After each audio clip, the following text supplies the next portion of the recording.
On the day of their divorce, her cold ex-husband transfers 10 billion to her account, but she watches helplessly as her ex-husband dies before her eyes. No, don't! On March 2nd, the day of our divorce, my husband died. It isn't until her mother-in-law gives her his belongings that she realizes how much her ex-husband truly loved her. 2 years ago, she appeared before him in a disheveled state. She'd been accompanying the wife of J Group's president, Ma Zhengtai, on a shopping trip because she was too beautiful. The sales clerk mistook her for the wealthy woman's daughter and showered her with compliments, which sparked the rich wife's jealousy. Her father was Ma Zhengtai's driver, and her mother was their family cook, so the woman found an excuse to slap her hard across the face, mocking her that a pheasant would never become a phoenix. Facing such humiliation, she feels utterly wronged. She gathers her books scattered across the floor. That's when he appears, standing before her like a savior. They go to a coffee shop afterward, and unexpectedly, he tells Yanyu straight out that his family is pressuring him to marry. He hopes she can help him by entering a fake marriage, and after 2 years she can leave anytime if she can't bear it, to help her family escape from J Group. She agrees. On their wedding day, she's so excited she can't sleep all night. But after marriage, the two merely put on an act together with no intimacy crossing the line. Her husband's coldness, along with his family's sarcastic remarks toward her, make it impossible for her insecure self to fit into this kind of life. Even their intimate gestures are just performances for the relatives to see. If he hadn't inherited the family business, he would definitely be an Oscar-worthy actor. Unable to endure all this, Yanyu makes up her mind to divorce the man before her. Right now, she's writing on paper, pouring out years of dissatisfaction and grievances, and the 5 words, "Let's get divorced." After finishing, she stretches with a relaxed expression. Finally, she's taken this step. She doesn't want a relationship that exists only in legal terms, a marriage that's nothing but an empty shell. Yet for some reason, tears slide down Yanyu's face. The next day, Yanyu watches her husband drinking water. She asks if he saw the documents and letter she wrote for him. The man toys with his water glass and replies that he did. "You're expressing that after 2 years you want a divorce, right?" The man scratches his head, saying to consider it for another week, and if her thoughts haven't changed, they'll talk then. But Yanyu's attitude remains firm about wanting the divorce. The man looks at Yanyu's resolute attitude before him. This time, she's not joking. After the divorce, her ex-husband actually gives her 10 billion. Due to their contract marriage, the two have been roommate spouses in name only for 2 years. Unable to endure this life any longer, Yanyu decides to return to being her former self, so she proposes divorce. After discussing with her husband last time, she agreed to divorce after 2 more months, because his branch company is about to be established, and divorcing now might affect his business. Yanyu resolutely decides to move out. As she steps out the door with her luggage, she feels this is the true beginning of her life. 3 months pass quickly, during which she only sees him 3 times.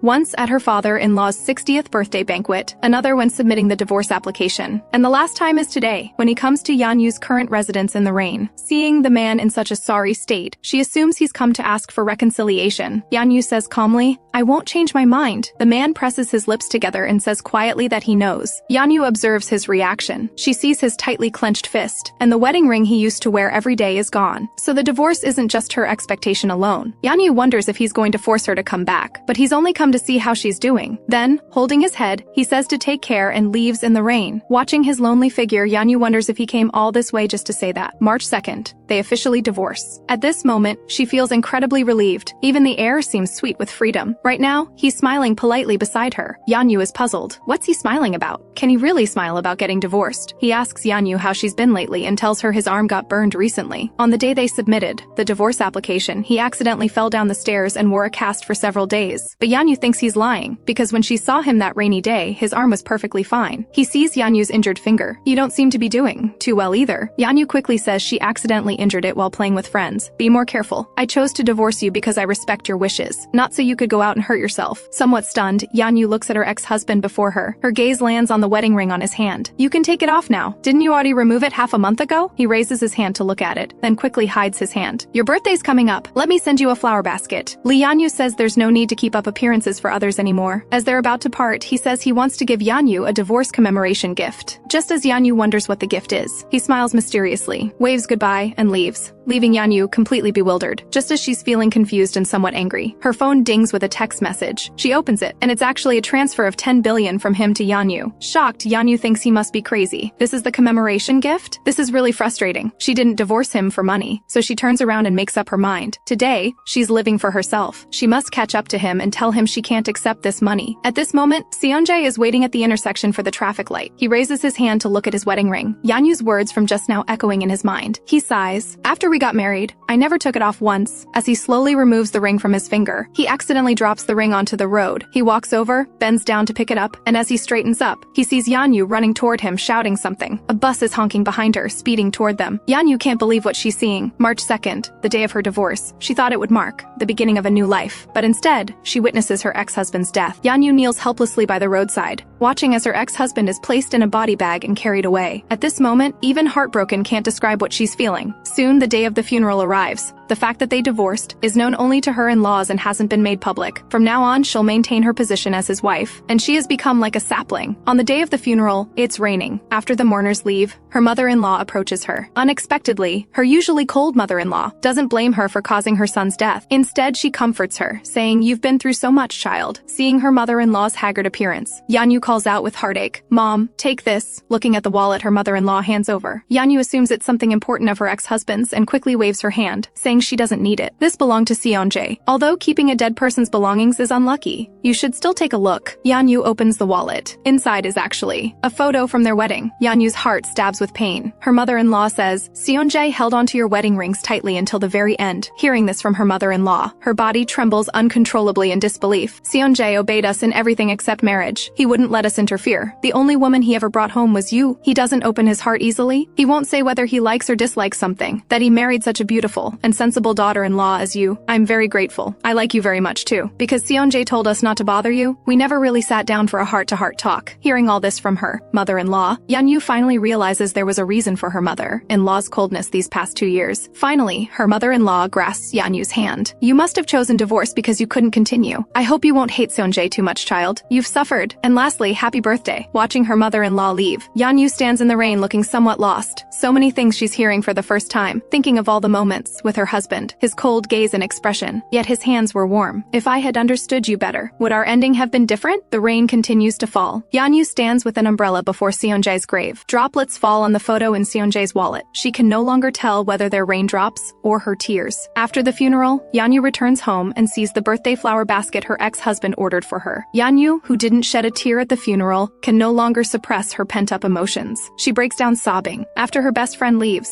Yanyu lies in bed, reminiscing about the time when her husband was still alive. Why, in that final moment before the accident, did he look at her that way? And why did he come find her in the rain that day for no apparent reason? And why, until his last moment, was he still clutching the wedding rings? If she had run over and grabbed him sooner that day, would the outcome have been different? Yanyu falls asleep with tears and guilt. When she wakes up again, she suddenly realizes why she's at her husband's house right now, and she's wearing different clothes. Yanyu's first thought is that she's dreaming, but when she takes out her phone, it's actually 3 months ago. In disbelief, she runs out of the bedroom to her late husband's private space, a place he absolutely never let anyone near when he was alive. She pushes open a crack and peeks inside. It seems empty inside. She walks over carefully, reaches for the blanket, and just as she's about to move, a hand grabs her shoulder. Then she's pinned beneath someone. "What are you doing here?" Facing his questioning, Yanyu's heart races. How is her ex-husband here? Isn't he dead? To confirm she's not dreaming, Yanyu raises her hand and touches his chest muscles. This is something she never dared do in 2 years of marriage. But early in the morning, what man could resist such provocation? "Where are you touching?" It's definitely her husband. Yanyu asks him in disbelief, "How can you be here? Are you human or ghost?" But the man leans down and murmurs in Yanyu's ear, "I told you not to provoke me in the morning. Coming here in pajamas. That's quite brave of you." A drop of cold sweat rolls down Yanyu's temple. If this isn't a dream, then she's traveled through time. She suddenly says loudly to her husband, "Can you hit me?" Kang Seonjae is completely stunned. He thinks he must have woken up wrong. Otherwise, why would his wife, who always keeps her distance, be in his bed? Kang Seonjae can't help but run his hand through his hair and asks how much longer she plans to lie there. Yanyu awkwardly walks up to him and explains that this was an accident. Kang Seonjae asks her harshly if she's confused. Yanyu can now confirm this is definitely her husband. Still that boring and ill-mannered demeanor. Looking at her husband's sour face,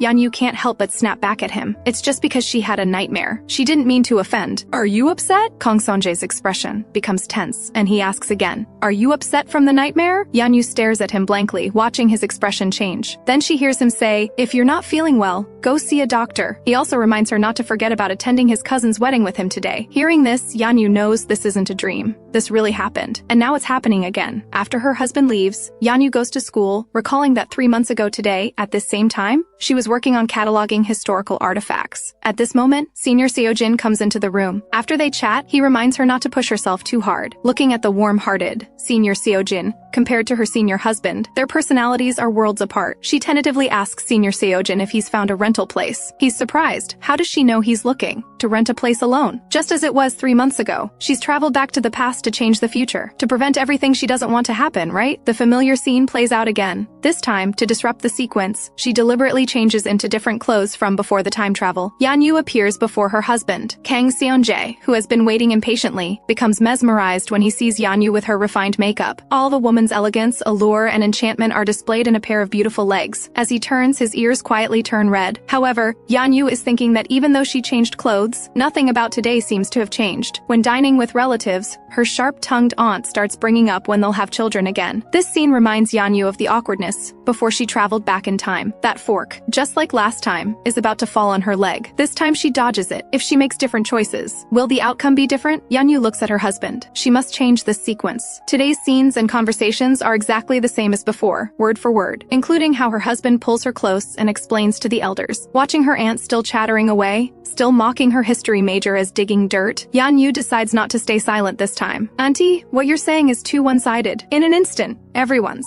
eyes turn toward her. Her aunt is shocked too. Kang Seonjae breaks into a cold sweat, presses his lips together, wanting to say something but doesn't. For these 2 years, she's been very docile. But today, what I study isn't just about digging things. It's about excavating, analyzing, and understanding historical landmarks. Her aunt fires back defiantly. How much money can you make studying those things? Seeing her aunt won't let it go. Last time she was too weak, which let them seize the opportunity to embarrass her. This time, no matter what method she uses, she'll make her aunt back down. Previously, I saw a Celadon piece at your house, Auntie. You said it had thousands of years of history, but it's actually just a replica. Her aunt is instantly speechless. She pounds the table in anger. She spent 200 million on that. Then Yanyu explains 15 reasons why it's fake. Kang Seonjae quickly tries to smooth things over. At this moment, she speaks eloquently, no longer silent like before. Seonjae looks at her in disbelief. Her aunt falls silent too. Everyone is astonished. At this moment, Kang Seonjae suddenly laughs out loud. She turns her head toward her husband in disbelief. He's actually laughing. This is the first time seeing her cold husband like this. Since it's fake, why didn't you tell Auntie earlier? Yanyu suppresses a huge grin, silently thinking, of course it's because I didn't want to cause you trouble. Then she pretends to be generous, saying she was just worried. The same way Auntie and others worry about whether they're having children. Her aunt trembles with rage. She throws down her utensils and storms off to the restroom. Seeing everyone leave, only the two of them remain at the table. Yanyu feels relieved. But talking back really does feel good. But she worries that if she's like this,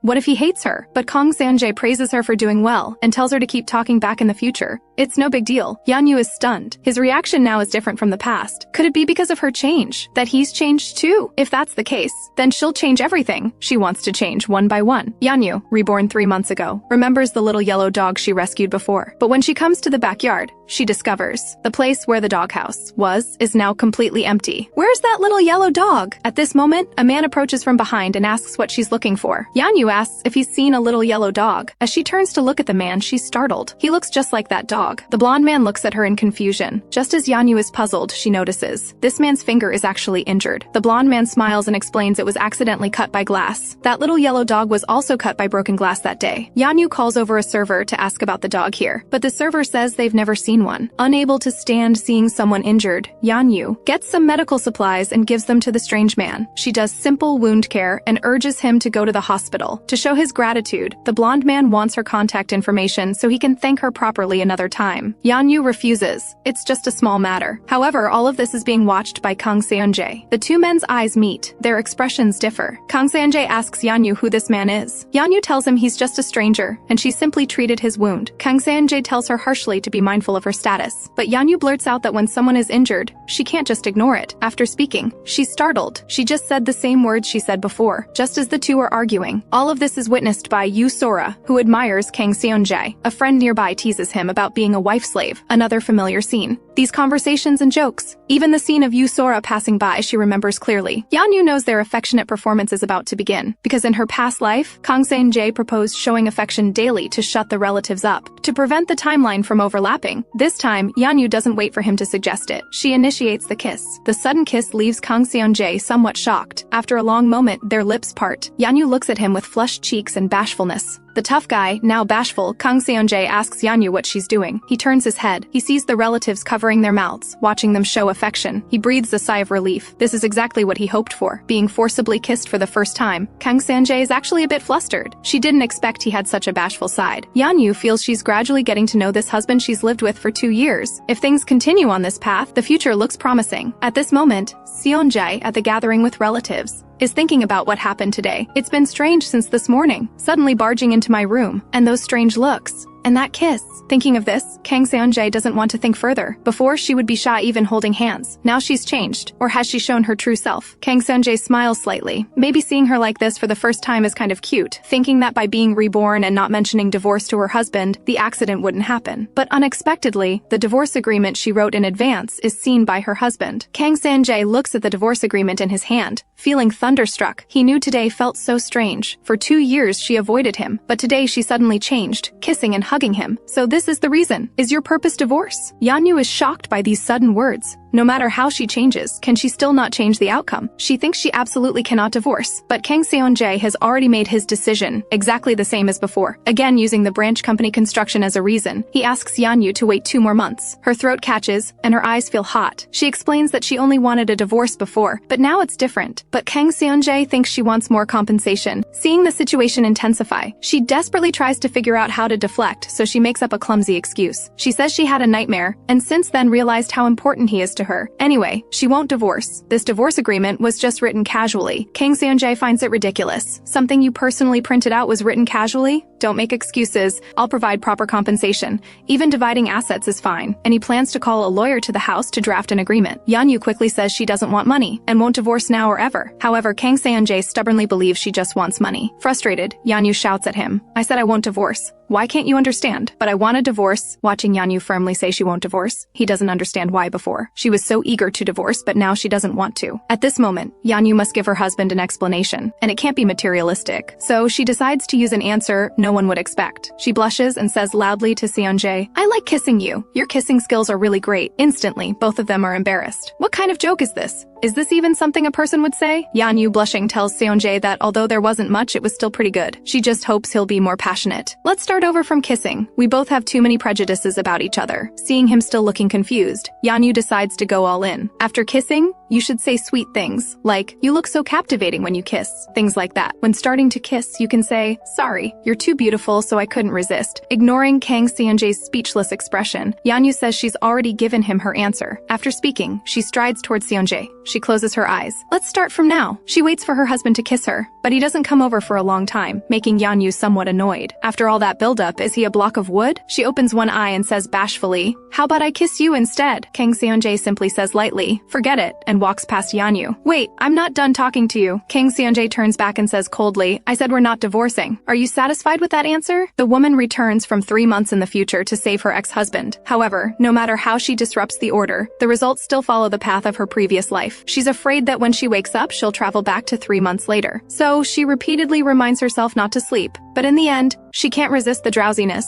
The next day, Yanyu wakes up and realizes she fell asleep. Panicked and frightened, she rushes to her husband's bedroom door. She quietly opens the door and peeks inside. She discovers her husband isn't inside. Just as she's about to leave, his voice comes from behind. "Are you looking for me?" Yanyu jumps in fright. She turns around. He's soaking wet, wearing a bathrobe, and scolds Yanyu for casually entering his room. Yanyu thinks since it's come to this, she might as well lay it all out. She discusses with her husband that they shouldn't divide areas anymore. Neither of them should have secret spaces. Unexpectedly, Kang Seon-jae smiles and says no problem. This surprises Yanyu. He agreed so readily. If she'd known he was this easy to persuade, she should have said it earlier. Yanyu looks at him. So agreeable. Is this really Seon-jae? As she thinks this, her hand unconsciously reaches forward, feeling Kang Seon-jae's 8-pack abs. "Lee Yanyu!" A voice pulls the fantasizing Yanyu back to reality. Kang Seon-jae asks somewhat angrily if she's touching his clothes or his body. Yanyu quickly pulls her hand back and grabs his clothes, saying without blushing, "Of course I'm touching the clothes." Kang Seon-jae grabs her hand. Yanyu quickly apologizes and says she won't dare again, then finds an excuse to leave. leave, but Kang Seonjae follows closely behind. Yanyu turns back, pretending to be angry, and demands to know why he's following her. You're the one who said no secret spaces, right? Can I freely go in and out?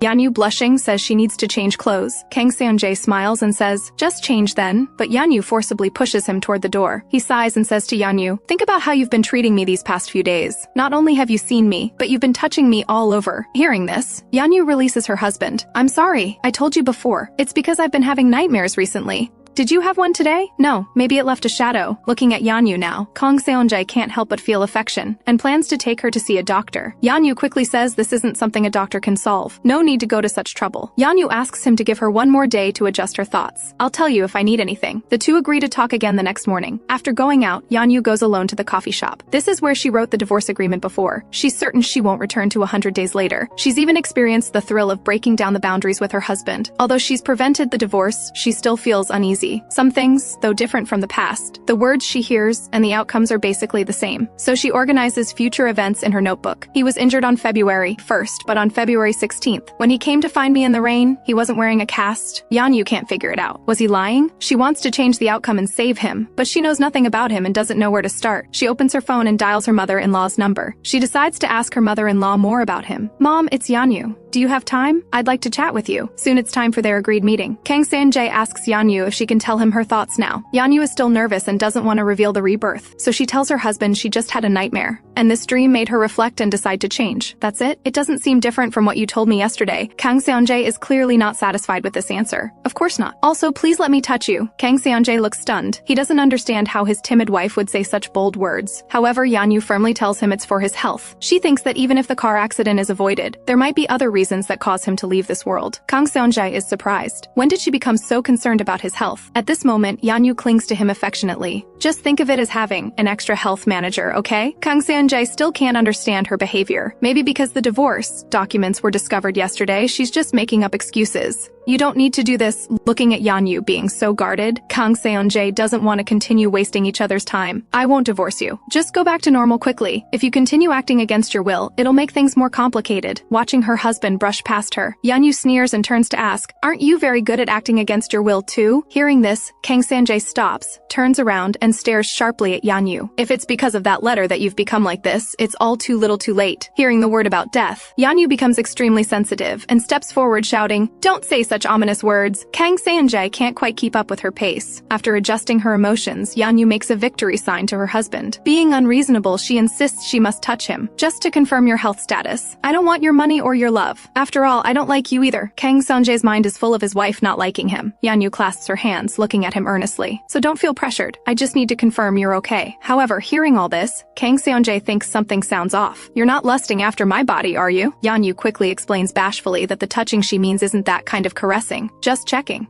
Do as you please. Then, Jiang Shanzai remains silent for a long while before speaking. Seeing her goal achieved, Yanyu happily thanks him. Unexpectedly, Jiang Shanzai turns the tables. Thank me for what? Just grant me the same privilege. Yanyu gradually drops her smile. She hears Jiang Shanzai slowly move closer, saying to her, you also need to let me have the right to touch you. Looking at her husband's innocent smile, Yanyu backs down a little. She pulls her husband back and says, no touching anymore, just give me a daily report, yourself. But Jiang Shanzai has just gotten interested and won't let her back out so quickly. Yet he never expects that Yanyu's next words would pour ice-cold water all over him. His wife wants him to take off his wedding ring. The reason is that seeing it makes her uncomfortable. This unreasonable demand instantly plunges his burning enthusiasm into freezing point. Does wearing the ring remind her of the fact that they're married? Does she really despise their marriage this much? After arguing, Jiang Shanzai takes off the ring. One wound after another, Jiang Shanzai feels an inexplicable despair about this marriage. Any other demands? However, Yanyu only has one request. She wants him to wear nothing on his hands. Jiang Shanzai is quite surprised, thinking she would demand they keep their marriage private. He then opens the door and leaves. Yanyu looks at the doorway. Be careful on the road. The words reach her lips but remain unspoken. Arriving at the company, Jiang Shanzai thinks about Yanyu's strange behavior these past few days. What connection could checking his health have with the ring? Suddenly, a disturbing thought emerges in his mind. Could Yanyu be plotting to harm me? On second thought, Yanyu wouldn't be that ruthless. Could she have some terminal illness? He's heard that people's personalities change drastically especially when they're near the end. She seemed so panicked when asked to go to the hospital. Just as he plans to call a doctor he knows for consultation, he reconsiders and decides to go home and check on her instead. Just as he's about to get up, his mother's call comes through. After answering, his mother happily tells him that Yanyu called her yesterday. She even said she wants to visit. This makes Jiang Shanzai find her even more abnormal, and he asks if his mother pressured her. His mother scolds him thoroughly for this. Still, she finds it strange that Yanyu suddenly called. "You two don't have any problems, do you?" Hearing his mother say this, Jiang Shanzai doesn't know how to explain. Just then, he hears his secretary outside say, "Mrs. Jiang, you're here!" Jiang Shanzai is puzzled. What is she doing here now? He lies to his mother, saying a client has arrived, and he'll call her back later. He hangs up and straightens his clothes. He decides that this time he must get clear answers from Yanyu. The two sit down again. Jiang Shanzai blames her for not calling ahead. Most of the time he's not at the company, so she could easily miss him. Yanyu says she'll definitely call ahead next time. However, what he doesn't expect is, his delicate wife has actually brought all kinds of tea. Is she planning to stuff him to death with tea? Looking at Yanyu staring at him with an expectant face, he resignedly picks up a cup of rose tea. After battling internally for a few seconds, he still surrenders, but he doesn't forget to make Yanyu voluntarily explain the reason for her abnormal behavior these days. "I advise you to tell me the truth. I want to hear it from your own mouth so I don't have to hire someone to investigate you." Yanyu looks utterly confused at his question. "Just tell me what illness you have. I'll get the world's top medical team to treat you." These words sound absurd to Yanyu. She says she's perfectly healthy. At this moment, Yanyu grins foolishly on the surface, but cold sweat pours down inside. She's terrified that one slip-up will land her in the hospital. Jiang Shanzai almost chokes. He's never seen anyone so carefree. He asks Yanyu weakly, "Is there something you came here for?" She lowers her head, struggling with whether to tell him that she came back from the future. After thinking for a moment, she decides to be honest with him. "Senior, making you take off the ring must have hurt you a lot." Jiang Shanzai puts down his teacup and lets out a cold snort. "For 2 years, I've never asked you to wear a ring or forced you to do anything. You shouldn't cross the line either. I've been wearing this ring for 2 years. If people suddenly see me not wearing it, how do I explain? There might even be negative reports. After all, we're a couple under heavy media attention." Faced with her husband's forceful questioning, Yanyu decides to reveal her identity. The words reach her lips, but she can't speak them. Yanyu feels very guilty. After waiting a long time without an answer, Jiang Shanzai sighs in frustration, hand on his forehead. "What exactly is the reason? Could it be that in your nightmare, I got injured because of the ring?" Looking at Yanyu's expression at this moment, he freezes for an instant. Yanyu starts crying. He quickly takes out tissues to comfort her. Seeing her cry harder and harder, Jiang Shanzai can no longer sit still. He gets up and crouches in front of Yanyu, his eyes firm as he makes her look at him. "Tell me what exactly happened. Why are you crying?" After her emotions stabilize, Yanyu wipes her tears and says she's disturbing his work. Jiang Shanzai says it doesn't matter. He guesses and asks, "Did you dream that I got hit and injured by the ring? Or did the ring catch fire? Or perhaps I'm some monster in your dream who's obsessed with rings?" Hearing these words, Yanyu stops crying and looks at him like he's an idiot. This makes Jiang Shanzai feel very awkward. He scratches his head and asks with a smile, "Did the ring roll onto the ground? And I had a traffic accident while picking it up." As soon as these words leave his mouth, Yanyu's tears burst forth uncontrollably again. Jiang Shanzai is stunned. He didn't mean to make his wife cry. Seeing such a strong reaction from her, he lets out a soft breath. So that's the answer. He comforts Yanyu. "But that only happened after taking off the ring. I won't take it off. I won't take it off when sleeping, washing my face, or eating," Yanyu says through her tears. "You're lying." He takes out his tablet to prove it to Yanyu. "If you don't believe me, look." He opens the photos and videos from events that his secretary organized for him. In every single one, there's the ring. "Will you really not take it off?" "I won't take it off. Look, my finger still has the ring mark." Yanyu looks at Jiang Shanzai's hand and unconsciously places hers against it. Jiang Shanzai grips her hand tightly. "Just don't ask me to take off the ring." Yanyu makes him promise that no matter what, he cannot take off the ring. Jiang Shanzai says, with a smile, that he thinks the same way. She then searches in her pocket for the ring and returns it to her husband. Seeing her calm down, Jiang Shanzai asks if she still wants to check his health condition every day. Yanyu says with a red face, "How can something already decided be changed?" Jiang Shanzai teases her. "Didn't you say before that you like kissing and that's why you won't divorce me?" Hearing this,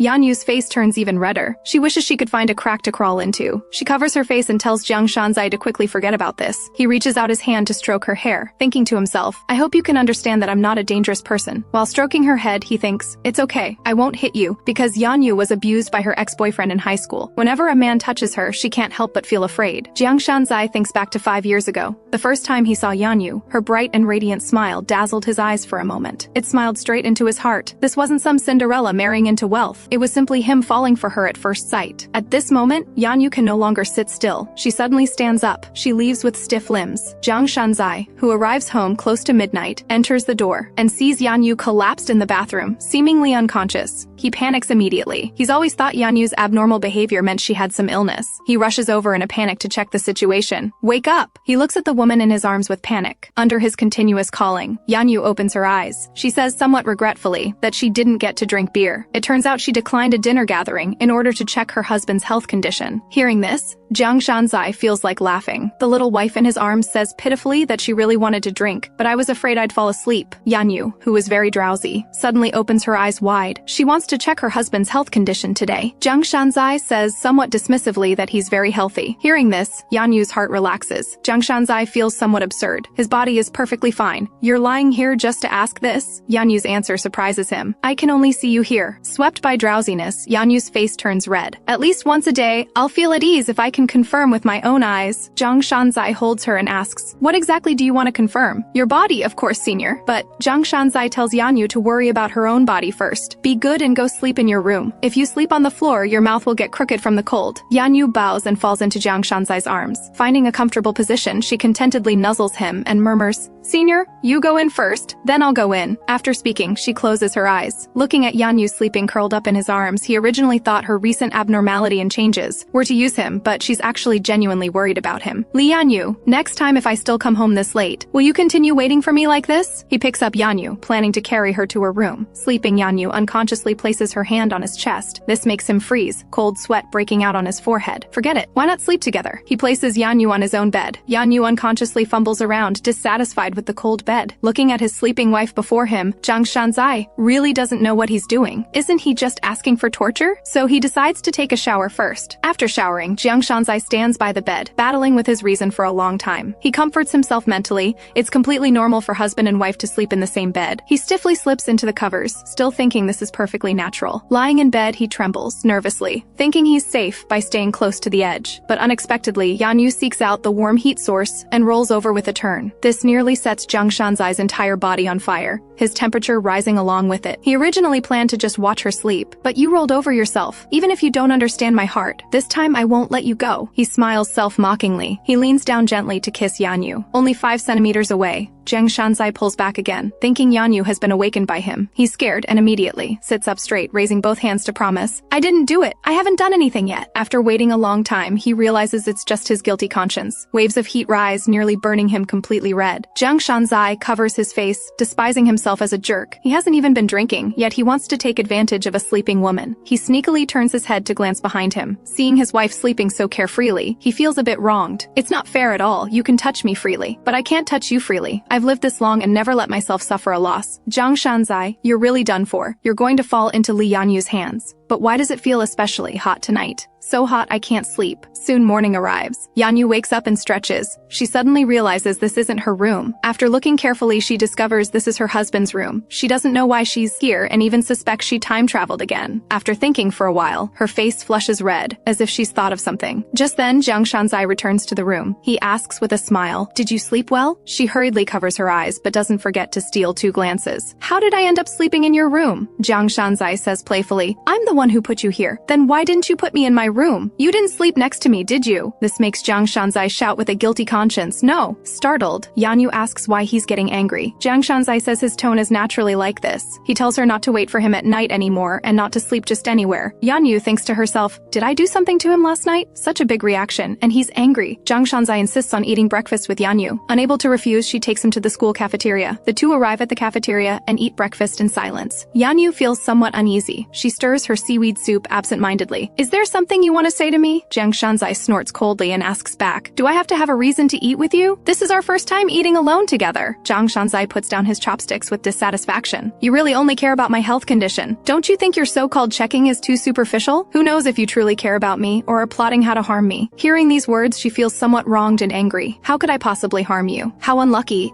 It seems you have no interest in me at all. It's precisely because you're so obsessed with checking my health condition that I have such thoughts. I won't be checking your health condition for a lifetime. When you're truly healthy, I won't worry anymore. As long as she can be freed from the nightmare, she should let go, right? After hearing this, Jiang Shanzai apologizes to her, saying he wrongly blamed her. He originally thought she was a timid and innocent girl. Her recent behavior made him discover she's full of fighting spirit. He sees some food remaining on Yanyu's lips, so he gestures to her. Unexpectedly, Yanyu doesn't understand. Jiang Shanzai stands up, preparing to go over and wipe it off for her. But Yanyu suddenly screams, "What are you doing? I'm just telling you to wipe your mouth." Jiang Shanzai sits back down. He only moved a little closer, yet she made such an extreme expression, and such a big reaction. The distance between us really can't get any closer? Jiang Shanzai, the first time he drops Yanyu off at school, when parting. Jiang Shanzai thinks that if today's schedule goes smoothly, he can go home early to have dinner with her. In his mind, a warm scene of eating at home with Yanyu has already appeared. Just then, a voice calls out Li Yanyu's name. The two turn their heads simultaneously. It turns out to be Shizhen greeting her. Seeing Shen Shizhen, Yanyu also calls out senior to him and greets him. Jiang Shanzai beside her freezes. His emotions at this moment mix with jealousy and anger. Senior? She actually calls him senior too, looking at Shen Shizhen, who appears somewhat handsome and sunny. I'm a senior, he's also a senior. This is really annoying. Shen Shizhen sees Jiang Shanzai and greets him warmly, introducing himself. Hearing that his name is actually Shen Shizhen, Jiang Shanzai is shocked. The investigation list he had done clearly showed Shen Shizhen as female. He never expected it to be a man. Jiang Shanzai still extends his hand politely in response. The moment they shake hands, he decides to properly punish the employee who did the investigation when he returns.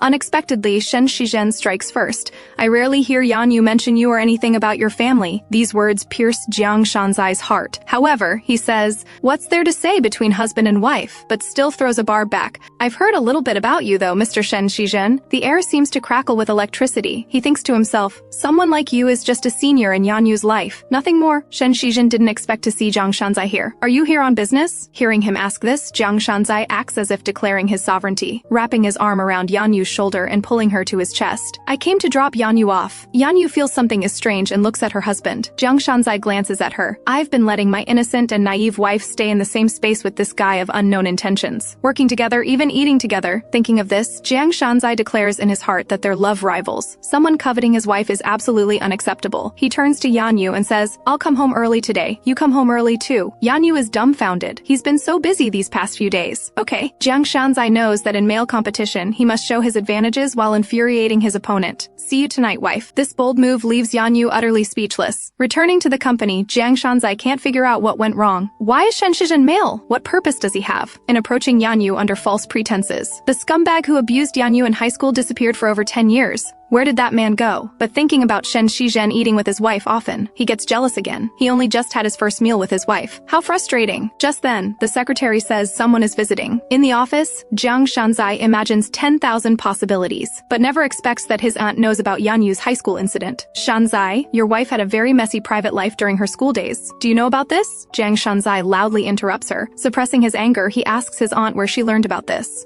"Who told you?" The aunt guiltily recalls yesterday's scene. "We've lived together with Yanyu's family for 20 years.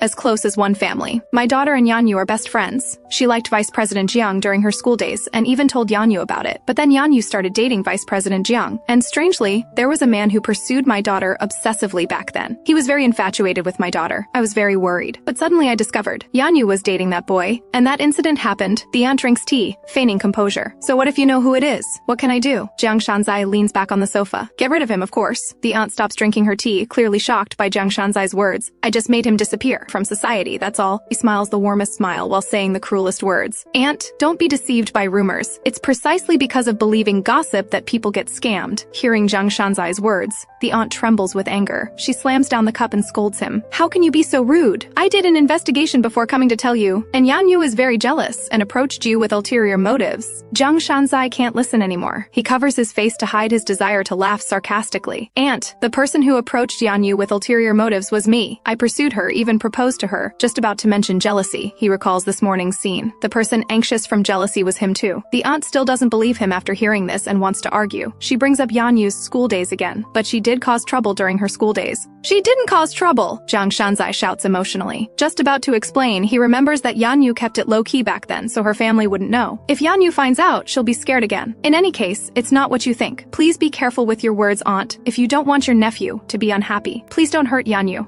because she is your nephew." Life. Soon evening arrives. Jiang Shanzai returns home. As soon as he enters, Yanyu also returns, surprised that he got off work so early today. Jiang Shanzai stares at her in a daze. When he comes back to his senses, Yanyu asks what he's thinking about so intently. He quickly says it's nothing. Then he shifts his gaze to Yanyu's clothes. He reminds her to dress warmer. Wear pants in this kind of weather from now on. Yanyu explains it's not cold at all because she's wearing thick tights and tells him she spends most of her time in the research lab where it's very warm. Besides, the driver takes me home after work. Looking at Yanyu's stunning, tight figure, Jiang Shanzai's face turns a bit red. He follows up by saying to Yanyu, wear less loose-fitting clothes from now on. Looking at you like this seems uncomfortable. This is knitwear. It's very comfortable when worn, even more comfortable than your shirts, senior. Hearing the word shirts, Jiang Shanzai freezes. Looking at Yanyu before him, he calls out her name. Yanyu turns and asks, what's wrong, senior? Jiang Shanzai says with jealousy, don't call me senior. When did I become your senior? Yanyu is confused. Why is this? We went to the same school. What should I call you if not senior? Jiang Shanzai sighs again. You never call me anything in front of other people. As for what to call me, you figure it out yourself. Yanyu is very angry. She came back through rebirth to save him, suffered so much, and he's giving her attitude. Senior, can you not stare at me so fiercely? Jiang Shanzai breaks into cold sweat. His eyes were born this way. Can he change them? Yanyu tells him, don't glare so hard. I'm not asking you to change your eyes. So fierce, as if telling me that if I don't comply, I'll lose my life the next second. This feeling is too oppressive. Jiang Shanzai just says he's not glaring at her, and Yanyu loses it. This makes Jiang Shanzai somewhat sad. Talking to you is really too exhausting. Yanyu, holding a kettle, says she also finds it exhausting. Jiang Shanzai moves closer to her and asks what she's muttering about. Yanyu is just about to speak when her foot trips her up. Just as she's about to fall, Jiang Shanzai catches her in time. But the kettle falls to the ground. With a thud, Yanyu turns around and frantically asks her husband if he's okay. Seeing the blood on Jiang Shanzai's hand, she trembles uncontrollably. You're bleeding! Jiang Shanzai looks at Yanyu in disbelief. She looks at her husband's hand with heartache, tears welling up in her eyes, blaming herself for not being able to do even this small thing well. Jiang Shanzai is about to speak when Yanyu asks if he's hurt anywhere else. He can't stand it anymore. Enough, Yanyu, wake up! You're the one who's injured. Only then does Yanyu come to her senses. The two go to the hospital to treat the wound. Yanyu limps out of the hospital door. Jiang Shanzai protects her as she safely gets into the car, but he can't help asking if she's stupid. Don't you even know if you're in pain? And you're still concerned about my health condition?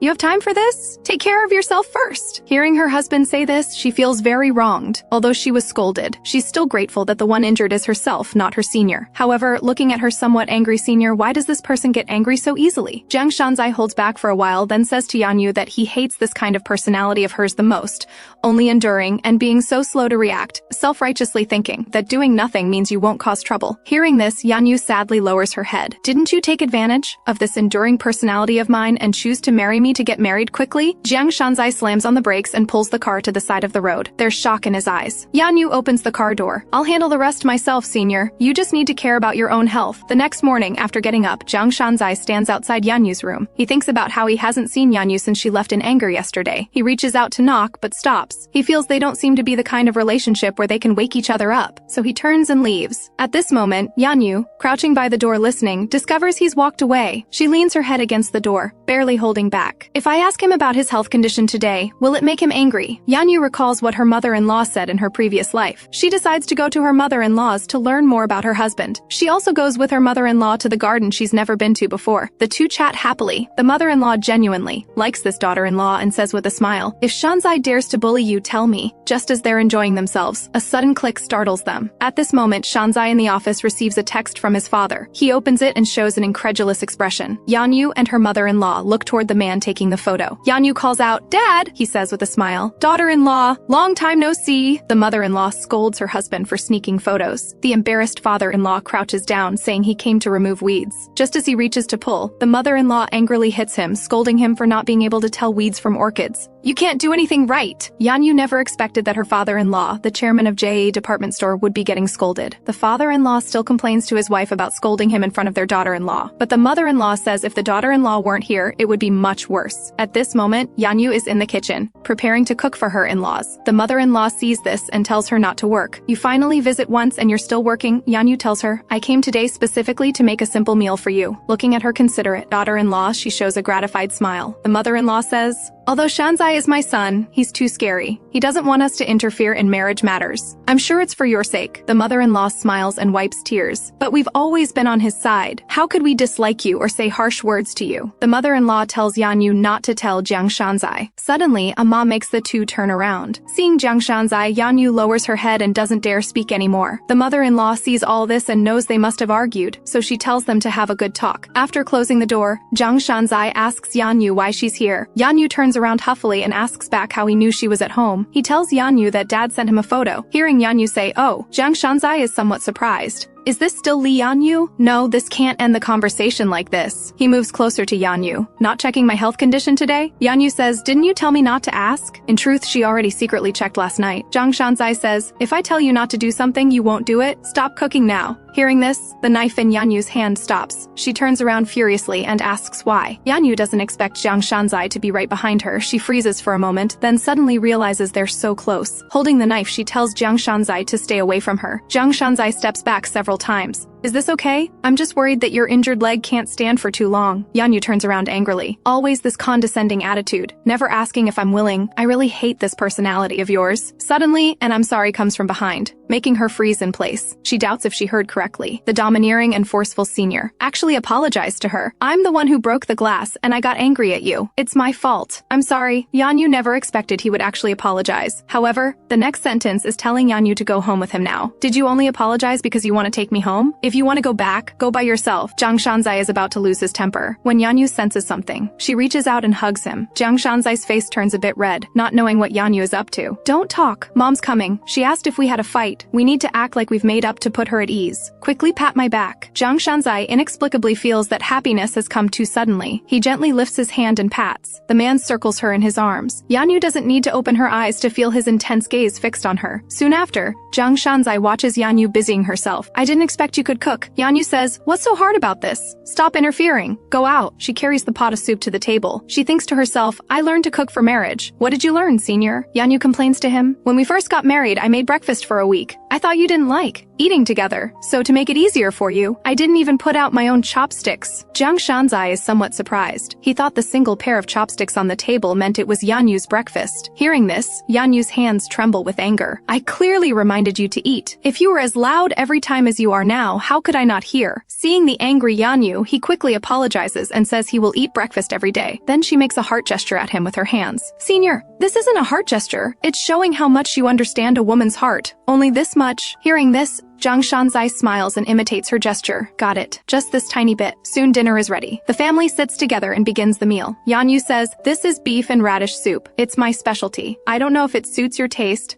but her in-laws say, doesn't Shanzai dislike eating radish? Yanyu is stunned. Her chopsticks clatter onto the table. This cunning man watched her cook without saying a word. Is he deliberately trying to embarrass her? Does he want her to look like a fool who doesn't even know her own husband's preferences? Seeing Yanyu's sharp glare, he can only smile and say he likes eating radish now, so he forces a mouthful into his mouth. While chewing, he says, honey, the soup tastes really good. Yanyu asks with concern if he wants another spoonful. Watching the two being so warm and sweet, his parents are delighted. His mother praises Shanzai for changing so much after marriage, even starting to eat radish. His father also compliments Yanyu's cooking skills. No wonder Shanzai has taken a liking to radish soup. During the harmonious family dinner, the in-laws praise Yanyu for being able to cook everything. But Shanzai wonders where she got such acting skills, watching Yanyu chatting animatedly with his parents. Then he looks at his parents, who are beaming with happiness. What could be more important than the family being together warmly like this? After the warm dinner, Jiang Shanzai is clearing the dishes from the table. He recalls when Yanyu was cooking. When she saw his mother coming, she hugged him. She even made a heart gesture and said he only understands a tiny bit of a woman's heart. He unconsciously smiles. Somehow his mother appears behind him and asks if he had a fight with Yanyu. This startles Jiang Shanzai, and he tells his mother, don't get too casual just because you become close with Yanyu. His mother scolds him, saying she's just asking about how the two of them are doing. What does he take his mother for? And she thinks Yanyu seemed very happy today. He sighs. With his wife's personality, as long as his mother asks her to do something, she will do it. In the end, she ignores her own feelings. Even if she's seriously hurt, she worries first about whether he's injured. His mother asks in confusion, what exactly happened between you two? Jiang Shanzai tells his mother about what happened yesterday. After hearing this, his mother blames herself for not knowing about it. Feeling distressed, she wants to go check on Yanyu. However, Jiang Shanzai stops his mother. Just pretend you don't know, otherwise it will only burden burden her. By the way, even if you like Yanyu, don't call her over too often, because she will sacrifice herself to please you. At this moment, Yanyu is warming herself by the fire in the yard. Jiang Shanzai appears in front of her without her noticing. Seeing Shanzai coming to find her, she angrily turns her head away. Jiang Shanzai sits beside her and asks why she came here alone. Yanyu tells him, "You can't scold me at a time like this. Instead, you should say, seeing you and Mom getting along so well makes me very happy." Jiang Shanzai feels a bit guilty but still speaks up. "You've worked hard, you did very well." Under the evening bonfire, the two sit in silence for a long time. Jiang Shanzai breaks the quiet first. He tells Yanyu, "I didn't marry you because you're patient, although that's what I told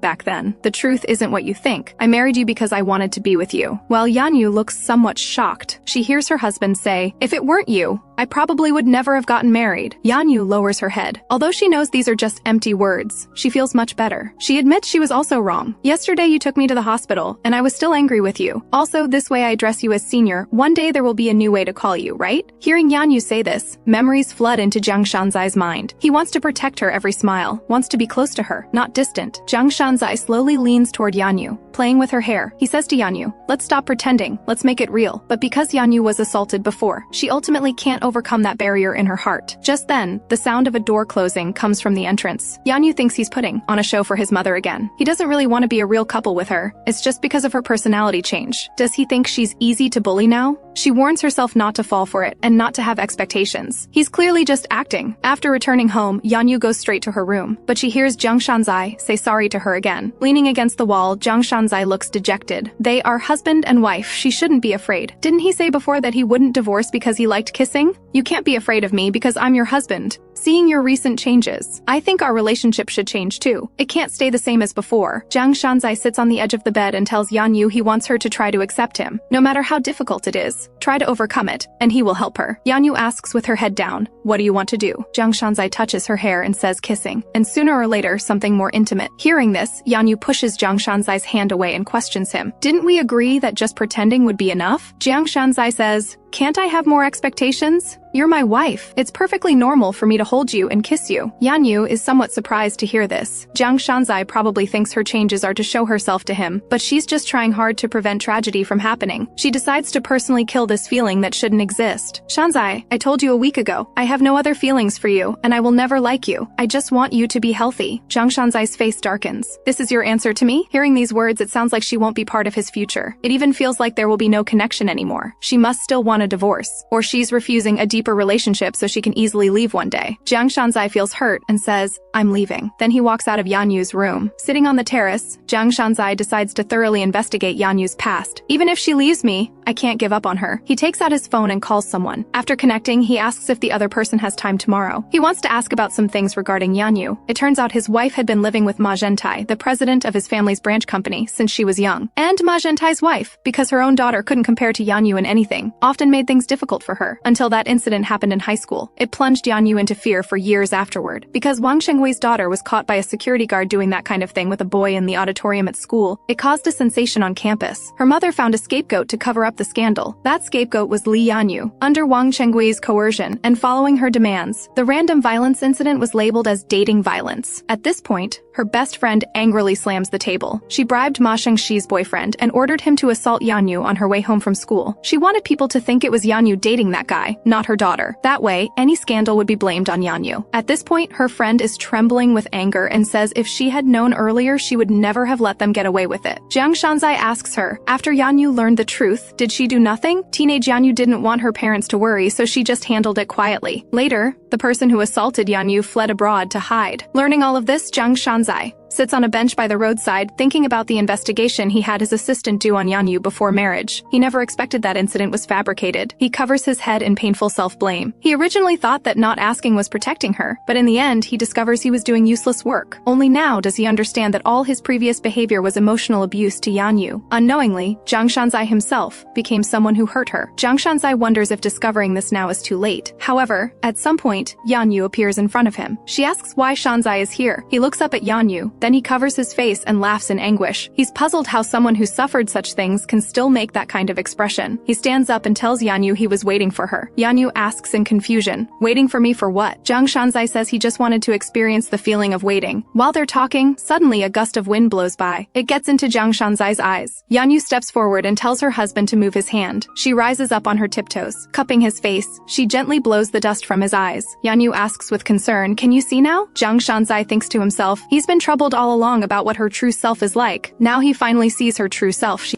pouts and asks him what he's doing here. He smiles and says, "Now I can see you clearly." Yanyu sees he's okay and breathes a sigh of relief. She was indeed frightened just now. Jiang Shanzai calls Yanyu's name. She looks at her husband in confusion. He says sorry to her again. Yanyu says indifferently, "As long as you're okay." Jiang Shanzai asks, "Aren't you upset?" Yanyu asks, "Shanzai, what are you talking about? I turned your first kiss into that kind of thing." Hearing this, Yanyu's face turns red with shock. She feels dizzy. She asks Jiang Shanzai what it became. Yanyu feels too embarrassed and runs away, saying it doesn't matter. Does it really not matter? Jiang Shanzai follows and says to her, "If it really doesn't matter, would you tremble when I get close to you? And you don't dare look me in the eye." Jiang Shanzai gently embraces Yanyu and tells her not to be afraid, to try to accept him. He has many things he wants to do with her, but Yanyu is frightened by his gentle gaze. Her mind starts racing. Is he taking revenge on me? Or is he reminding me? My recent changes have been making him uncomfortable, but even so, he can't suggest making the fake marriage real. On the way back, Jiang Shanzai thinks about how they got married first. The kiss happened without any emotional foundation. Better to start from the beginning, step by step. He thinks of starting with holding hands. Because he's too nervous, he grabs carelessly without even looking. Yanyu's eyes widen in disbelief. "Shanzai, you said you want to become a real couple. Is this what you mean?" Yanyu points at his hand in annoyance. He grabs carelessly now and faces consequences later. Shanzai's face suddenly turns bright red. He quickly removes his hand and says that's not what he meant. After returning home, Yanyu gets angrier the more she thinks about it. He talks about becoming a real couple. What he really wants isn't my heart, but my body. Over the next few days, their relationship returns to its previous state. But Shanzai feels somewhat relieved that his wife isn't afraid of him. On Christmas, he comes home early. He brings back a gift customized by the company. Yanyu asks if he picked it up on the road. Jiang Shanzai immediately denies it, saying it's customized by the company. Yanyu feels a bit disappointed. She almost got touched. She thought he bought it especially for her. Jiang Shanzai takes the music box from her hands. While turning the handle, he says this is different from the company's souvenirs, because I specially customized it. It turns out this is a song Yanyu and her mother used to sing. Seeing how much she likes it, Jiang Shanzai feels a bit regretful. If he had known she would be this happy, he would have done more for her. In the future, he will make more changes to make her happy. However, he didn't expect his wife to like it this much. When he comes out after showering, Yanyu has been listening for 3 hours with panda eyes. She feels she's become one with the music box. How can there be such a beautiful sound in the world? You're more beautiful. Go to sleep. Hearing this,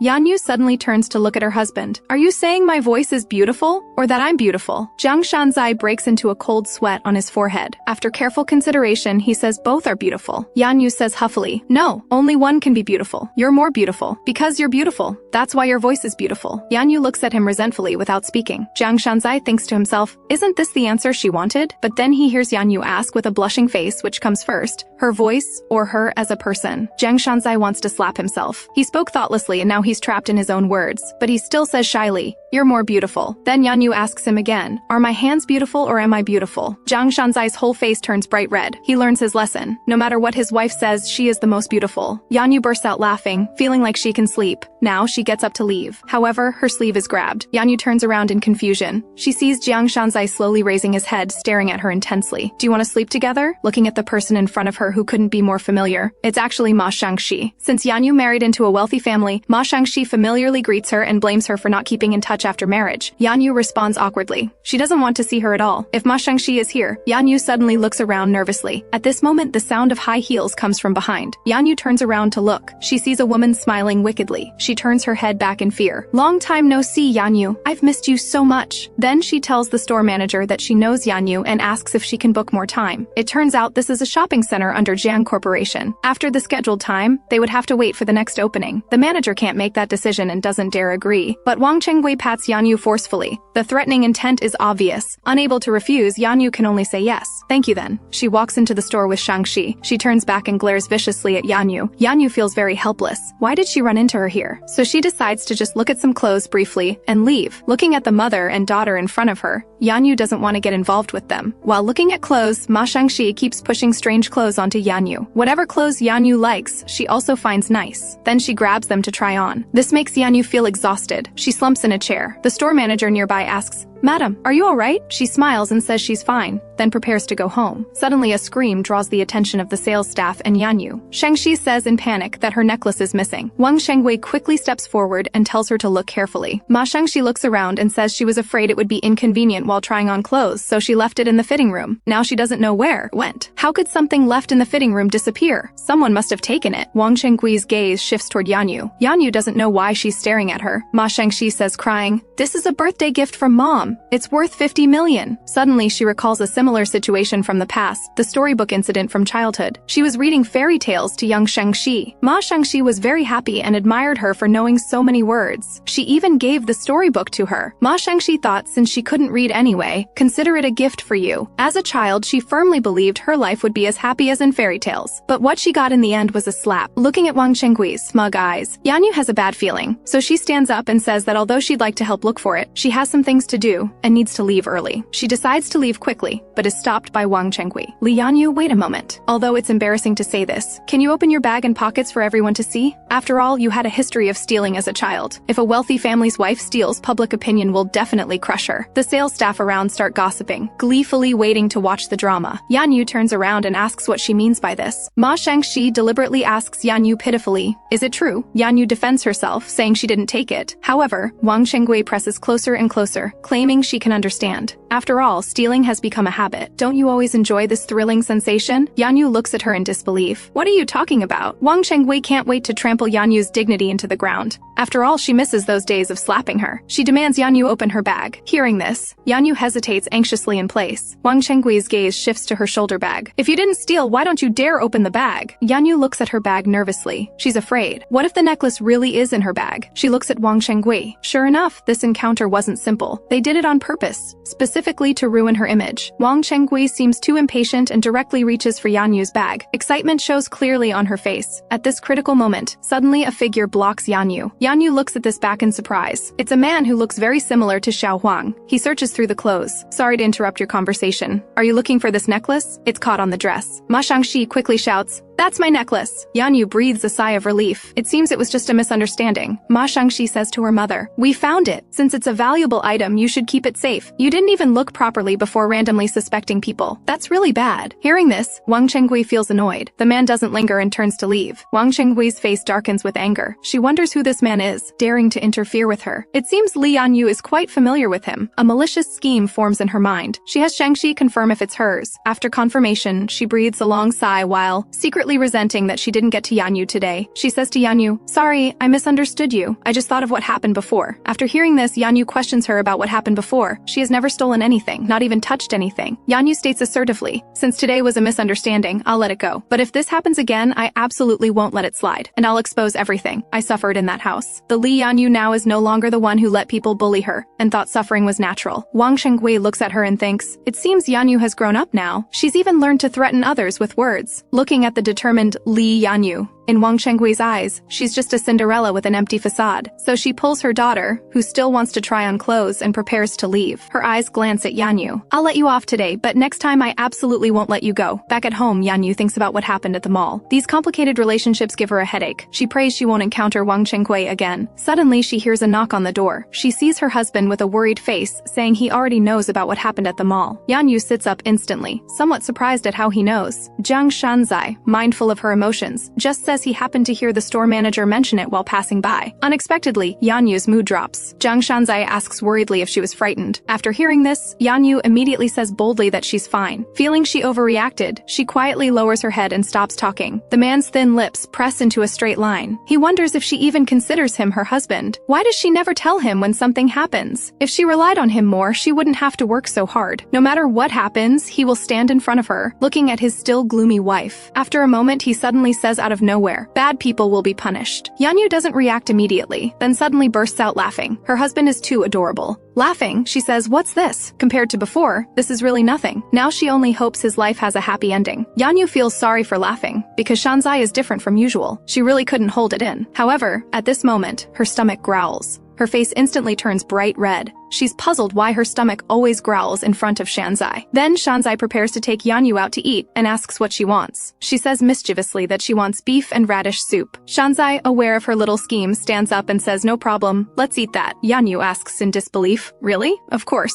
After saying this, he looks at her dotingly. Yanyu and Shanzai arrive on the street, preparing to eat. At this moment, Jiang Shanzai secretly looks at Yanyu's hand, wanting to warm it for her. He thinks to himself that after more than 2 years of marriage, he still doesn't dare hold her hand today. Too timid. He slowly moves closer to Yanyu. He suddenly grabs Yanyu's hand. Yanyu jumps in surprise and looks at Jiang Shanzai. Yanyu, your hand is so cold. It's too cold. Let me warm it for you. Yanyu is confused about what he's trying to do. She uncomfortably tries to pull her hand away, but he grabs it even tighter. Is it so hard for me as your husband to hold your hand? Under Yanyu's surprised gaze, he puts their hands into his coat pocket. He's been waiting for this day for 5 years. Yanyu's face turns bright red. Why are you suddenly doing this? But she sees him suddenly, lean close to her. After putting it in, just consider this your home. The Christmas tree is sparkling. It's really beautiful. Jiang Shanzai looks at Yanyu affectionately. So the place you mentioned is this beautiful. After filling her stomach, Yanyu's mood is clearly much better. She also thinks Shanzai will definitely like this place. She thinks to herself that right now, anyone who sees Jiang Shanzai would think he's the perfect husband. Not only is he handsome and tall, but he also has a great physique, a successful career, and that magnetic voice of his. The last sentence, Yanyu accidentally mutters out loud. After hearing this, Jiang Shanzai asks Yanyu what she's babbling about. What magnetic? Yanyu tells him. Your voice is such a bonus. And before, it was because you used that magnetic voice to say you wanted to marry me. That's why I agreed. I didn't have time to pick and choose, or even consider what kind of man I actually like. Yanyu looks up at the stars in the sky. She complains to her husband that all her firsts were experienced with Shanzai. Hearing this, Jiang Shanzai secretly smiles, but Yanyu still notices. Shanzai, you shouldn't be laughing at a time like this. Jiang Shanzai gently takes her hand again and puts it in his pocket. After returning home, he holds her hand reluctantly, thinking about how he held her hand outside tonight and never let go. So he gathers his courage to fight for a benefit for himself. Yanyu, from now on, should we sleep together? Hearing Jiang Shanzai's words, Yanyu freezes in place. She asks somewhat bashfully and nervously what he's talking about. Jiang Shanzai tells her, since you want to check on my health every day anyway, let's share a bedroom, thinking Yanyu will refuse. He doesn't expect her to actually agree. After hearing this, Jiang Shanzai smiles with delight. But Yanyu tells him, sharing a bedroom is fine, but she has one condition. He absolutely cannot touch her. This statement hits Jiang Shanzai like a bolt from the blue. He doesn't understand why. Today they held hands. She also smiled so happily. But now why is she making him swear not to touch her? They're husband and wife. Jiang Shanzai feels completely dejected. Besides, if they share a bedroom, it's not like he'll immediately making love with her. She should at least leave him some hope, like maybe holding hands, touching her face, then holding her while sleeping. If he has to lie in bed without touching her at all, what's the difference from siblings? Jiang Shanzai says aggrievedly, let's still sleep separately. He thinks to himself that rather than this, he might as well guard an empty room alone. Let Yanyu continue checking on his health like before. She didn't expect that right after saying she can't touch her, he immediately wants separate bedrooms. Yanyu thinks to herself, today her husband's accommodation of her and the hand-holding tonight were all planned. He just wants to sleep with her. She looks at her husband and mocks him, saying he's quite tasteless. How can he be so inconsistent? Jiang Shanzai only feels anger rising. You don't need to come to my room every day anymore, and don't interfere with my health issues anymore. Yanyu doesn't understand why he suddenly changed his attitude. These are clearly two different things. She's doing this for his own good. So, she says huffily, we're husband and wife. It's normal to care about your health. Hearing this, Jiang Shanzai stops. He turns around and smiles at Yanyu somewhat eerily. You said that very well, husband and wife relationship. Then while taking off his clothes, he says he's been too busy lately. He believes in a marriage. The most important thing is the most intimate relationship, whether spiritual or physical, intimate enough to become one. That's what makes a married couple. Watching him remove his clothes one by one, Yanyu's face turns bright red. She doesn't know what her husband is trying to do. Jiang Shanzai slowly approaches her. We've been married for 2 years, and we agreed not to divorce. So shouldn't we consider having a baby? At this moment, Yanyu hears this and doesn't know what to do, her face red. With a thud, Jiang Shanzai corners her against the wall. While unbuttoning, he says, the best way to confirm whether my body is healthy is to do that kind of thing, right? Only when you feel satisfied will you know if I'm healthy. Looking at Yanyu's blushing face,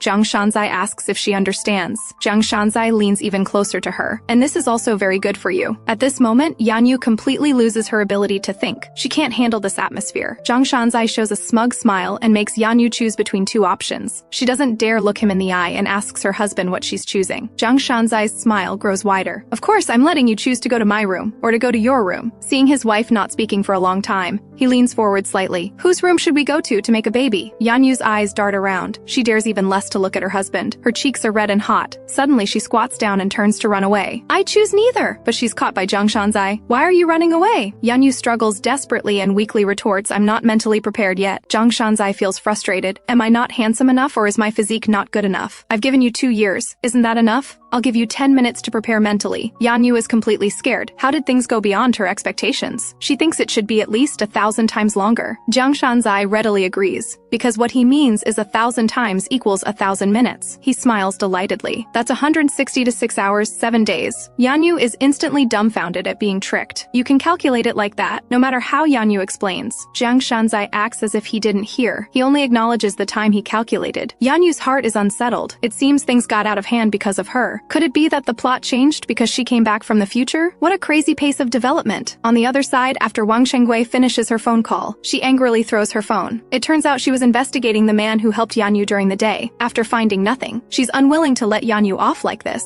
So she uses this matter to go to Jiang Shanzai and spread rumors that Yanyu is cheating. Vice President Jiang, did you know Li Yanyu is having an affair? She guesses that Yanyu's marriage into a wealthy family was made possible by Jiang Shanzai's love. If she can create a crack in this love and make him lose interest in Li Yanyu, he will definitely abandon Li Yanyu. However, after Shanzai finishes listening, he suddenly can't help but laugh out loud, and he laughs louder and louder. This foolish woman. He really wants to tear her mouth apart. Shanzai suddenly puts away his smile and stares sharply at Wang Shengui. 2 years ago I warned you nicely not to touch my wife, but you don't seem to understand human language. Wang Shengui is too scared to say a word. She didn't expect this situation. Shanzai, with his strong pride, shouldn't forgive his wife for cheating until a stack of bank statements is thrown in front of her. She finally can't stay calm. It turns out these are all records of her buying a degree for her daughter and bribing professors. Even her husband doesn't know about this. He actually investigated and found out. This man is too terrifying. Jiang Shanzai warns her with a dark face. My wife doesn't like being forced to bow her head. You know what to do. See yourself out. Wang Chengwei didn't expect Jiang Shanzai's reaction. She doesn't know if he believed her, but she won't give up. She secretly vows to make Yanyu reveal her true colors. That witch's words about sowing discord and Yanyu cheating still created a crack in Jiang Shanzai's heart. Outside the window, he sees Yanyu and Shen Shizhen having dinner at a restaurant. He also sees this man touching Yanyu's hair. Moreover, Yanyu shows him a smile he's never seen before. Her smile to him is always fake. This stabs Jiang Shanzai's heart with pain. He remembered Wang Shengwei's words. Could his wife really be having an affair? Shen Shizhen walks out of the restaurant and runs into Jiang Shanzai. He vaguely says Yanyu is in the restroom. Jiang Shanzai finds him even more irritating now. He's certain Yanyu isn't the type to cheat, but this guy in front of him definitely has ulterior motives. With a dark expression, Jiang Shanzai asks if he had dinner with Yanyu. Shen Shizhen doesn't fear his gaze and provocatively says they've been together, eating. These words turn into countless needles stabbing into Jiang Shanzai's heart. Shen Shizhen smiles and asks him, "Do you love Yanyu?" Jiang Shanzai's expression turns shocked. As expected, this brat has feelings for Yanyu. I can answer your question, but what gives you the right to ask such a thing? Shen Shizhen adjusts his glasses and says he wants to tell him something about Yanyu. These words make anger surge from Jiang Shanzai's heart. Hurtful daggers fly at him one after another. He's actually hearing about his own wife from someone else. However, Shen Shizhen says that Yanyu canceled the academic conference she'd been preparing for a long time because of important family matters, and marriage isn't comfortable. Don't you agree, Mr. Jiang? He means that Jiang Shanzai shouldn't interfere with Yanyu's work. Jiang Shanzai had no idea about any of what Shen Shizhen is saying. He doesn't even have the courage to object. He feels Yanyu must be hiding something from him, but it's not Shen Shizhen's place to lecture him. Jiang Shanzai looks at him coldly with disdain. If Yanyu really had inconvenient reasons, I wouldn't let her go either. At this moment, Yanyu just walks out and happily calls out senior when she sees Jiang Shanzai. Both Shen Shizhen and Jiang Shanzai turn to look. Shen Shizhen looks at Yanyu and asks why she's calling so enthusiastically. Jiang Shanzai thinks to himself, she was calling me just now, none of your business. He turns his head and glares at Yanyu angrily, his displeasure written all over his face. It's all because you're used to calling me senior. Now what are we supposed to do in this situation? Yanyu stands frozen, then unnaturally says, honey, you're here. This call seems to hit Jiang Shanzai right in the heart. His spirits instantly soar. He happily takes Yanyu's hand and says, wife, let's go home. On the way back, Jiang Shanzai still complains to Yanyu that calling him honey sounded too distant, but at least he heard Yanyu call him honey. All his unhappiness vanishes. He asks his wife why she isn't going to the academic conference. Yanyu nervously claimed she already knew how. She thinks to herself, I can't exactly tell him I already went in another future, can I? And right now, more important than the conference is the man in front of her. Jiang Shanzai suddenly stops, grabs Yanyu and asks if she's hiding something from him. Are you being threatened? Or is someone bullying you? No matter who it is, just tell me and I'll stand up for you. Yanyu Yanyu finally agrees to go to City B for the academic conference. Later, Jiang Shanzai eagerly follows along, seeing her husband in a sharp suit greeting her. Yanyu instantly stands frozen. She never expected he'd actually follow her here. People around them are amazed. Is this Yanyu's husband? They all say enviously how handsome he is. To avoid embarrassing his wife, Jiang Shanzai flashes them a handsome, charming smile. Yanyu's face turns completely red. This man is too subtly flirtatious.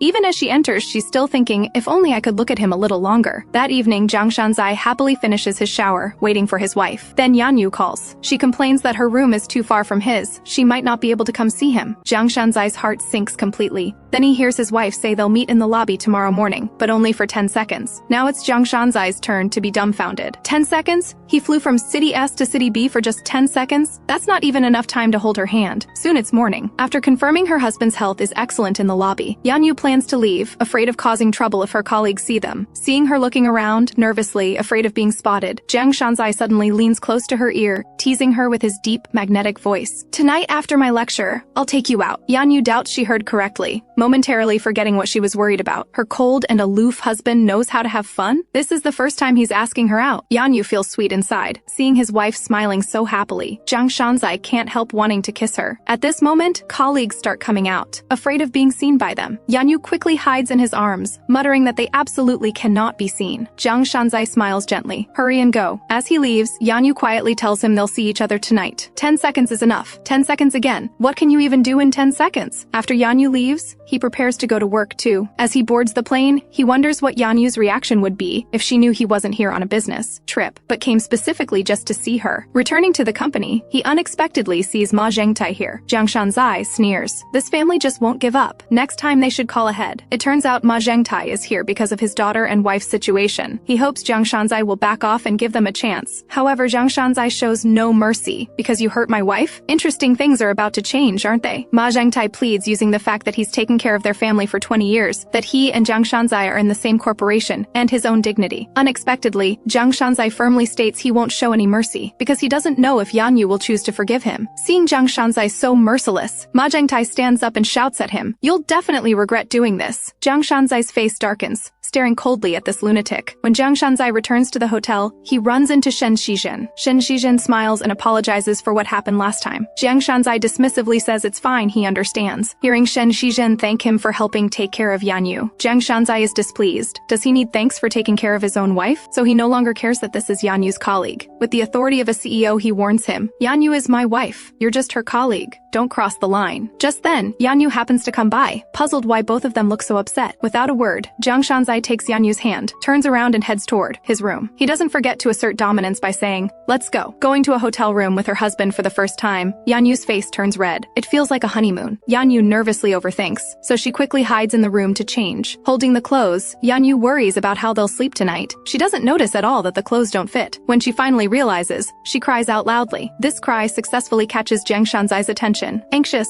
and flustered, he immediately rushes into the room. Yanyu's face turns bright red with embarrassment. She quickly covers the shirt hem and asks what he's doing. Jiang Shanzai never expected this situation. Blushing, he looks at his flustered wife. He suddenly covers his face, wanting to laugh. He forgot his shirt was also in the paper bag, which is by the bed. Yanyu huffily asks him, "Is this your first time seeing someone wear the wrong clothes?" Utterly embarrassed, she quickly hides under the covers. Seeing such a cute wife, Jiang Shanzai can't help teasing her. "It's fine. You can keep wearing it. After all, you look better in it than I do." Yanyu feels he's making fun of her. If he's going to say that, she's not going anywhere. Jiang Shanzai readily agrees, telling her they're not going anywhere tonight. He even smiles and asks if she knows what day it is.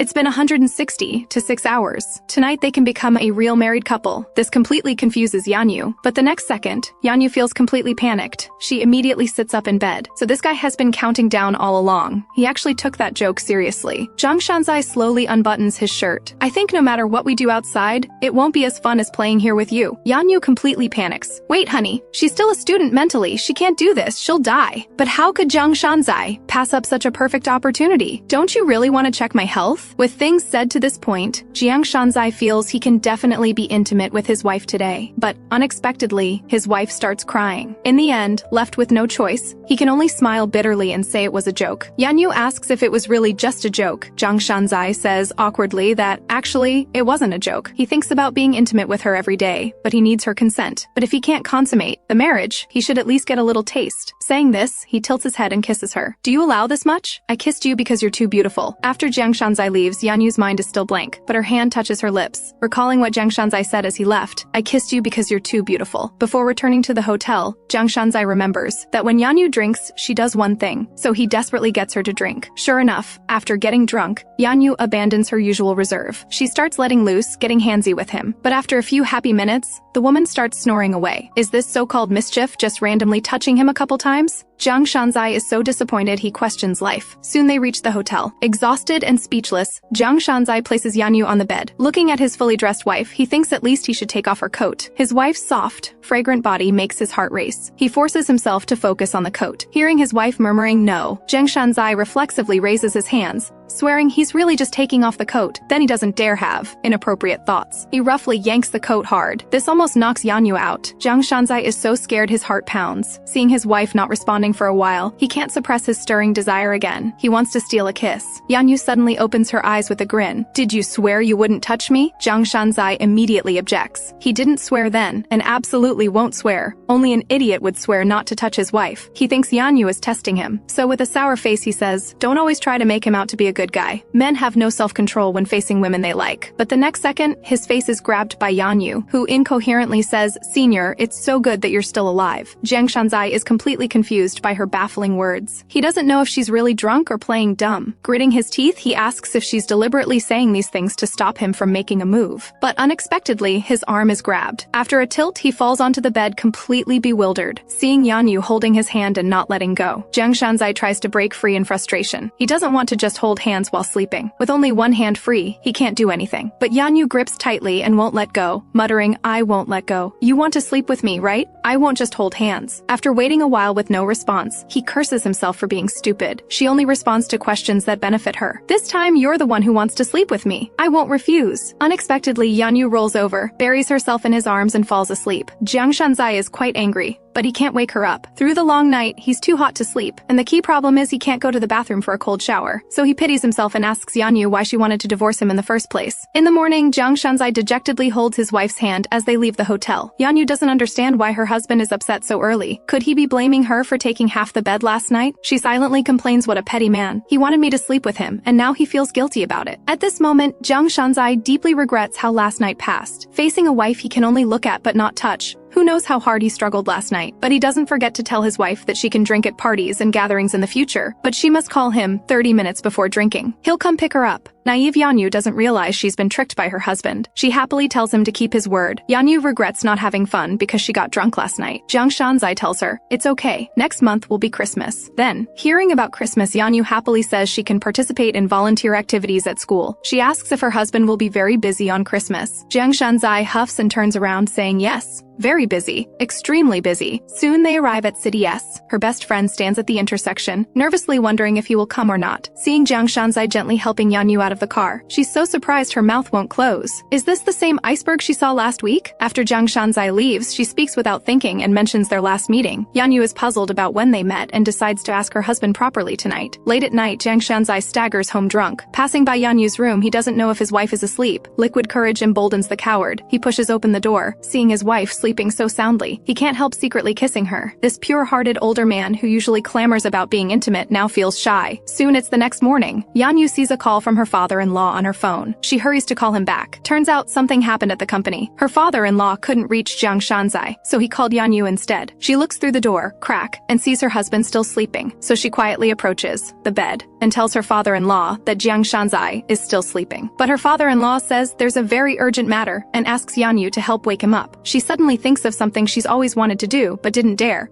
So she agrees. After hanging up, she slowly approaches her husband. Then she presses closely against his back, listening to his heartbeat, thinking to herself, today's health check is complete. Suddenly, a hand reaches out. Who knew the person who was just sound asleep suddenly pins her against the bed. The two of them end up in this position with him on top. Jiang Shanzai doesn't speak, but instead carefully confirms who's beneath him, from his handsome face slowly approaching. Yanyu senses a hint of danger. Before she can see clearly what's happening, Jiang Shanzai lowers his head and kisses her. After a long while, the two finally separate, both breathing heavily. Then those burning kisses fall on her neck. Seeing things about to spiral out of control, she urgently tells him to stop. What she gets in return are even more intense kisses. Yanyu's mind goes blank. A hand suddenly wraps around her waist, pulling her even tighter into his arms. The two are pressed together seamlessly. Frightened by her husband's physical reaction, she cries out and helplessly grabs his arm. "Senior!" Jiang Shanzai unbuttons her top with one hand. Yanyu is scared stiff. As he tries to unbutton the third button, without thinking, she suddenly jerks her head up and headbutts him. Now it's Jiang Shanzai's turn to be stunned. He doesn't react for a while, thinking he was having an erotic dream. Annoyed, he gets up and yells at Yanyu, "Didn't I tell you not to provoke me in the morning? Were you just yelling at me?" Realizing he said the wrong thing, Jiang Shanzai guiltily turns to look behind him. He sees his wife huffing and fuming, tears still hanging on her lashes, her disheveled appearance revealing too much. The words "I'm sorry" come out stuttered. "In the morning, I need time to load. Did I do anything strange to you?" Yanyu asks back, suppressing her anger. "Don't you remember what you just did to me?" Jiang Shanzai's expression becomes somewhat unnatural. "No, I mean besides kissing, I didn't do anything stranger, right?" Yanyu explodes with rage. "Isn't kissing strange enough? At a time like this, you should be desperately begging me." Jiang Shanzai quietly corrects her. "You mean desperately begging?" Then he bursts out laughing. He doesn't want to be like this either, but his wife wants him to desperately beg. How desperate should he be? Yanyu angrily grabs a pillow and throws it at him. She yells furiously, "Your father is looking for you. Go call him back now!" Jiang Shanzai laughs so hard he can't straighten up. Oh no, even his wife's angry face looks cute to him now. Even after arriving at the company, Jiang Shanzai is still thinking about what happened this morning. Even when his father asks him about the company's confidential files being leaked, he still can't control his laughter. His father angrily slams the table. "There's a mole in the company and you're still laughing? Focus on work now!" He tries hard to control himself from laughing, but his wife is too funny. What can he do if he can't help it? His father is speechless. This child is hopeless. When Jiang Shanzai returns home in the evening, he sees Yanyu is still angry. He pretends to be pitiful and says he hasn't eaten yet. Yanyu asks if he'll eat spicy cabbage rice. He says ingratiatingly that anything is fine. "I'll eat whatever you give me." Yanyu suddenly smiles eerily. "Really?" Then she brings out a huge pot of spicy cabbage rice, a good 22 pounds. Yanyu smilingly urges her husband to hurry up, asking if it's too much. If he can't finish it, he can leave some. How dare he say he can't finish it? Not only does he have to eat it all, he also has to say against his conscience that it tastes really good. At this moment, Yanyu's mother calls. Turns out they want to come to the city for a night and asks if it's convenient. Worried that Jiang Shanzai wouldn't be happy with them staying here, Yanyu suggests they stay at her brother's apartment. Or if not, booking a hotel works too. Hearing their conversation, Jiang Shanzai starts calculating. If his mother-in-law stays here, Yanyu will definitely sleep with him at night. Why pass up such a good opportunity? Returning to the dining table, seeing her frowning, Jiang Shanzai deliberately asks what's wrong. Yanyu tells him her parents want to come to the city to see her and says she's already arranged for them to stay at her brother's apartment. Jiang Shanzai is puzzled. Clearly he has more rooms here, so why squeeze in together with her brother? So he suggests letting her parents stay here. Yanyu is very surprised. Someone who values his own space so much wants to invite her parents to stay at home. After all, even his own parents haven't stayed here. "Are you serious?" Jiang Shanzai smiles and asks her back.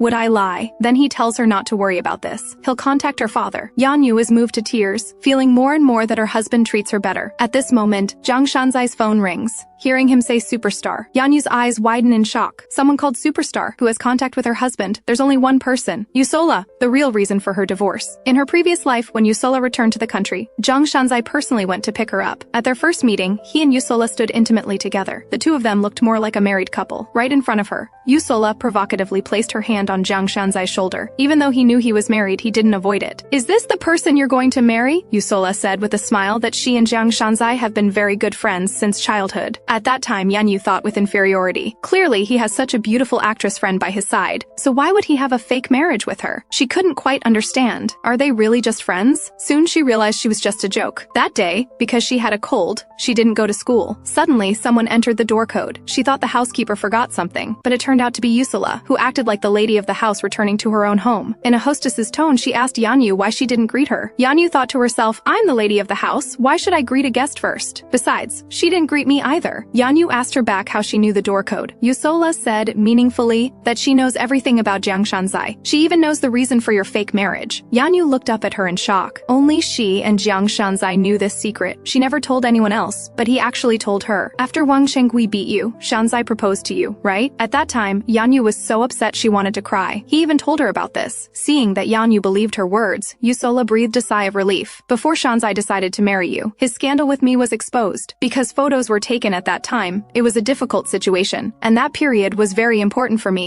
so I told Shanzai I hoped he could find a way to stop this scandal. You understand now, right? When Yanyu heard these words back then, saying her heart was pierced by 10,000 arrows wouldn't be an exaggeration. She was just their shield. Seeing Yanyu's dejected face, Yusola hoped Yanyu would understand that she could marry Jiang Shanzai thanks to her. Then she got up to leave. Before leaving, she didn't forget to remind Yanyu not to make things difficult for Jiang Shanzai because of today. After all, you were able to marry into a wealthy family and become a rich wife because of Shanzai's sympathy. How could Yanyu dare to ask Jiang Shanzai back then? Was she really just a disposable tool to protect Yusola? Coming back from rebirth and hearing Yusola's call again, she's very curious. Is their marriage really as Yusola said in the previous life? But she's more afraid of hearing the answer she doesn't want to hear from his mouth. At this moment, Yanyu, doing volunteer work at school, is asked by a colleague what plans she has with her husband tonight. Yanyu says with a forced smile that Jiang Shanzai is very busy. The colleague looks regretful. Christmas Eve is the happiest day for lovers. Yanyu thinks to herself, today is the premiere screening of Yusola's movie, and after that there's a Christmas Eve dinner. He'll definitely come back very late. Returning home, she almost wants to drill a hole in her phone. She looks at the message she sent in the afternoon hundreds of times, not knowing whether her husband went to see Yusola. Suddenly the sound of the door opening comes from the entrance. Yanyu wonders who would come at this time. Suddenly, as if thinking of something, could it be Yusola? Bad memories from her previous life flood in. Her nervous heart pounds. Jiang Shanzai didn't expect his wife to be home. He frantically hides the flowers behind his back. This morning, before leaving, he asked what she was doing tonight. She said participating in volunteer work at school, and these past 2 days, she's been barely responding to him. He's been wondering if this whole time has been a dream. He heard that giving gifts makes girls happy, so he wanted to come back early to surprise her. Yanyu asks dumbly why he didn't go to the premiere screening. Did I ever say I would go there? If you're not going, why would I go? Heaven knows, he never once said he would go to the premiere screening. Yanyu is a little happy. He actually didn't go to Yusola's but came to her instead. Hearing him say that if he'd known she was home, he would have come back earlier, her mood improves even more. But a familiar fragrance completely sweeps away her good mood. Jiang Shanzai hands the flowers to Yanyu. A bit happy and a bit shy, he says this is a gift for you. Yanyu feels like she's been struck by lightning. Her mind explodes. In her previous life, he often gave her flowers too. She liked them very much during that time, but now these flowers are her nightmare. Because seeing flowers reminds her of the scene of his death, Yanyu's tears fall heavily in distress. Jiang Shanzai's expression is very panicked at this moment. He never expected the surprise to become a shock. Hearing his wife say she doesn't like flowers, especially pink roses, he hurries to apologize, saying next time he'll send a flower basket. Hearing this, Yanyu cries even harder. She not only hates flowers but also flower baskets. Jiang Shanzai holds her hand and gently comforts her. Let's go exchange it for something you like, okay? It's decided then. At the flower shop, 2 people with red, teary eyes request to return the flowers. The salesperson is completely bewildered. Finally, Yanyu picks out a succulent plant known for its strong vitality. On the way back, she tightly protects the succulent in her arms, hoping Senior will have strong vitality like the succulent. Her mood is much better now, so she asks her husband why he didn't go to Yusola's. Jiang Shanzai is very confused. Why would he go? Besides, going alone would be boring. Yanyu mutters quietly, but that's a movie by your best friend. For a moment, both fall silent. No matter how important, she's not as important as you. She turns to look at her husband in disbelief. Jiang Shanzai asks with a red face what's wrong. Yanyu doesn't know if she's happy or afraid. Her life seems to have changed, yet it seems unchanged. At midnight, the phone rings. The long-awaited good moment is interrupted. Jiang Shanzai suppresses his anger and doesn't want to look at his phone. Yanyu asks why he won't answer. He suddenly turns around, hugs his wife, and acts spoiled, like a big wolf dog that didn't get his bone. He says aggrievedly he won't answer. Absolutely won't answer. Without looking, he knows it's Yusola's call. She always has such bad timing. Yanyu didn't expect this reaction to Yusola's call. Could she have been misunderstanding their relationship all along? She starts to think, did she only believe Yusola's words and wrongly blame them? Thinking this, she raises her hand and gently soothes him. After being comforted, the man's mood is wonderful. He asks his wife what her plans are for this year. Her plan is for him to be safe and get through this year. Jiang Shanzai laughs heartily and says proudly, "So you have no plans?" Yanyu becomes even more annoyed, glaring at him and muttering quietly. Her New Year's plan is hoping he'll get through this year safely. What's wrong with that? He doesn't understand her intentions at all. But it doesn't matter if he doesn't know, as long as he gets through this year safely. Rarely seeing his wife so clingy, Jiang Shanzai asks dotingly what her plans are for tomorrow. Yanyu tells him she wants to go to Namsan to watch the sunrise. She wants to pray to the sun god for his safety, because they can't drive up the mountain. Yanyu teasingly asks if he knows how to take the bus. Jiang Shanzai is annoyed. He's not an idiot. Do you have a transit card? He proudly waves the card in his hand. As soon as the bus stops, Yanyu can't wait to tell Jiang Shanzai to follow her lead. The second time holding hands outside. Both are too shy to speak. Jiang Shanzai thinks to himself, actually, it's not just her experiencing so many firsts with him. For him, many things with her are also first times. Soon they arrive at Namsan. Facing the sea of people, Jiang Shanzai worries she'll get lost like last time. He tells her they must keep holding hands. He's afraid of losing her, and afraid she'll get cold. He worries like an overprotective father. He bundles his wife up completely. Seeing Yanyu about to protest, he fiercely tells her to wipe her nose clean first before talking. Yanyu actually believes him and quickly sniffles. He wants to laugh. How can he have such a silly and naive wife? But though she's a bit dumb, she's obedient and cute. At this moment, cheers erupt around them. The sun is rising. Yanyu is mesmerized by the beautiful sunrise, praying to the sun god to protect her husband's safety. Suddenly, she's wrapped in someone's arms. His incredibly gentle voice sounds in her ear. If you hide in my arms, you won't be cold. Yanyu's tears fall heavily in emotion. As long as he gets through this year safely,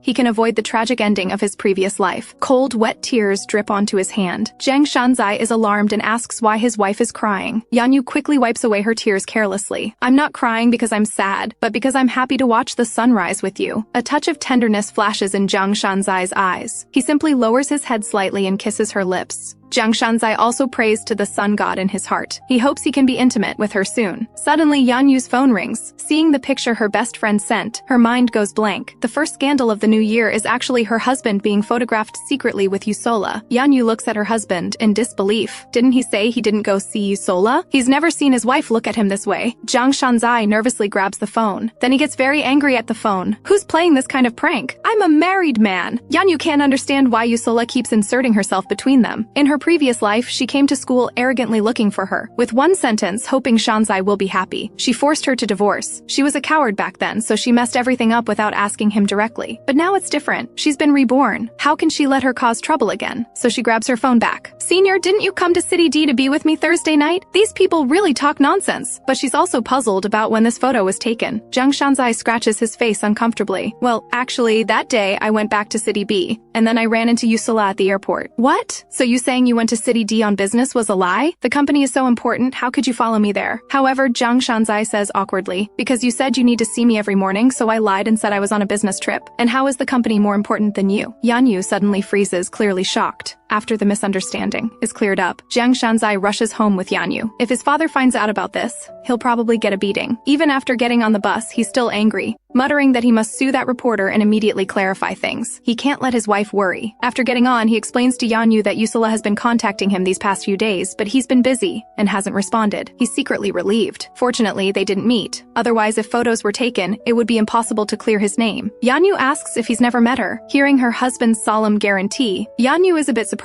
He actually said he had no time to see Yusola, but specifically went from City B to City D to see her. Then she feels a bit smug. Jiang Shanzai is confused by her smile. Is his wife thinking something strange again? After sending Yanyu home, Jiang Shanzai goes to the family estate. However, no one expected that Yusola would dare to come to the door after the scandal broke. This time, Yanyu wants to let her know who is the real lady of this house. Yusola firmly believes that Jiang Shanzai married Yanyu out of sympathy. She wants to correct the relationship between the three of them and let Yanyu know her place. Yanyu questions her coldly. The scandal has already broken, and your agency has stepped in for you. You should just lay low. Why come here and let the media misunderstand? But Yusola just smiles and says she doesn't care about such things anymore. Yanyu can't help but sneer. But I care. No matter how close you two are, do you think it's appropriate to come to my house on the very day the scandal breaks? However, no one expects an unexpected person to arrive outside the door at this moment. Could it be that you're doing this to turn the scandal into reality? As if her sore spot has been hit, Yusola furiously snaps at Yanyu to shut up. Li Yanyu, even without me, you'd probably have bigger scandals with other people. How can you live with Shanzai being so petty? Yanyu looks at her coldly without refuting. If Jiang Shanzai were truly unfaithful to their marriage, she would choose to leave on her own. It's not Yusola's place to tell her what to do. In her previous life, she was foolish to believe her words. And what about what I told you last time? Have you considered it? Didn't you tell me you wanted to divorce Shanzai? Jiang Shanzai can hardly believe what he's hearing. He recalls what his mother told him before. Mom said he treated Yusola better than Yanyu because he felt too guilty toward her. That's why he wanted to protect her well. This made her mistakenly think you have feelings for her. You should move on on from the guilt. Otherwise, it's unfair to Yanyu. Jiang Shanzai's heart aches. To compensate Yusola, from that day on, he did everything to make her happy, always treating her as his best friend. But why would she say those things to his wife? Could she be waiting for him to divorce?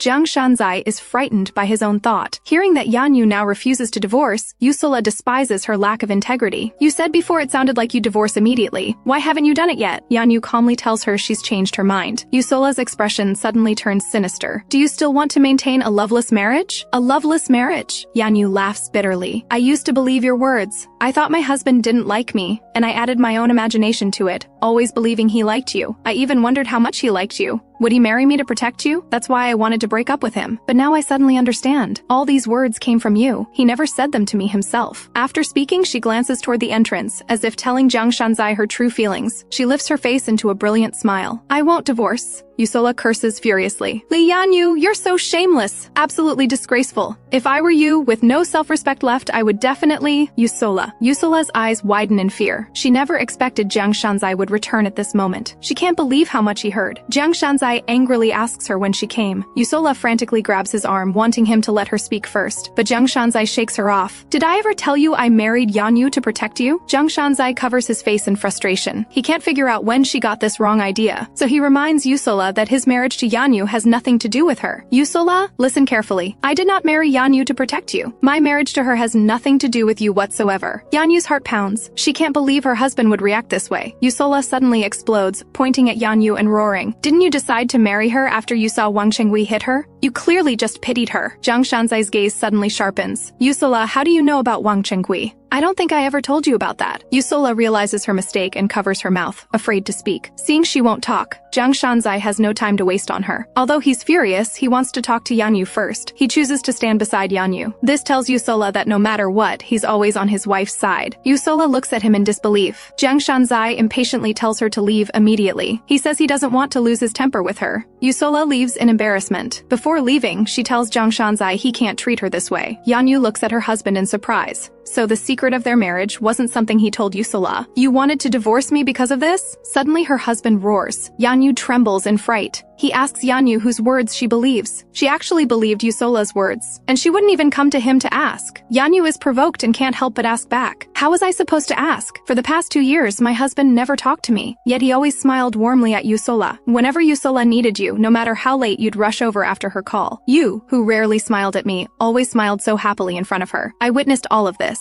How could I ask? The more Yanyu speaks, the more upset she becomes. If I asked whether you liked Yusola, and you said yes, what was I supposed to do? How could I handle what came after? Yusola was right about one thing. Our marriage was built on a foundation without love. Yanyu suddenly shouts at him. How was I supposed to ask you? Jiang Shanzai's fury is extinguished by a bucket of cold water poured over his head. He feels indescribable panic and fear. He quickly crouches down and grabs Yanyu's hand, begging her to forget what happened in the past 2 years. They can start over. But Yanyu cries even harder. For him it's 2 years, but for her it's countless 2 years. To save him, she relived these 2 years countless times. He says forget and she's supposed to forget. You say start over. Do I have to obediently do as you say? Jiang Shanzai's mind buzzes. He almost doesn't dare think about what her words mean. How disappointed must she have been in him to choose to believe Yusola's words? He finally knows what soul-crushing devastation feels like. Seeing the misunderstanding deepen, he suddenly stops Yanyu and explains his relationship with Yusola. Yusola is my best friend's sister, because 20 years ago he died saving me. That's why I'm good to her. He doesn't know if his wife will listen. He talks about what happened 20 years ago on his own. Young Jiang Shanzai and Yusola's brother went on an outdoor adventure without telling their parents. They discovered an abandoned cabin. Yusola's brother planned to clean up the place, saying they could stay here in the future, but they unexpectedly encountered the house's owner. The man thought his runaway wife and child had returned. He actually set the cabin on fire. Yusola's brother, to save him, let him climb out by stepping on his shoulders. After he got out, the house owner knocked him unconscious with a stick. When he woke up again, it was too late for everything. Yanyu listens in a daze, completely stunned, both shocked and heartbroken. Unconsciously, she walks toward him. She reaches out and pulls him into her embrace, telling him to stop. She feels as if she's back in that unbearable pain. Although she can't tell Jiang Shanzai, she knows this kind of guilt. She can hardly believe what state of mind he's been in to endure until now. He probably wants to return to the past even more than she does. Jiang Shanzai feels that without clarifying, the misunderstanding will only deepen. So he continues. Because Yusola and her brother were both orphans. When her brother suddenly died, I thought she must resent me. So whatever she asked for, I tried to fulfill it. Seeing Yanyu silent with tears in her eyes, he thinks she believes he's making excuses for Yusola. He quickly clarifies that he's not saying this to make make her forgive everything Yusola did. He's clarifying that he never said those things to Yusola. He hopes Yanyu will trust him no matter what happens. Yanyu nods with a smile. Who knew he'd suddenly stand up to confess something to Yanyu? I'm sorry, I investigated you. I knew about Wang Chengui using you before. Before things were clear, I thought, like everyone else, that you experienced dating violence. That's why you're afraid of men, and why you asked for separate rooms after marriage. Yanyu stares blankly for a while, hardly believing he actually knows about this. Then she loudly asks her husband back. I'm afraid of men? Jiang Shanzai mutters quietly. Aren't you always afraid of me? Yanyu says she's only afraid of him, not all men. His heart sinks. Why is she only afraid of him alone? Yanyu knows she's in the wrong. Her mouth moves faster than her brain. That's because I'm too embarrassed to look at handsome men. After saying it, she feels too embarrassed and quickly covers her mouth. How can this stupid mouth say anything? Jiang Shanzai doesn't react at first. Then he's overjoyed. So it's because he's too handsome. He knew it. If she found even him distasteful, how much more would she dislike other men? Yanyu is speechless. This narcissism is incurable. She suddenly remembers he was talking about sad things. Is she being too much? So she apologizes to him. Jiang Shanzai chuckles. He pulls Yanyu into his embrace. His gaze burns into her. Can I kiss you? Yanyu can't keep up with his jumping thoughts. She blushes and says no. Jiang Shanzai takes her hand and kisses it. His voice is husky and seductive. Say yes quickly. Yanyu's gaze flickers. She stammers. Not right now, but I want to right now. Jiang Shanzai doesn't care whether she nods. He dominantly holds the back of her neck. He lowers his head and kisses her lips, gently and softly kissing her. However, facts prove that men's words can't be trusted. When he goes from just one kiss to a deep kiss and trails down along her jaw, Yanyu knows she shouldn't have softened. She pushes him away in embarrassment and anger. Why is this man so domineering? She hasn't agreed yet. Yanyu is overwhelmed by his persistence. She blurts out, "You haven't done that thing yet." Jiang Shanzai looks confused at first. Then he thinks of intimate matters and immediately understands. His face also turns red, so he presses her back onto the sofa. Then let's do that. We can do it right now. The smile in his eyes deepens. I'm fine with it. This man has been thinking about it for 72,000 minutes. He never figured out which thing his wife meant when she said that thing in bed. His colleague sees him looking troubled and asks if he fought with his wife over the scandal. Now he feels both bitter and envious seeing happily married people. He glares at him. He turns away, not wanting to see him. So annoying. Anyone peacefully in love irritates him now. His colleague tells him honesty is best between spouses. You should honestly tell the other person what you want to say. This makes him angry. He doesn't know how honest he's been. It was because he honestly told his wife he wanted to kiss her that things became like this. His colleague can't understand how Yanyu fell for this arrogant personality. So he asks him, "Did you steal Yanyu? Have you properly confessed to her?" Jiang Shanzai suddenly realizes. How did he not think that thing meant confession? Then he rushes home. In the evening, Yanyu returns home. She's dumbfounded seeing the house full of succulent plants. She was worried he'd insist on sleeping together tonight. Jiang Shanzai happily takes his wife's hand. He introduces her to the names of these succulent plants. Yanyu listens, feeling dizzy. She thinks to herself that unusually attentive people have ulterior motives. Jiang Shanzai doesn't know his wife is thinking wrong. He shyly asks Yanyu if she knows what these succulent plants have in common. Yanyu is completely confused. She blankly says she doesn't know. Their theme is, I like you. So he confesses to Yanyu affectionately. Wife, you're the one who changed me. Now my heart and eyes only have you.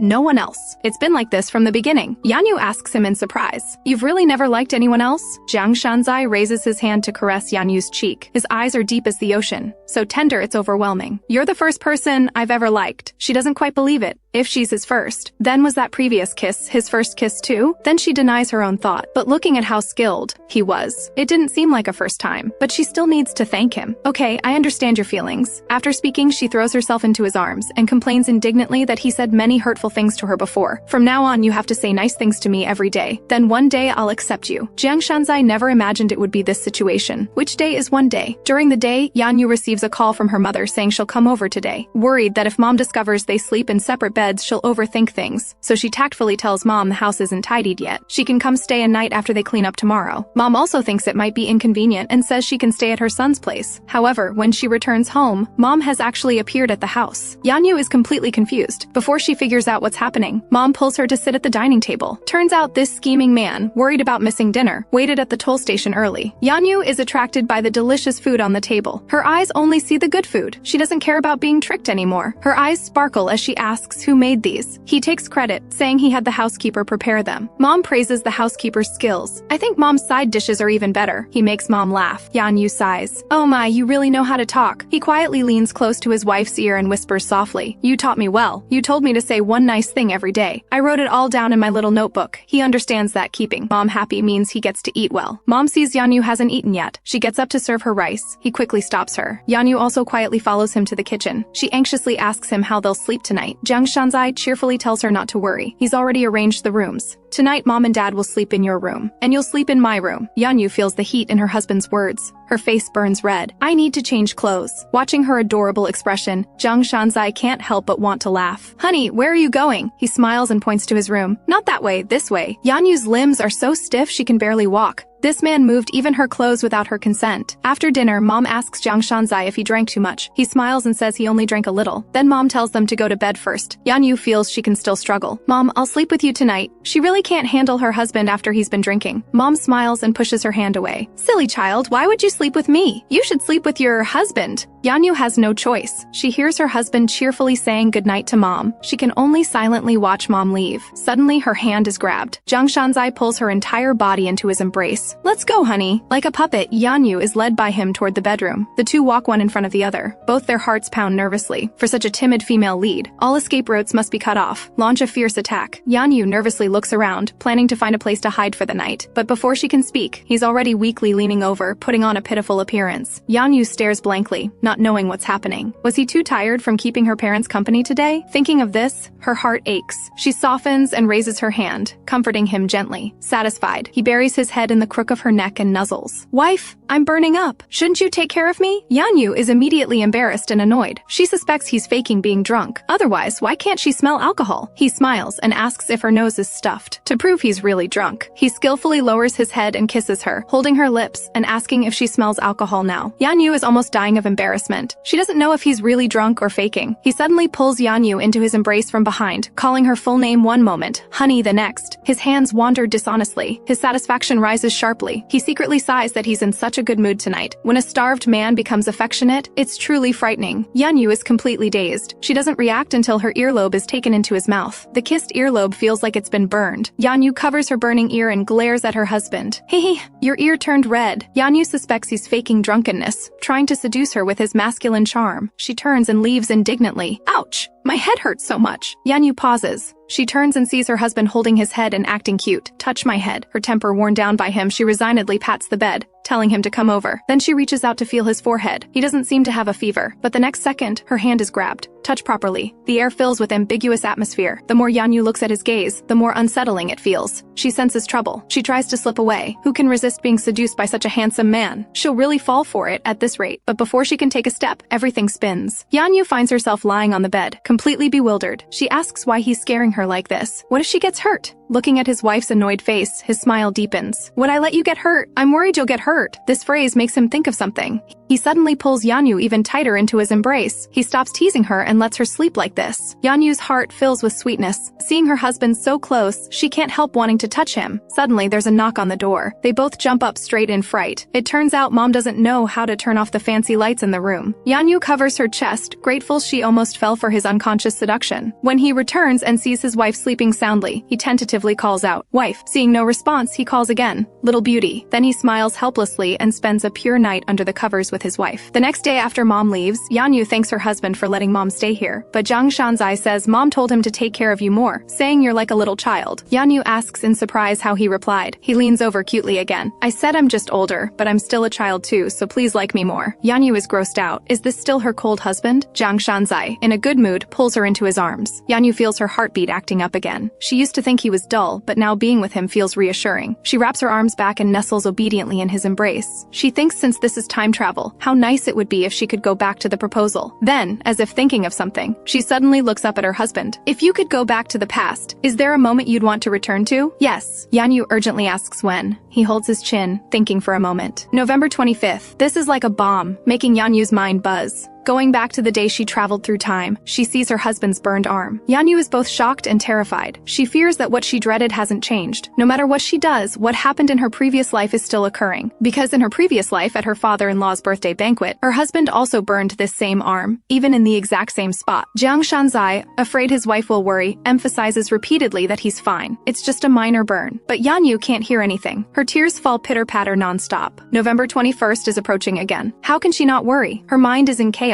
Could this be a warning from this world? Warning her that no matter how hard she tries, she absolutely cannot change her husband's fate? Mocking her that the future isn't so easily changed. Yanyu doesn't dare delay a moment. She drags her husband rushing to the hospital. She happens to encounter the man who helped Yanyu at the mall. He calmly looks at Jiang Shanzai's arm and inexplicably says a phrase. That's why I told you to be careful. At the hospital, after bandaging the wound, Jiang Shanzai sees Yanyu's emotions remain tense. He smiles and tells her it's just a minor injury. To prove he's really fine, he raises the finger with his ring to show her. Look, the place with the ring is perfectly intact. But Yanyu blames herself terribly. She hates that she didn't go get the food then. If she had gotten injured instead of her husband, it would definitely be better than now. Seeing her like this, Jiang Shanzai's heart jumps. He knows she's overthinking again, because he knows his wife cares deeply about his health. So he lowers his head and gently nuzzles her forehead, softly coaxing. It's really nothing. It doesn't hurt. At this moment, there's a knock on the door outside. After Yanyu goes out, she sees the culprit. She asks him darkly if he still has the face to come. It turns out this man is Yanyu's colleague. He heard her husband is a conglomerate heir. He wanted to curry favor with Jiang Shanzai but never had the chance before. He didn't expect to encounter Jiang Shanzai having lunch with Yanyu at the cafeteria today, so he deliberately knocked over the food tray, wanting to use this opportunity to get close to Jiang Shanzai. But he didn't expect Yanyu to hate him to death. She won't let him get one step closer to her husband. After returning home, Jiang Shanzai tells his wife to rest first. He needs to shower before going to work. Yanyu worries water will get in his wound if he washes his hair, so she grabs her husband's coat. Can I help you wash your hair? Your wound can't get wet. He thinks he misheard and looks at his wife in surprise. Then he smiles somewhat ambiguously. But I shower completely naked. Yanyu glares at him. Just wear clothes then. He indulgently taps her forehead. Got it. I'll wrap myself in a bath towel in a bit. However, Yanyu never expected that after entering the bathroom she'd see her husband with even his underwear off. Yanyu freezes on the spot. Seeing his wife dressed even more fully than usual, he looks utterly disappointed. Turns out he was overthinking. He thought she'd strip down like him. Yanyu is like she's been paralyzed. Her body stiff, she follows him awkwardly. Seeing her husband's well-defined physique, Yanyu sneaks a glance. Thinking such a handsome man as her husband gives her an inexplicable little thrill. During the hair washing, Yanyu forces herself not to be tempted. She tilts her head back and stares straight ahead. Suddenly, she feels a burning gaze on her. Yanyu nervously asks him what's wrong. Is he uncomfortable? He shows a faint, satisfied smile, sighing that having a wife is so nice and his wife is so good to him. It makes him feel that even getting injured is somehow happy. Hearing him take the injury so lightly, Yanyu angrily grabs a handful of his hair. Happy, my foot. My heart is aching to death. He laughs freely. Be gentle or the bath towel will fall. Yanyu mutters quietly with a red face. You're really too ugly.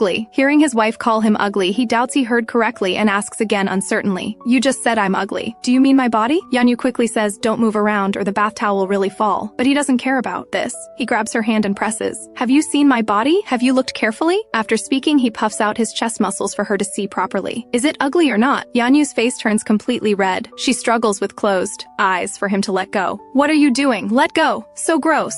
His heart sinks. Now she finds him gross, so he persistently urges, look, is it ugly or not? Under her husband's aggressive gaze, Yanyu panics and steps back. In a moment of nervousness, she reaches out to push, but unexpectedly in the tussle, she actually pulls off her husband's bath towel. Yanyu quickly covers her eyes. After staring through her fingers for a few seconds, she quickly turns around telling him to cover up quickly. He smiles teasingly. You should at least verify whether it's real or fake. Hearing him say this, Yanyu turns around puzzled. She sees Jiang Shanzai proudly displaying his well-defined muscles. Yanyu glares furiously at her husband. Why are you joking with me? He smiles smugly. Why so serious? Actually, didn't you want to see my body too? Yanyu retorts weakly. No, I didn't want to see, but your tone sounds like you're particularly disappointed. Yanyu feels a bit guilty. She clearly feels her face about to burst into flames. Embarrassed and angry, she raises the shower head and sprays him wildly. I did not! Yanyu realizes her love for her husband has overflowed. She decides to confess to him tonight. Confessing to someone for the first time, Yanyu trembles nervously, although she's certain of her feelings. taking action is still very nerve-wracking. Seeing her husband return, Yanyu asks if his arm still hurts. He raises his arm toward her, telling her it's much better than this morning, and says he'll go to the hospital tomorrow. Yanyu is a bit worried and says she'll go with him tomorrow. His heart feels sweet. He can't help but kiss her forehead. Her originally nervous mood is interrupted by her husband. Now she's not nervous anymore, so Yanyu musters courage to confess to him. I have something to tell you. About to turn around, he looks at his wife again and sighs. I know I didn't say nice things yesterday. I'm sorry. Yanyu blinks at him, not reacting, looking silly. Oh my, that's not what she's talking about. Then she hears her husband talking to himself, his tone carrying resentment. To be honest, when you helped me wash my hair this morning because your clothes got wet, I was a bit tormented. He looks at his wife shyly. Sometimes I feel you're so beautiful I can't help myself. He always makes her blush. Yanyu realizes she can't handle her husband saying sweet things, but she still can't help laughing. He asks his wife embarrassedly what she's laughing at. Yanyu laughs and wipes tears from the corner of her eyes, telling him that's not what she wanted to say. What? That's not what you're talking about. Then what is it? Yanyu slowly walks over, hugs him against his chest, and closes her eyes contentedly. She confesses her feelings to him. His expression first shows surprise, then nervousness, then his heart blooms with joy. So his wife is confessing to him and saying she really likes him. His heart feels soft and sweet. At this moment, he suddenly feels he's the happiest person in the world. Then he raises his hand to hold the back of her head and lowers his head to kiss her deeply. Receiving his wife's response for the first time, he's so excited he kisses even deeper. After a long, passionate kiss ends, the two smile at each other. The next day, he hugs his wife and acts cute, saying he doesn't want to go to work. He says pitifully that his hand is injured. Should he take a day off? Yanyu holds back laughter and pushes him away. You're going to be late for work. Hurry and go. Who knew that? Although the front door opened, it doesn't lead him outside. Instead, he props himself against the doorframe, acting stubborn and unwilling to leave. Yanyu pushes him out forcefully. Aren't you very busy? There's a lot to do at the company. He peers through the door gap with hopeful expectation, asking his wife what she thinks about him quitting. Then he stares at her intensely, just waiting for his wife to nod. Yanyu sighs. She steps forward to give him a goodbye kiss. He shows a regretful expression, but he smiles brightly and says, "Okay, I understand." After being bombarded by his wife's confession at the company, his radiant smile instantly blinds his secretary. The secretary listens dazedly as he instructs that there's no need to prepare his lunch tomorrow noon. He'll go to the hospital with his wife. He then takes out a black card from his wallet and hands it to the secretary, telling them to buy something delicious with colleagues at lunch. The secretary looks at the black card dumbfounded, suspecting his CEO has been possessed. Otherwise, how did he change so dramatically overnight? So he asks uncertainly in a low voice, "Vice President, this isn't the company card. Doesn't matter if it's expensive." The secretary quietly asks if something good happened. Jiang Shanzai suddenly stops. "I just want to thank you for always taking care of my wife." In the office, he's still immersed in the happiness of being confessed to by his wife. But he receives a call from his prosecutor friend. He urgently asks how things went, but contrary to his expectations, his friend takes a long time to speak. It turns out he previously reported Wang Chengwei bribing professors to avenge his wife, but unexpectedly, Ma Zhentai used connections above to escape investigation. Although he thought Ma Zhentai would slip away like an eel, he didn't expect it to pass without any struggle at all. After being excited for several hours, his heart now calms down. Meanwhile, on the other side, after Yanyu sees off her husband and finishes her shower, she prepares to go to school. She happens to encounter the housekeeper coming to clean. The housekeeper asks her if she should move the clothes back to the original room. Yanyu smiles brightly and says no need. From now on, they'll both stay in one room. The housekeeper smiles happily after hearing this, as if she's also happy for them. But unexpectedly, after Yanyu leaves, she suddenly drops her smile. She stares darkly at the security camera in the house. Who knew that in a moment, the security camera actually goes black? After hanging up the phone, he starts to sow discord in front of his father.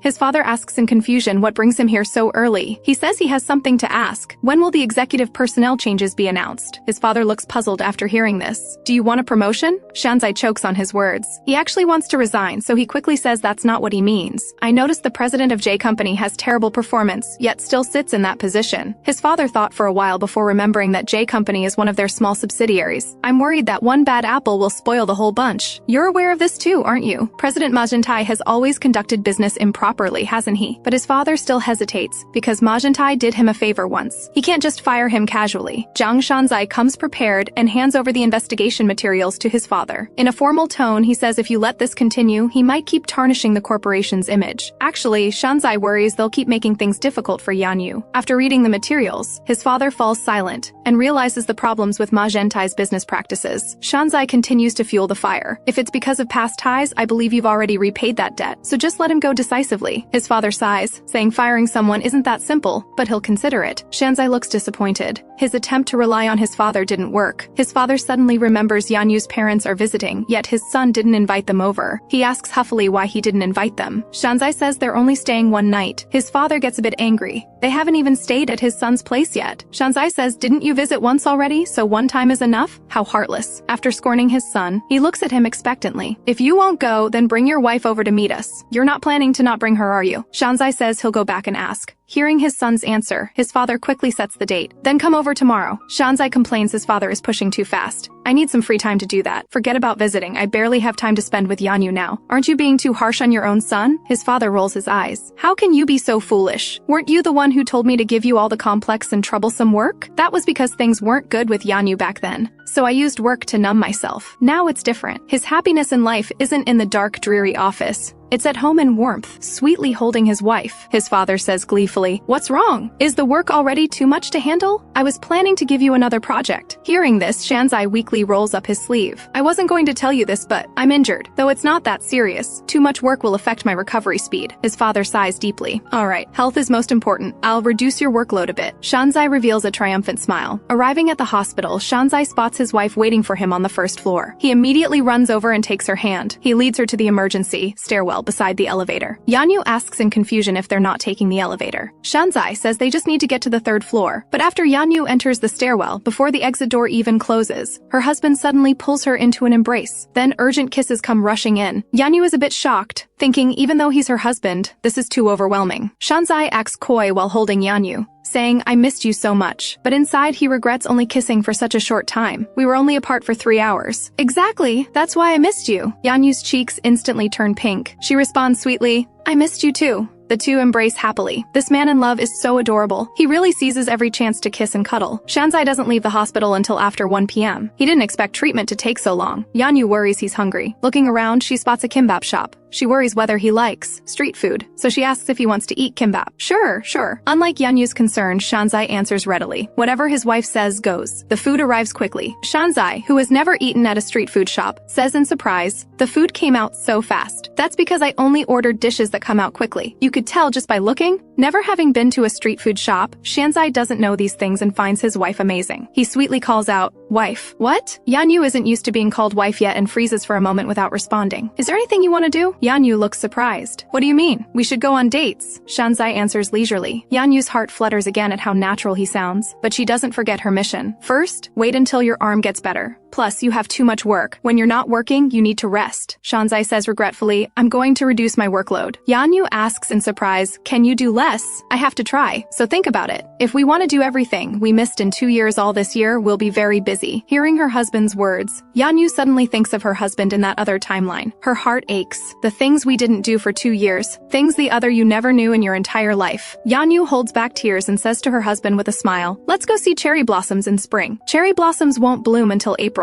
That's too far away." "Nothing else?" "Well, that's all I can think of for now." After saying this, Yanyu lowers her head, hiding the tears in her eyes. "Even though you died before the cherry blossoms bloomed, I believe in this life we'll definitely see the cherry blossoms together. I'll make it happen." Yanyu silently vows. Meanwhile, in a parking lot, Yanyu's family housekeeper frantically looks around. After confirming no one's there, she quickly gets in the car. The woman inside urgently asks if she took the photos. The housekeeper nods with a smile, then hands over her phone, saying proudly, "Unlike last time, this time I circled the burn on the arm." Wang Chengwei excitedly looks at the photos on the phone. Before coming here, she had already confirmed through connections that Jiang Shanzai was recently injured. Looking at what resembles both a life plan and a novel outline, like magical records written about the future, and everything recorded in it keeps coming true. Wang Chengwei is very curious about what these strange writings are. If things follow this notebook, they'll end up divorced. Is she planning to divorce early to get a huge settlement and seduce that man at the mall? If Jiang Shanzai finds out about this, the story will definitely get more interesting. A ruthless look flashes across Wang Chenggui's face. That evening when Shanzai returns home, he calls his wife's name affectionately. He expects her to rush out like before, but the house is eerily quiet. There's no sound even from the bedroom. Shanzai walks to the bedroom and peeks in. His eyes widen in amazement. He thinks back to 2 hours ago when his wife called, asking him to come home early tonight. She said there would be a surprise for him, so the surprise was just to get off work early. For the surprise his wife mentioned, he forced himself to compress 3 hours of work into 2. After showering, Shanzai stares at his wife resentfully, sleeping so soundly without any guard up. What if I had bad intentions? Then he sighs resignedly, wanting to pull the blanket over her. He thinks to himself, it's all because I'm too kind. But after lifting the blanket, he suddenly freezes. His wife's fair, slender waist under the covers, and the glimpse of white skin peeking from her nightgown. That spring scene stimulates his heart. His mind frantically warns him to hold back, but then he remembers she's his wife, his legal wife. Why should I hold back? They're truly husband and wife now, the kind with a marriage certificate. So he flips onto the bed, using his own body to replace the blanket, casting a shadow over her. He leans down, kissing from her forehead all the way down. Before long, Yanyu wakes up. Shanzai asks innocently if she's awake. Yanyu rubs her eyes, asking when he got back. Just now. Shanzai doesn't miss any opportunity. While his wife is talking, he leans down and kisses her. After a deep French kiss, Yanyu calls out hazily, "Senior!" Her husband immediately scolds her sternly. "What do you mean, Senior?" Yanyu freezes at his words. Then with a flushed face, she softly calls out, "Husband," but Shanzai pretends not to hear. He asks again, "What did you say? I didn't catch that." Yanyu blushes and refuses to repeat it until a warm hand slides in at her exposed waist. Yanyu snaps back and her eyes widen in embarrassment. "Stop teasing! You heard me, didn't you?" Shanzai doesn't speak, but his hand keeps moving upward bit by bit. The threat is obvious. Yanyu's face burns red. She quickly sits up and leans close to him, softly calling out near his ear again, "Husband." Shanzai smiles, getting what he wanted, and reluctantly lets go. Though he didn't get to touch, getting his wife to call him husband is satisfying enough. Then he asks if she has something to tell him, but Yanyu closes her eyes, turns over, and mumbles, "Didn't I already tell you just now?" Seeing his wife answering in her sleep, he feels urged to ask again, "What exactly do you want to tell me? Didn't I call you husband?" She's probably too tired. Yanyu sits up in frustration. Shanzai asks with a smile if she's getting up. Yanyu retorts irritably, "Weren't you the one who woke me up?" Compared to her excited husband beside her, Yanyu is really too sleepy. Ever since they started sleeping together, she hasn't had a single good night's sleep. Shanzai also realizes his wife is really tired. "Then sleep. Wife, I'll help you fall asleep." Yanyu is stunned by this and lies stiffly in her husband's arms, not daring to move, until her husband's injured hands start sneaking into her nightgown again. Yanyu snaps back to reality and huffily pushes away his arm. "Don't touch me until your arm is healed. If you keep groping me, I'll go sleep in the other room," Shanzai says with a pitiful face. "It's already healed. If you get a doctor's note saying you're healed, I'll accept it. You can't overdo it before you're healed. Got it? That's not overdoing it. I take good care of my body. Touching you actually helps me more because it makes me feel better." Shanzai is so cunning. Knowing his wife cares about his health, he starts manipulating her again. Sure enough, after hearing this, Yanyu tells him he can hold hands and kiss. This is exactly what Shanzai was waiting for. As soon as his wife finishes speaking, he swoops up. He traps his wife between his legs. His gaze suddenly becomes sharp. "Really? Then tell me, where can I kiss?" "Wife, tell me you're allowed range. Where can I kiss?" Yanyu becomes confused, feeling her common sense being overturned. She thought kissing was innocent. How did it become something else when he says it? She quickly corrects herself, saying not kiss, touch. "Okay, then touch it is. Can I touch anywhere I want? I'll try to follow your wishes." Yanyu feels like she's being drawn into her husband's trap, but she wisely compromises. Shanzai still keeps her locked in his arms, his intense gaze fixed on his wife, giving her enough time to set the boundaries. But this burning gaze makes Yanyu nervous. In this tense situation, she doesn't know what boundaries to set. She stammers, hands, hair, face. Shanzai gently caresses her face, asking slowly, "Anything else?" Yanyu steels herself and says loudly, "Only exposed areas." Shanzai mercilessly interrupts her, his tone tinged with resentment. "We're husband and wife. There's no such thing." He withdraws the arm supporting him beside her and touches inside her clothes, full of warning. Because it's the arm wrapped in bandages, Yanyu can't push it away. "If you don't say it quickly, I'll set the boundaries myself." Then, above the belly button, Shanzai immediately responds, smiling smugly. "Got it. One hand span above the belly button." Yanyu hastily grabs his hand. She asks in panic, "Using your hand?" Shanzai nods with a smile. Looking at her husband's large hand, Yanyu is dumbfounded. How is his hand so big, if it's one span of that hand? After realizing, she suddenly shouts loudly, "Doesn't that reach everything?" Shanzai asks teasingly, "Reach what?" Before, she only found him scary when he glared. Now when his eyes sparkle, it's even scarier. Yanyu is too embarrassed to say it. Shanzai uses a coaxing voice to comfort his tense wife. Then, an appropriate span. Fine. Yanyu pouts. She thinks huffily that he definitely won't touch appropriately. Seeing his wife so shy, Shanzai gently tidies her messy hair hair. I know what you're worried about. I won't suddenly frighten. You can start by trusting me in this. Just trust me. I don't want to forcibly drag you along, but to lead you slowly to experience it. You'll like this feeling. After Shanzai tidies her hair neatly, he apologizes to her. Sorry for waking you. Go back to sleep. I won't bully you. Shanzai settles his playful wife on the bed. Though it might be another painful night, he looks forward to the day his arm is fully healed and decides to keep trying. The next morning, poor Shanzai takes another shower, probably because he just showered. Shanzai's hair is wet and shiny. Yanyu is surprised her husband didn't ask for her help. He's washing himself now. Yanyu asks him puzzled why. Because if I'm in the bathroom with you, my body will have problems. Hearing his words, Yanyu is speechless for a moment. She knows what her husband means and quickly changes the subject, apologizing to him. Because she was too tired last night, her attitude wasn't good. I see that even when you were half asleep, you still said everything you needed to say. You're so clever. At her husband's complaint, Yanyu is too embarrassed to respond. Though I also feel like this is like dating and it feels good. It can only be until my arm heals. After that, it won't work. Meaning once the arm heals, he can make love with his wife. In a great mood, he subtly asks his wife if she wants to touch him. Yanyu involuntarily holds her breath. Where do you want to touch? I'm very easygoing. You can touch anywhere. Anywhere. This phrase stimulates Yanyu's curiosity. Then I won't hold back. Yanyu unhesitatingly hugs his waist. She presses her ear against his chest. His heartbeat pounds loudly. This feeling is so wonderful. Hearing her happy voice, Shanzai also gets excited. He hugs his wife's shoulders back tightly. Do you think I should resign? Hearing this, Yanyu pushes him away. What are you saying? To support my studies, you need to earn money. Right, my wife still needs to study. Yanyu rambles on, saying becoming a doctor costs a lot of money. When I earn money later, then you can resign. I'll support you then. Got it. Hearing you say that, I suddenly feel motivated to work. Yanyu half turns around, hesitates for a long time, then softly calls out, OP.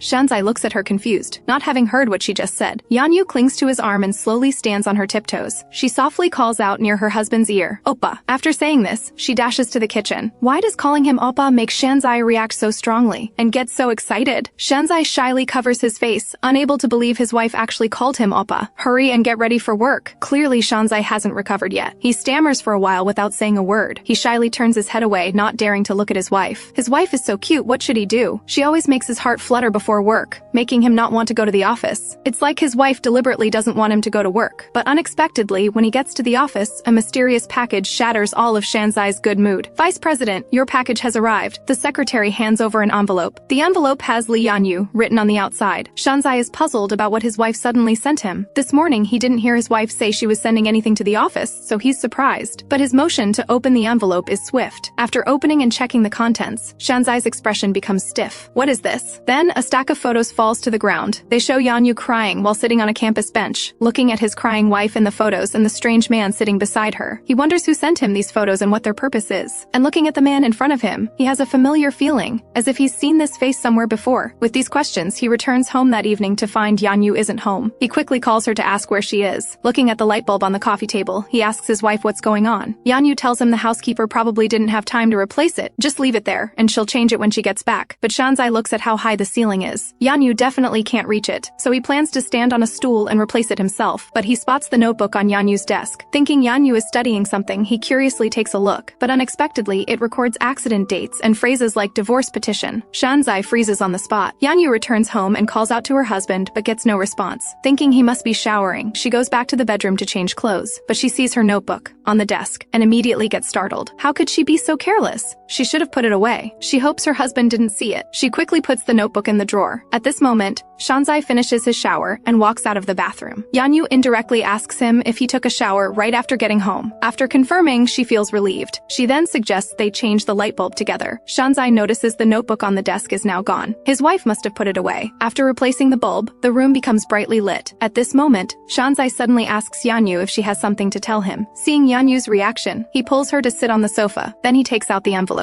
he received today, saying it has Yanyu's name on it. But Yanyu never sent anything to the office. Unexpectedly, upon opening it, she sees photos of herself in Seoul. Shanzai asks her gently why she was crying then. Yanyu tells him that was the day after his arm got injured. She was waiting by the roadside, and thinking about her husband's injury made her cry sadly. And Seoul happened to pass by at that time. Yanyu told him her story. Shanzai asks curiously, was he just an ordinary passerby? But Yanyu says she feels a strange connection with him. She's run into him often before. She then asks if he might be her husband's friend, but Shanzai has no friends with blonde hair. Shanzai asks what this blonde guy's name is. Yanyu says she thinks she heard him called Seol. Hearing this name, Shanzai instantly freezes, because this was the name of his friend who died 20 years ago. Could this just be a coincidence? At this moment, Yanyu says this person has also been to Hong Kong, and asks if he might be a friend of a friend. But Shanzai loudly questions Yanyu. Didn't I say you should tell me if you meet any suspicious people? Yanyu hastily explains in panic that he's not a suspicious person, and this person even has the ability to heal others. His eyes are full of kindness, so he shouldn't be a bad person. He even helped her at the mall, and in the photos, when she was upset, he kept comforting her. But Shanzai tells Yanyu with slight anger he hopes she won't trust anyone except her husband, and to always remember she's a married woman. In this world, there are many men with bad intentions. She's inexperienced, so she must be careful. It's best not to talk to strange men. Yanyu points out she doesn't attend an all-girls school. With so many male students at school, how can she not talk to men? At this point, Yanyu is also getting a bit angry. She stands up and tells her husband that the whole school knows she's a married woman and whose daughter-in-law she is. Shanzai continues to remind her, don't think being a married woman will ward off those unwanted admirers. Yanyu angrily asks him, don't you trust me? Does he think she's the kind of person who can't resist temptation? Seeing his wife is already angry, he quickly grabs her hand. He hugs Yanyu from behind, saying he shouldn't have lost his temper with her, but it's because he's so worried about her that he panicked. And the blonde guy in the photos definitely has a complex identity. She should stay vigilant around him, but Yanyu thinks he's a good person. He might even be her guardian angel, who knows? The next day after work, Shanzai calls his wife, saying he'll come pick her up. But on the way, he sees Shen Shizhen looking at his phone. He quickly sneaks over to peek at what the guy is looking at. He snatches his phone away. He glances at the photo, then questions him. Did you get Yanyu's permission to take this photo? But the other person says he always sends them to her after taking them. Then don't you know you should delete them after sending? Shanzai wants to delete the photos from his phone. But unexpectedly, this guy's phone has many more photos of his wife. Overcome with jealousy, he immediately demands he delete all the photos, and warns him not to bother Yanyu with personal matters anymore. Just then, Yanyu walks over. Shanzai pulls Yanyu into his arms. He even intimately kisses Yanyu's face lightly to intimidate the other person. He looks just like a child who hasn't grown up. After returning home, Shanzai finally speaks up. Wife, my arm is healed. Do you remember what you said before? Yanyu understands what he means. Panic shows in her eyes, clearly a bit scared. This is too sudden. She's not ready yet. Isn't he still wearing bandages? It's just bandages. The wound is completely healed, and of course it doesn't hurt anymore. Yanyu is pushed back step by step by her husband, protesting softly. But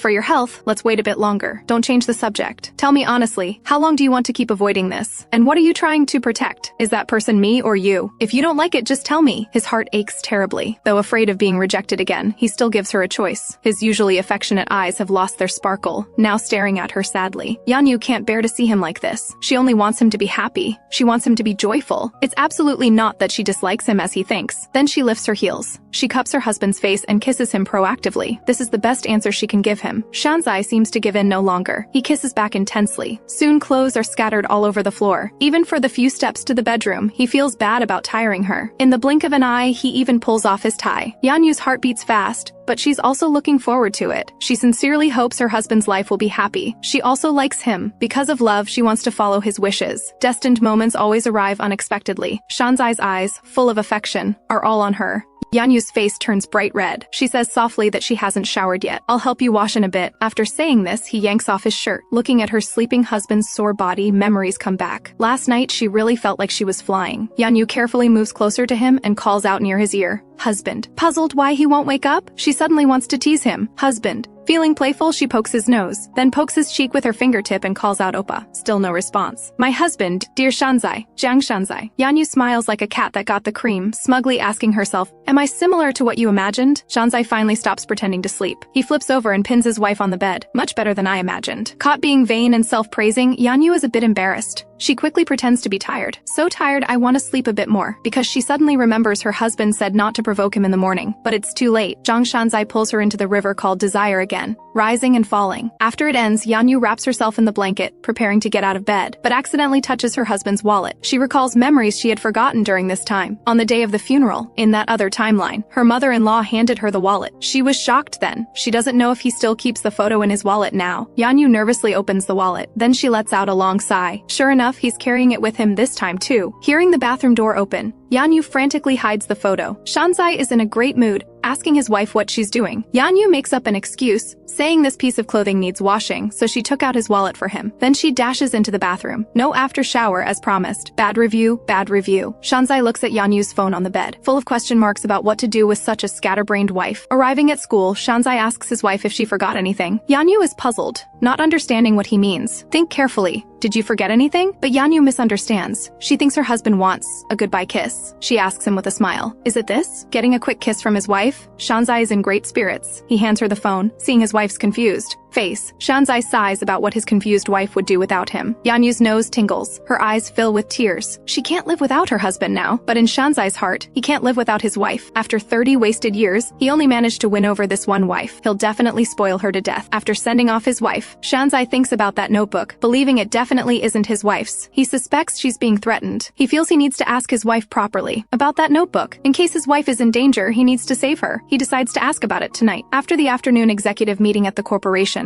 Shanzai runs into Ma Zhentai in the restroom. Unexpectedly, he says something incomprehensible. He gleefully asks Shanzai when he's getting divorced. About to leave, Shanzai turns around and asks him sternly, "Isn't that a bit flippant to say?" But Ma Zhentai shows no fear. He even adds fuel to the fire. He mocks him, saying he doesn't even dare talk about divorce. After being mocked, Shanzai instantly grabs his collar, demanding what nonsense he's spouting. Did you threaten Yanyu? Since it happened so suddenly, Ma Zhentai doesn't react in time. He trembles in fear, stammering that he doesn't know what he means. Shanzai suddenly thinks of Yanyu's notebook. He suspects Ma Zhentai threatened Yanyu, so he furiously demands, "Did you threaten Yanyu? If so, he'll kill him." Ma Zhentai, grabbed by the collar, stammers that the Yanyu he knows doesn't get close to anyone, so he spoke out of turn without thinking. Though he tries hard to defend himself, this wretched appearance in Shanzai's eyes is just to avoid the truth, deliberately deceiving him. He connects the events of these past days, thinking the photos and notebook are all Ma Zhentai's doing. Ma Zhentai is choked until he can barely breathe, desperately struggling for Jiang Shanzai to let him go. This time Ma Zhentai's reaction when hearing about the notebook and photos is different. Shanzai suspects Wang Chengwei sent the notebook. He angrily releases his collar. Ma Zhentai, nearly strangled, hurriedly loosens his tie, gasping for breath, and loudly demands what the notebook is. That damn notebook. Does the notebook I know nothing about have my handwriting? What is that thing? At the mention of handwriting, Shanzai pauses. The handwriting in that notebook is clearly Yanyu's. Returning home that evening, regarding the commotion in the restroom, Shanzai deeply reflects on himself. He made a mistake and shouldn't have laid hands on Ma Zhentai. Ma Zhentai is a vindictive person who will definitely use this as an excuse to get leverage over him. At this moment, the wallet suddenly falls out of his coat pocket. He freezes after picking up the wallet. He discovers the photo inside is gone. Already troubled, Shanzai now panics even more. He recalls his wife's strange behavior this morning. He calls to ask Yanyu when she's coming home. Yanyu tells him she won't be off work for a while, then asks him directly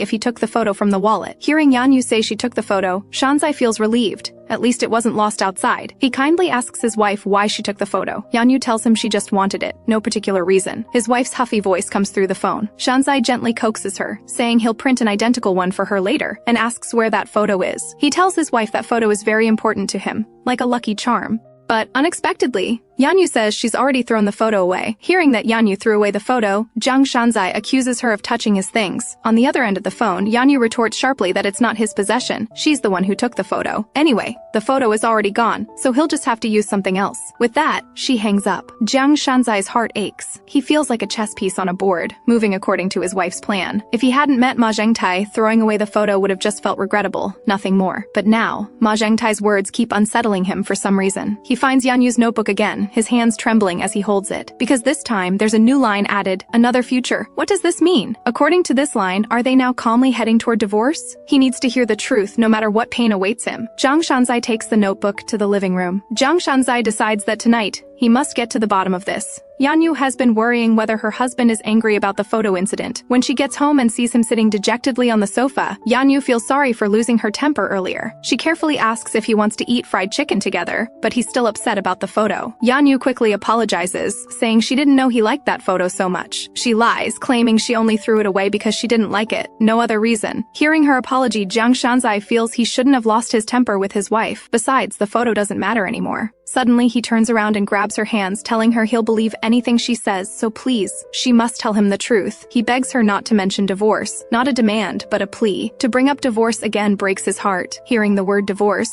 Yanyu freezes. She doesn't understand why her husband is so anxious. Not until she sees him pull out the notebook and ask if it's hers does she snap back to reality. She quickly snatches the notebook and clutches it to her chest. Jiang Shanzai hopes she'll say it's not hers, but contrary to his expectation, Yanyu's expression changes instantly. She looks struck, her face pale, her eyes trembling, looking like a stranger. Her silence is cruel. It's more definitive than any answer. The notebook is hers. Jiang Shanzai grits his teeth and asks what this notebook means. Is someone threatening her? Is that why she's planning divorce? Seeing Yanyu shake her head in pain, Jiang Shanzai's heart aches. Fine, if she doesn't want to say, she must have her reasons. He grabs the notebook back. Then let's pretend this notebook never existed. Let's both forget about it. Without waiting for her answer, Jiang Shanzai roughly opens the notebook and tears it in half. Yanyu, who has been silent all this time, reacts unexpectedly. Trembling, she says no. She's afraid that without this notebook, she might forget everything someday. She painfully grabs her husband's arm, begging him not to tear it. What's the problem? Expressionless, he takes the torn notebook and tears it again. Inside, he swallows bitter pain. Never in his life has anyone made him feel so betrayed. He thinks his wife has truly fallen for someone else,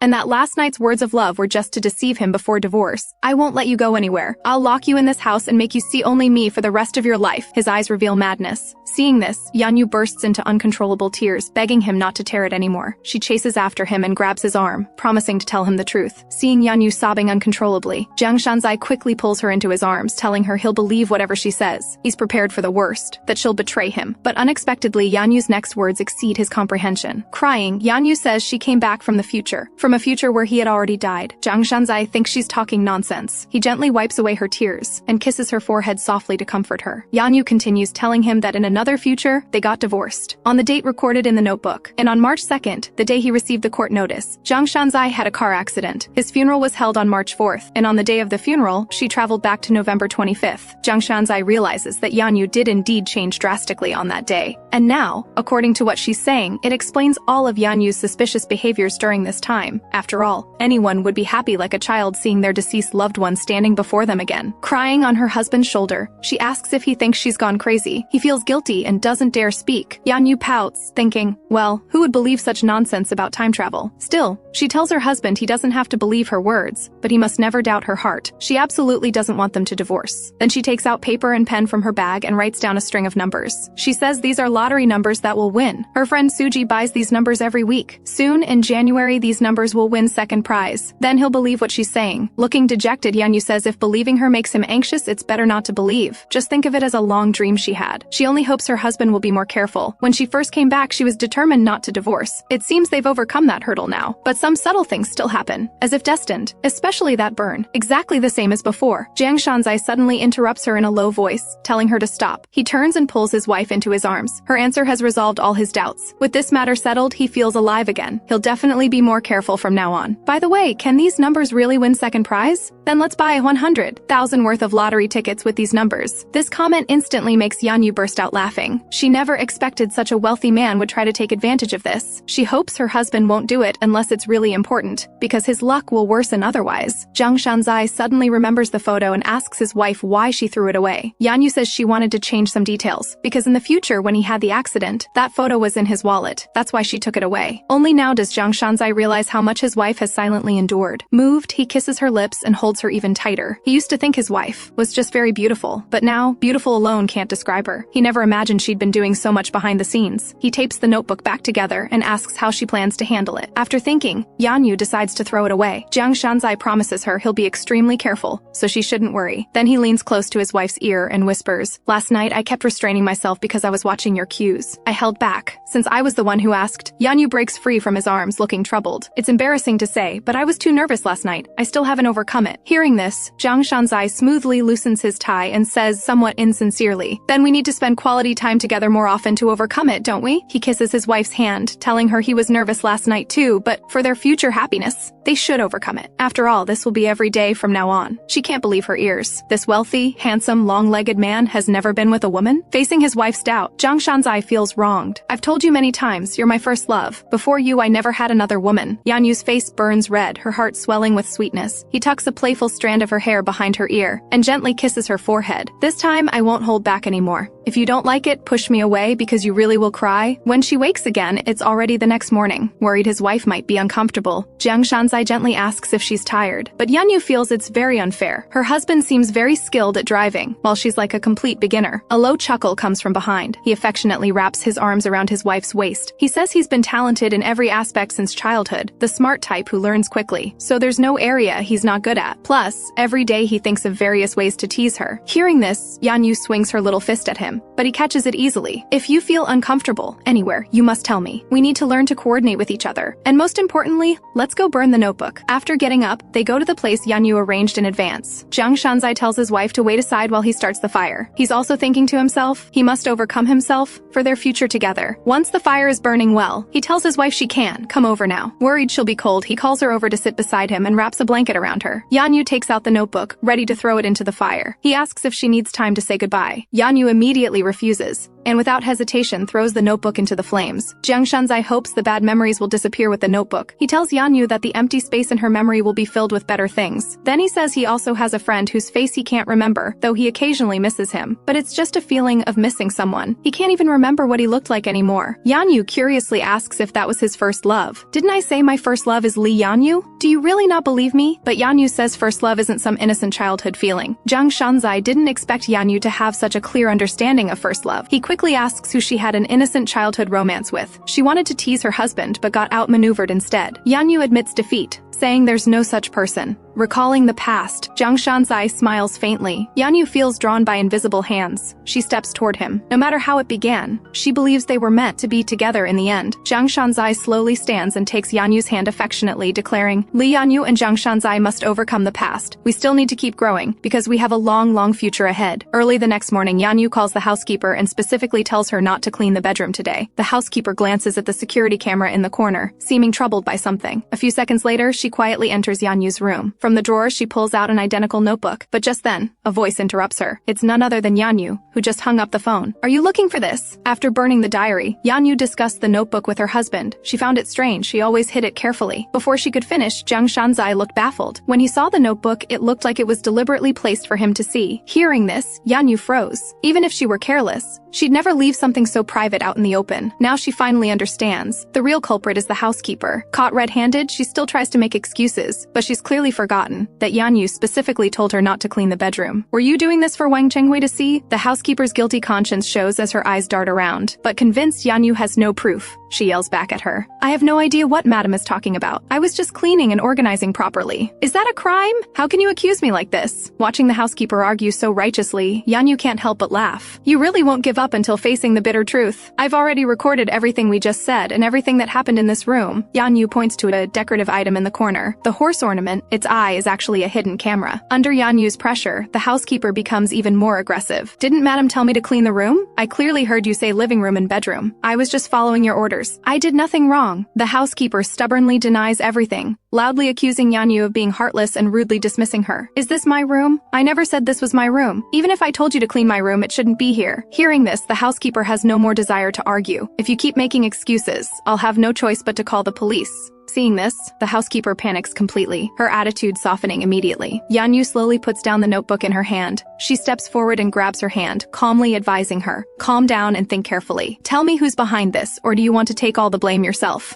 The housekeeper's pupils dilate instantly, her face showing a horrified expression. Don't worry, whoever put you up to this absolutely won't help you when the truth comes out. The housekeeper's defenses finally crumble. Large tears silently fall. She came to me first. The housekeeper is now sobbing, but I refused at first. But my son wants to study abroad. What could I do? And she only wanted to know about your health. But as time went on, she asked for more and more, until she discovered the diary. Looking at the USB drive with the housekeeper's call recordings, Yanyu feels troubled. Without solid evidence, there's no way to prosecute Wang Chenghui. Plus, she's cunning. Her calls with the housekeeper are encrypted. She probably planned to escape unscathed when the truth came out. Yanyu can't understand it. She hasn't caused Wang Chenghui any harm. They've long since gone separate ways. Now she has no idea why Wang Chenghui wants to torment her again. She stares blankly out the window. Though the notebook incident is over, she has a feeling there will be endless troubles ahead. The housekeeper betrayed her employer for personal gain. Yanyu simply dismissed her. Jiang Shanzai is very dissatisfied with this dismissal. She nearly destroyed their marriage. If it were up to him, he'd definitely sent her to the police, but Yanyu holds to the principle of showing mercy when possible. After all, the housekeeper isn't the mastermind. Besides, they need to attend father-in-law's 60th birthday banquet today. She doesn't want to worry about this. Right now, her biggest problem is which outfit suits her handsome husband. She holds up clothes, comparing them against him. Jiang Shanzai is amused by his wife's serious expression. You seem different today, Yanyu giggles. I just want to look at my husband's face carefully. Since you said you'd go to the salon with me, I should thank you in advance. Beauty salons are really boring. Yanyu now says husband so naturally. But Jiang Shanzai isn't used to it. Every time she says husband, his heart tingles. So he hugs his wife from behind. Leaning close to her ear, he whispers softly, don't worry about that. I'm more calculating than you. I'll make you compensate me in other ways based on how boring it is. Yanyu turns around in embarrassment and annoyance, shoving the clothes into his arms. Dress yourself. Help me dress. Hurry, hurry. Her husband unexpectedly acts cute. Yanyu laughs. I'll be the bigger person. While buttoning his shirt, she casually asks, why is Wang Shengui so interested in me? Hearing this, Jiang Shanzai asks if she's afraid. Yanyu always feels something bad is going to happen. Though she's avoided it every time, it doesn't seem to be over. Jiang Shanzai looks at his wife with tender concern and kisses her forehead. Don't you still have me? Whatever happens, I'll protect you. Looking at her husband, Yanyu can't help but be moved. But you're the one who needs protection. Realizing her slip, she quickly recovers. Let's hurry and leave. In the evening, Jiang Shanzai, sharply dressed in a suit, arrives at the hotel with his wife. His eyes are fixed intently on Yanyu, not leaving her for a moment. This is Yanyu's first time attending such a grand banquet. She takes deep breaths nervously. Seeing his wife so nervous, Jiang Shanzai comforts her softly. Don't worry, I've got everything covered. Yanyu forces a smile and says softly, thank you. Jiang Shanzai holds her hand tightly. Yanyu's tension eases somewhat, but the probing gazes from people around give her a subtle sense of unease. Honey, why do I feel like they're sizing me up? Yes, because Li Yanyu is too beautiful. Jiang Shanzai smiles reassuringly, but immediately, his smile disappears. A woman with a long ponytail, also wearing a white dress, appears before them. When she turns around, they finally see her face clearly. Yanyu is completely shocked, feeling chills down her spine. The gazes of people around pierce her even more. Yanyu nervously grips her husband's arm tighter. She turns her gaze to Wang Shengui behind them, guessing this is her doing again. And now she faces an even more important problem. She arrived later than Ma Shangxi. This way, everyone will think she's the one copying. All these schemes, one after another, constantly targeting her. Isn't that enough? Yanyu gets angrier the more she thinks about it. She can't understand how she offended Wang Shengui. Noticing his wife's distress, Jiang Shanzai pulls her into his embrace to support her. Don't worry, you're 1,000, 10,000 times more beautiful than her. By being here like this, you're putting them in their place. Clearly, after experiencing so much, Yanyu is no longer that naive girl. She worries this isn't so simple. They both look at Wang Shengui and her daughter. This woman's terrifying nature exceeds everyone's imagination. Wang Shengui seems to notice Yanyu's embarrassment. She turns and leaves the hall satisfied. Her secret work during this time has been perfect. It turns out she arrived at the venue early today to spread rumors that Yanyu is her housekeeper's daughter, who has loved copying her daughter since childhood. Her clothes, friends, boyfriends, because she copies to an excessive degree. So I begged her not to do this. Her words were quite effective. From the moment Yanyu entered the venue until now, people haven't stopped gossiping about her. But Ma Shangxi doesn't share her mother's scheming. She feels humiliated. She has self-awareness. Furious, she finds her mother. Why did you do this? Wang Shengui looks at her daughter with frustration. Calm down. Those people out there will only think Li Yanyu is copying you. Just stay put. Don't you trust your mother's methods? Li Yanyu will change her dress on her own. The stairs in the hall make Yanyu uncomfortable. Everyone seems to be mocking her. Yanyu turns to go change. No need to change. Don't worry about it. Jiang Shanzai grabs his wife's arm. This might not be so simple. Plus, mother-in-law won't be happy if she finds out. Yanyu has been fooled by Wang Shengui many times. She always plans schemes beyond imagination. Afraid of hurting his wife's feelings, Jiang Shanzai agrees with her. Besides, he's in a bad mood too. Yanyu smiles to comfort her husband. Today is a good day. Let's just let it go. After helping his wife change in the private room, knowing she doesn't want to face the guests, he tells her to rest in the room while he goes out alone to greet people first. He'll come get her when she's mentally prepared. Yanyu looks at her husband gratefully. Like a little rabbit, she nods obediently. After Jiang Shanzai leaves, Yanyu sits quietly alone on the sofa. Though she appears calm on the surface,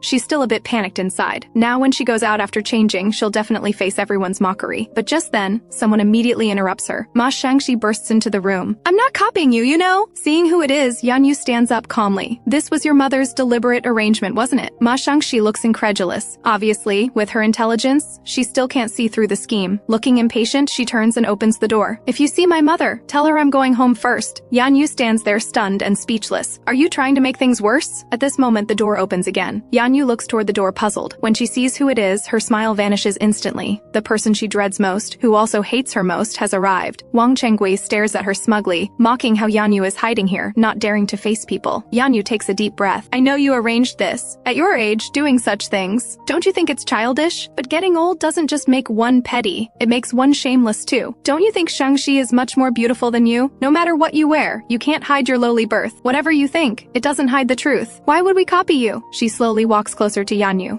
Don't you know what people are saying out there? Even those who flatter you to your face will talk badly about you behind your back. Yanyu clenches her fists, trying not to be swayed by Wang Chenggui's words. She calmly questions her. You told Miss Yusula about me and my husband, didn't you? And our door passcode? The cunning Wang Chengui hears this and denies knowing what Yanyu is talking about, saying she doesn't like Yusula, so why would she meet with her? Yanyu scoffs at her denial. So even people you don't like you'll use without hesitation? And you use Nanjishun too? Hearing the housekeeper's name, Wang Chenggui's heart sinks. She didn't expect Yanyu to know already. Wang Chenggui's face darkens. She takes a step forward, closing in on Yanyu. What strange nonsense are you talking about? Your persecution delusion isn't cured yet. Shouldn't you get treatment? Yanyu involuntarily takes a step back. Her presence weakening, she fearfully warns, I'll have Yusula be my witness and expose all your evil deeds. Wang Chenggui's expression grows even uglier. Being threatened by Yanyu makes her even more furious. She raises her hand and pushes Yanyu's shoulder hard. Yanyu cries out. Unable to dodge, she's pushed directly to the ground. Wang Chenggui's face contorts with rage as she roars. Just because you became the young mistress, you think no one can deal with you? Go ahead and tell everything. I've bullied you since you were little. When you went to school, I hired people to bully you. And your paranoia, you told me about that yourself. This action is dangerous. Yanyu involuntarily trembles. A habit formed long ago. She looks at the woman before her with terror. Wang Chengui looks smugly at the trembling Yanyu. If I tell your mother-in-law that I've beaten you since childhood, what will she think? Yanyu never imagined Wang Chengui could be so vicious. To ruin her reputation, she'd actually tell her mother-in-law about the diary. To trample the Chable family's daughter-in-law underfoot. Wang Chengui shows a twisted smile again. Your in-laws should see this. They should know what a crazy person you are. This sounds like a warning. Yanyu can imagine terrible things happening. Not family. Absolutely not family. Yanyu is in agony. Isn't tormenting her enough? Why destroy the family she's worked so hard to protect? You dare involve my family? At this moment, Yanyu's expression is crazed, looking ready to fight to the death if Wang Chengui dares. Wang Chengui is frightened and steps back. She didn't expect the usually docile Yanyu to suddenly fight back. Why are you glaring at me like that? Are you going to hit me? You think that will let you escape? Yanyu suddenly reaches to grab the phone. Wang Chengui swings her hand away, but unexpectedly, during the scuffle, Yanyu's face gets scratched. The long-absent wedding ring sharply scratches her cheek. Seeing this, Wang Chengui quickly shirks responsibility. No, I didn't hurt you. You hurt yourself. This has nothing to do with me. Don't even think about blaming me. Just like that, after making Yanyu out to be a paranoid patient, Wang Chengui leaves. Yanyu covers her injured face, standing in place, feeling suffocated, regretting that she still couldn't grab the phone. The wound on her face isn't just on her face. It's carved into her heart. Holding her breath, dizziness strikes. She staggers against the wall. What if she tells mother-in-law? If everyone gets hurt because of her, she'll feel terrible. Thinking this, tears fall uncontrollably to the ground. Suddenly hearing her husband call her name, she's startled. I came when you didn't answer the phone. Yanyu says she probably had it on silent and didn't hear. As she speaks, she covers her face with her hand, afraid her husband will see she's hurt, thinking if she covers it, he won't notice. Taking a step closer, Jiang Shanzai sees his wife's eyes anxiously avoiding him. Did something happen? Yanyu says nonchalantly, no. His expression serious, he brushes aside the hair on her face.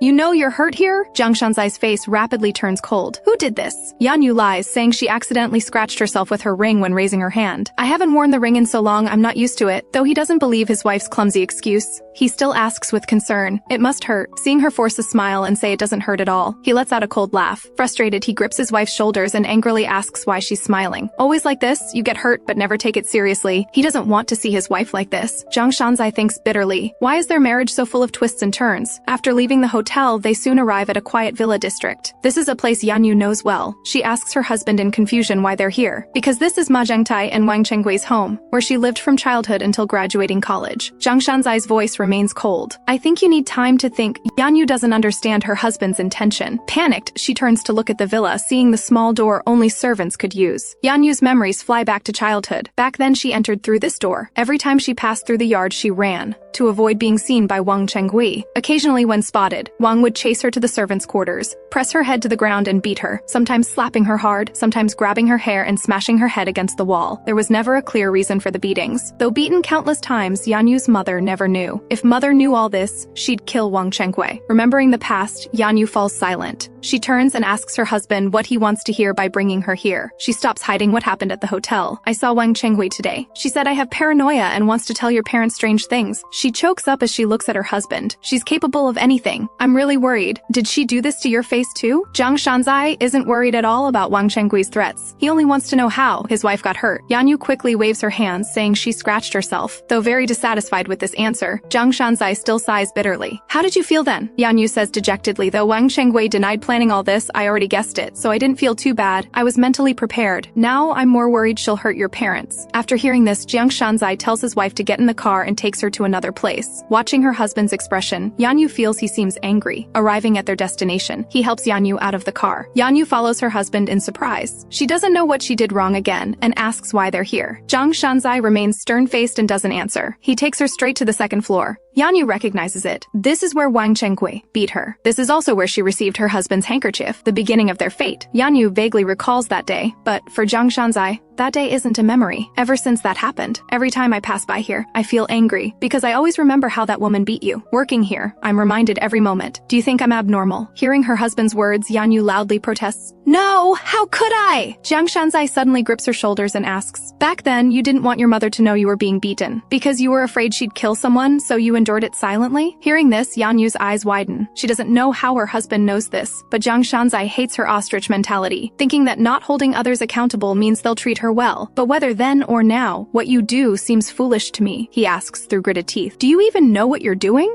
Because you keep yielding. You're making those of us who love you into the bad guys. Thinking of his wife being beaten there as a regular occurrence, his heart breaks. The more he loves, the more it hurts. Jiang Shanzai pleads with her to care more about herself instead of worrying about his future.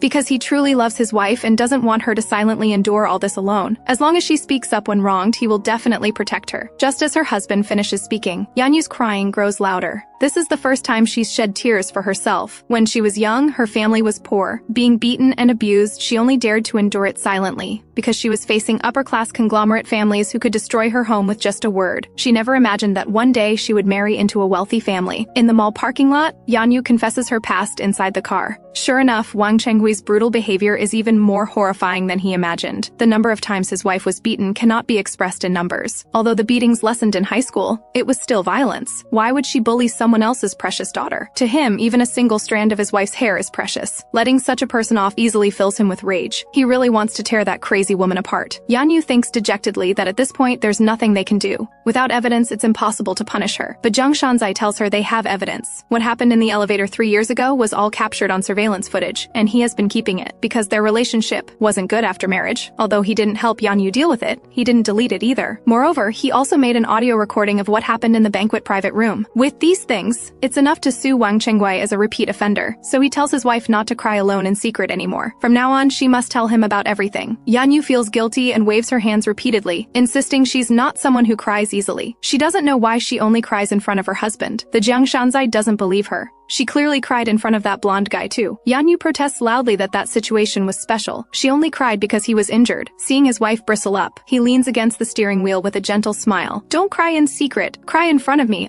I'll comfort you. Yanyu is healed by her husband's smile, drawing strength from him. Yanyu finally smiles too, teasing him that if he wants to cry, he can also cry in front of her. She'll use all her strength to comfort him. Will you really use all your strength to comfort me? I'm very curious about your full power. Yanyu looks speechless. Is now the time to be thinking about that? Let's go home. The Jiang Shanzai takes her hand and plants a gentle kiss on it. Yanyu's heart fills with flutter once again. The end of this long and painful day is a happy ending. But just then, the phone suddenly rings. On the screen connected to the car display, the word Dad appears. The Jiang Shanzai's father calls him. Where are you? Come home immediately. It turns out father-in-law is calling Jiang Shanzai, because after his son got married, he's been hiding his wife and not letting them meet her. So while his son was away, he secretly invited his daughter-in-law to come stay at home for the night. After arriving at the family estate, mother-in-law happily greets them. Our new baby is here! Yanyu warmly calls out Mom, then greets the expressionless aunt. Tonight Mom is truly happy, beckoning Yanyu to come inside with her. Walking into the living room, it's full of people. Turns out not only was Aunt invited, but Uncle's family too, especially Uncle's little grandson, sleeping with his head on father-in-law's lap, visible at first glance. Yanyu and her husband are both stunned. The Jiang Shanzai sighs awkwardly and greets everyone. He really wants to go home and hug and kiss his wife. Dad sees them and smiles happily, reaching out to pat little Yunhao's shoulder. His desire for a grandson couldn't be more obvious. Mom sees the injury on Yanyu's face and asks with concern what happened. happened. Aunt also quietly comes closer from behind. Seeing Yanyu's cheek, she's startled too, anxiously asking if she went to the hospital for a checkup, being cared for so much by the always critical aunt. Yanyu feels flattered and waves her hands repeatedly, saying she's fine. It's just a little scraped skin that will heal in a few days.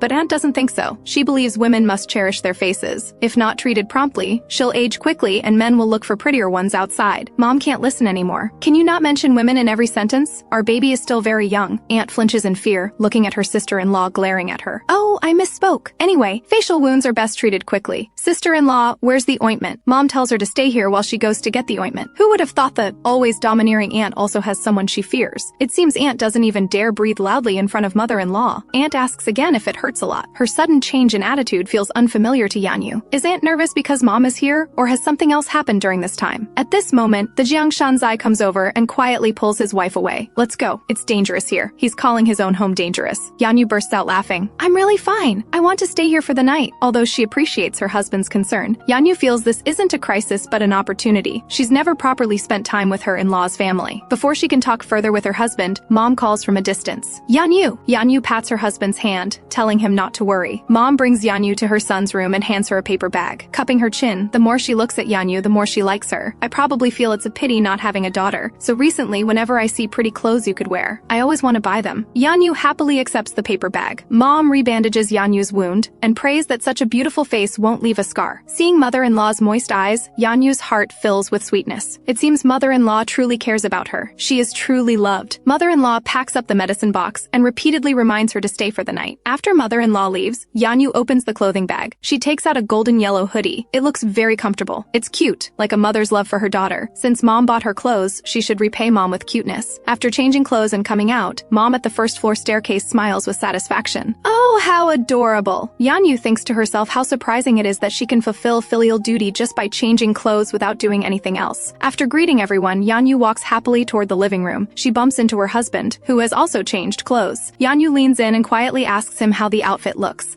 The Jiang Shanzai mimics her and whispers back that she's as cute as a fluffy little chick. She'd definitely be even cuter to touch. That predatory gaze makes Yanyu feel burdened. Unconsciously, both her cheeks turn red. Let's go to the room. Yanyu panics and asks uncertainly, husband, go to the room right after coming home? Yes, the chick outfit is too cute. For a man who wants to eat meat, everything is an excuse. Yanyu can't calmly smile along with him. The elders are all home. What does he want to do? If she doesn't stop him now, something terrible will happen. And she won't even be able to lift her head tomorrow morning. She absolutely must stop this. This bad habit of his can't be indulged. No.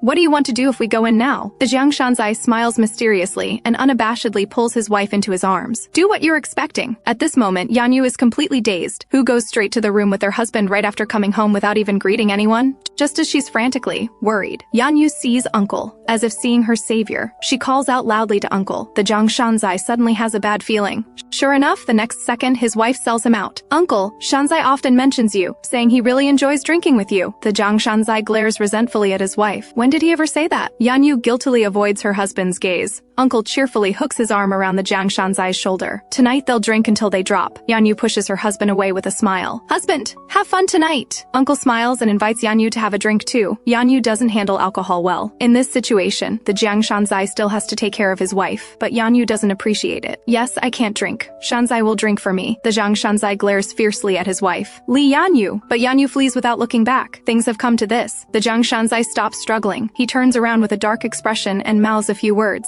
Yanyu reads his message. She flinches in fear. She seems to have done something stupid. She can't handle her husband when he's sober. She's even more afraid of him when he's drunk. Tonight she needs to quickly find a place to hide. Yanyu quietly hides in a corner of the garden, thinking he probably can't find her here. Once he falls asleep, it'll be fine. She accidentally glimpses a pink rose sign. She learns for the first time that the meaning of pink roses is a vow of love. She remembers the pink roses her husband gave her last time. She refused them then. Her husband must have been hurt then. Thinking again about today at the department store. Her husband said I love you to her several times. Yanyu fidgets with her hands, feeling a bit guilty. She shouldn't have pushed him to Uncle. Starting tomorrow, I need to treat him better. Suddenly a roar comes from behind. Hearing her husband call her name, Yanyu's jaw drops. How did he get here so fast? It hasn't even been half an hour. Li Yanyu, I know you're there. Don't hide. Can you run away dressed like a little chick? Little cutie, come out now. The Jiang Shanzai patrols around while coaxing his wife with sweet words. If you come out now, I won't be angry. Naive Yanyu believes her husband's words. She pokes out her little head and asks if he really won't be angry. But the next second, her husband scoops her up in a princess carry. The Jiang Shanzai smiles triumphantly. Caught you. No more hide and seek. Let's go home. She's embarrassed. If the elders see us, it'll be so humiliating. Put me down quickly. The Jiang Shanzai holds her gently and says as he walks, where do you want to escape to now? Yanyu quickly says she's not trying to escape. She's worried his body can't take it. The Jiang Shanzai's tone suddenly deepens. It's okay. You'll work harder than me tonight. Yanyu's heart pounds. But she didn't expect that. Right after entering the room, her husband actually starts taking off his clothes. Yanyu covers her eyes and asks what he's doing. The Jiang Shanzai asks in confusion what she means. Should we sleep without washing? It seems she misunderstood. She follows her husband to wash up indignantly. The Jiang Shanzai looks at her teasingly. Is my wife too perverted? It seems you really were expecting something. And in a house where the elders are present. Feeling wronged, Yanyu pouts and wraps the towel tightly around her head. The Jiang Shanzai lovingly adjusts the towel for her. Hurry and wash. Stop tempting him with your eyes. He's already clean, just waiting for her to finish washing up. His wife, fresh from washing her face, is rosy like an apple. He wants to take a bite. Let's sleep now. The Jiang Shanzai takes his wife's hand and heads straight to the bedroom. To be able to hold a grandson, Mom has worried herself to pieces. She prepared an 8-meter bed that won't collapse no matter how much they roll around. She even provided sleepwear with its own air of mystery, all just to hold a chubby, healthy grandson soon. But she doesn't know that last night the sleepwear never had a chance to make an appearance. In the morning, facing Mom's enthusiastic, expectant gaze, Yanyu panics internally. She wonders if the family estate has good soundproofing. So she changes this awkward topic and asks to see photos of her husband as a child. But she didn't expect to discover something frightening. Yanyu's hair stands on end. Yusula's brother died over 20 years ago. How could he look so much like that Seol? Could it be a ghost? She immediately shakes her head, dismissing the absurd thought. If it were a ghost, so many people saw him in broad daylight. He was even photographed. Aren't ghosts afraid of the sun? Mom, who was just happy moments ago, now sees Seol's photo and tears drip down. Her originally lively and lovable son, because of that incident back then, lost his smile from then on, became afraid to get close to people, and turned cold like a robot. If not for meeting his daughter-in-law, she would never have known in this lifetime that her son could still smile. Yanyu hugs Mom and comforts her. How helpless and desperate her foolish husband must have been back then. If she could go back to that time, she would definitely hug and comfort him. After breakfast, Yanyu decides that next time she meets Seol, she must ask clearly what his relationship is with her husband. At this moment, Aunt quietly approaches and timidly apologizes. Yanyu is confused about what this is about. Then Aunt truthfully tells her about the dress incident. It turns out the matching banquet gowns were because Aunt told Wang Chengui. Aunt regrets it now, realizing she was used by Wang Chengui. Yanyu knows Wang Chengui is someone very skilled at manipulating others' psychology. Last night's incident may have already achieved her desired effect, pushing Yanyu into controversial public opinion. If this continues, she'll be gossiped about and mocked by more people. Even father-in-law and mother-in-law will be mocked. Yanyu feels both guilty and sad. Suddenly, cousin appears and interrupts their conversation. Seeing cousin, Yanyu feels her face turn red. Last night, cousin's family stayed next door. She starts worrying about the room's soundproofing again, watching the lively and adorable Xiao Yuanhao. Yanyu understands why father-in-law likes him so much. He's truly too cute. She also really loves children. Yanyu genuinely praises how cute the child is, but she didn't expect cousin to immediately turn and ask her when they're having children. Having been smiling all along, Yanyu is stunned. She wails internally. Does it have to be this stimulating so early in the morning?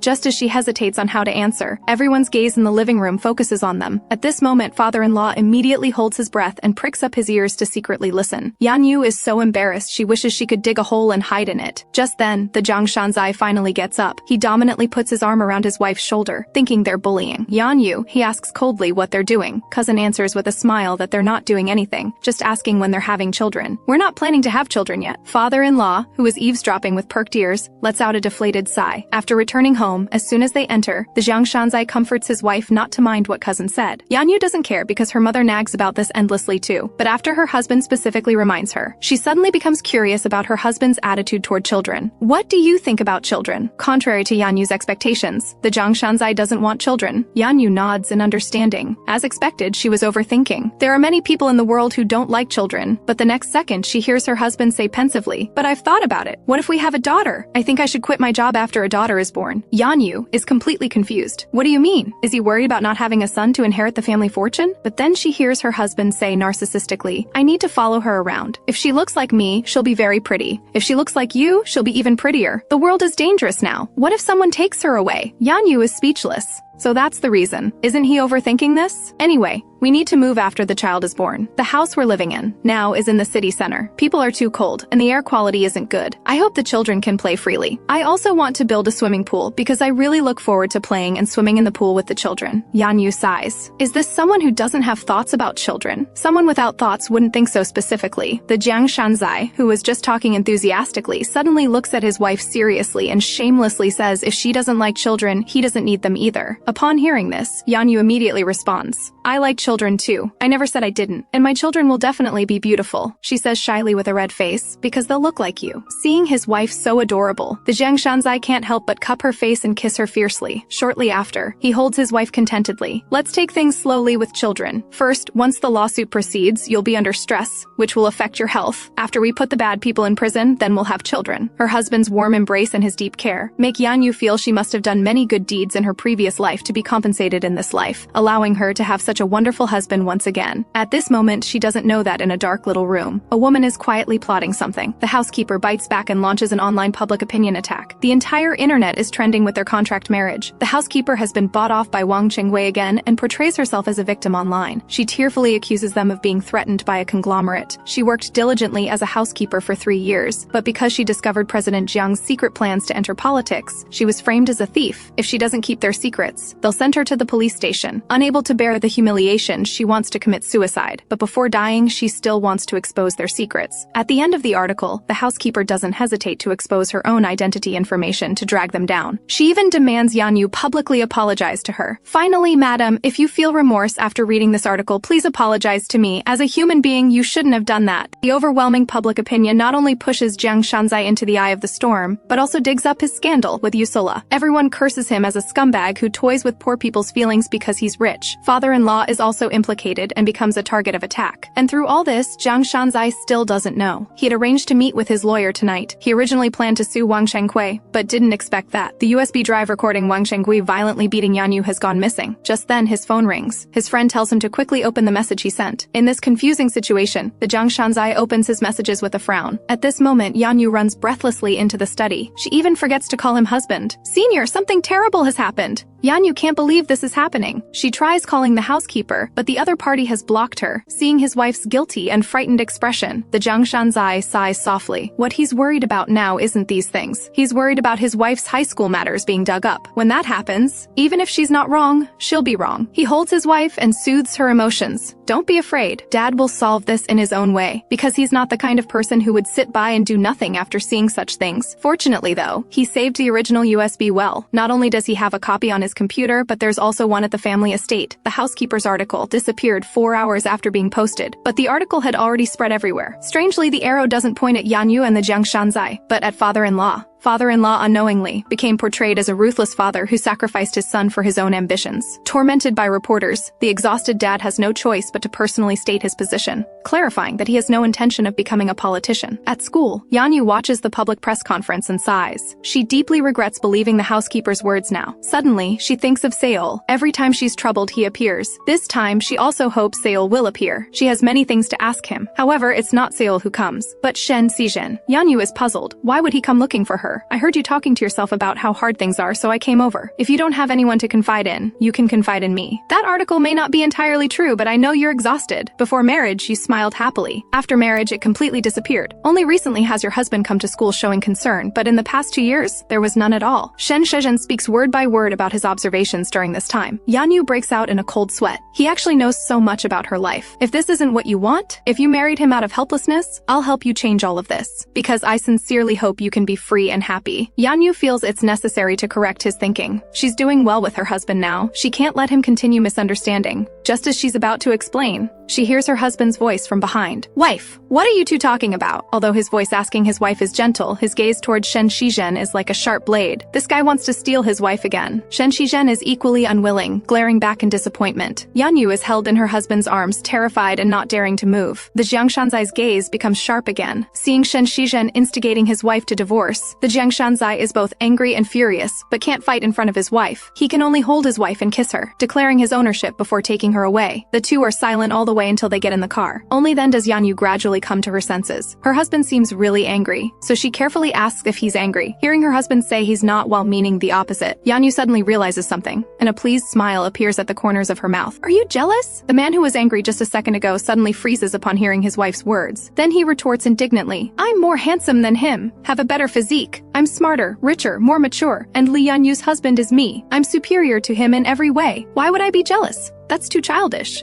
Yanyu can't hold it in and bursts out laughing. She really didn't want to laugh, but her husband looks so cute when he's jealous. Watching his wife struggle to hold back laughter, the Jiang Shanzai loses his composure. "What are you laughing at? Do you find me ridiculous?" Yanyu can't help but laugh again. However, she didn't expect that. Her husband, who was just angry, suddenly asks her seriously if she didn't realize Shen Shizhen was confessing his feelings. Hearing this, Yanyu is stunned. She thinks her husband is overthinking. How could Shen Shizhen be confessing to her? If talking to her a few more times meant he liked her, they would have been together long ago. "Oh, husband, you're overthinking this." Shen Shizhen wasn't confessing, watching his wife, who's completely in the dark and still smiling so happily. The Jiang Shanzai sighs helplessly. It seems if he doesn't teach her a lesson, she won't understand how treacherous people's hearts can be. He suddenly reaches out and wraps his arm around her waist, holding her tightly, pulling her closer. He leans down and nuzzles against her shoulder. Yanyu is startled and reminds him with a red face that they can't fool around here, but she hears her husband say he'll just kiss her once. Just one kiss. Watching her husband act cute and beg for a kiss, Yanyu's resolve begins to waver. Her husband is so obedient now. Yanyu thinks if she wants, she can let him do as he pleases. Naive as an innocent flower, Yanyu is also bewitched. She slowly cups her husband's face. However, she doesn't know that. Men's sweet words are lies. Just how twisted is a woman? To crazily abuse a child? Just because she accidentally fell and miscarried, losing her husband's affection. She actually vented her resentment on the housekeeper's daughter. For over a decade after that, whenever she felt upset, she would drag the housekeeper's child out for a beating. Until the housekeeper's daughter married into a wealthy family, she still wouldn't stop. Even knowing the other party's in-laws were a top-tier wealthy family, she repeatedly challenged the conglomerate's limits because she had become obsessed. At this moment, Wang Chengwei is extremely frantic inside. She calculates venomously how to drag Yanyu back to her side for her to torment. It turns out the incident, where she had her daughter match dresses with Yanyu, became a joke in high society. So Ma Zhentai gave her a crazy scolding. At this moment, she desperately wants to beat Yanyu without restraint like before. On the other side, the Jiang Shanzai hands the USB drive of Wang Chengwei abusing his wife to the lawyer. For the first time, he uses his conglomerate status to pressure the lawyer. He must send Wang Chengwei to prison at any cost. The lawyer adjusts his glasses, a calculating gleam passing through his shrewd eyes, indicating he understands. Just then, the phone in his pocket rings. It's a call from Dad. Dad tells them to come home immediately. Yanyu is a bit scared. The online incident caused a huge uproar, and father-in-law is still being cursed. She carefully asks her husband if he knows why they're being called home. The Jiang Shanzai explains it must be because yesterday he told Dad about the housekeeper incident.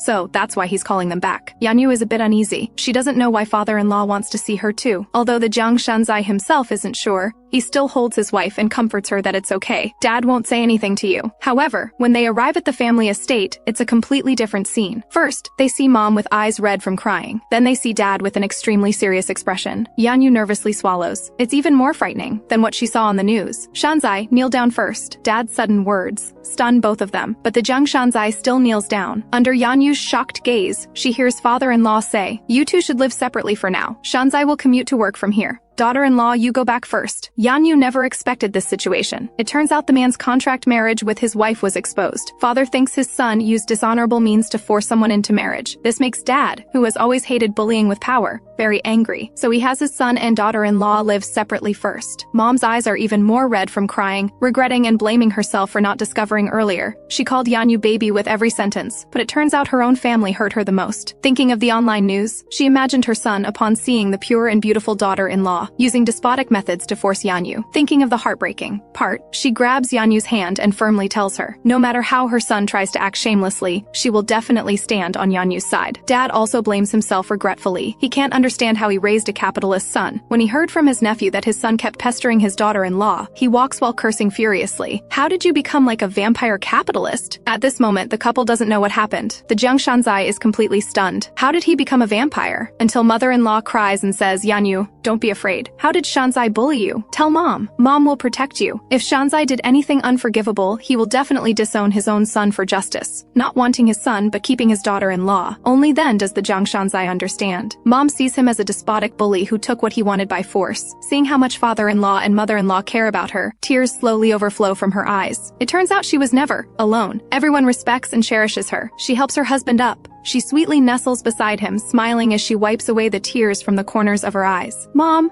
I love Shanzai very much. It's not like what's being said online. We love each other very much. Seeing the two have such a good relationship and that their son's attitude is so proper, father-in-law and mother-in-law reluctantly believe their son. After this online scandal, Yanyu is even more determined to sue Wang Chenghui as soon as possible. So the next day, she submits the lawsuit to the police station. Because of her special status, her every move is watched by the media. The lawsuit she just submitted in the morning is now exposed by the media. Watching the online torrent of curses, Yanyu sighs helplessly. She finally understands why her husband told her to go home early. He was afraid she'd see the online news. Now that things have blown up so big, her mom must know too. She wanted to tell her parents in person, but didn't expect things to escalate so quickly. Yanyu leaves school dejectedly. She can't figure out why the timing is always wrong, as if time is never on her side. Little Yellow, who hasn't appeared for a while, suddenly shows up at school, looking at Little Yellow crouching by the roadside. Yanyu thinks of Seol. Every time she's in a bad mood, he always appears. She picks up Little Yellow in surprise and asks if he's Seol. She puts the little dog on the ground. She recites a spell to it, turn into a person. But after waiting for a long time, the person she expects doesn't appear. Yanyu dejectedly pats Little Yellow's head. How exactly does one turn into a person? Could it be because she knows Little Yellow is Seol? That Seol won't appear anymore? Watching Little Yellow wag his tail foolishly to please her,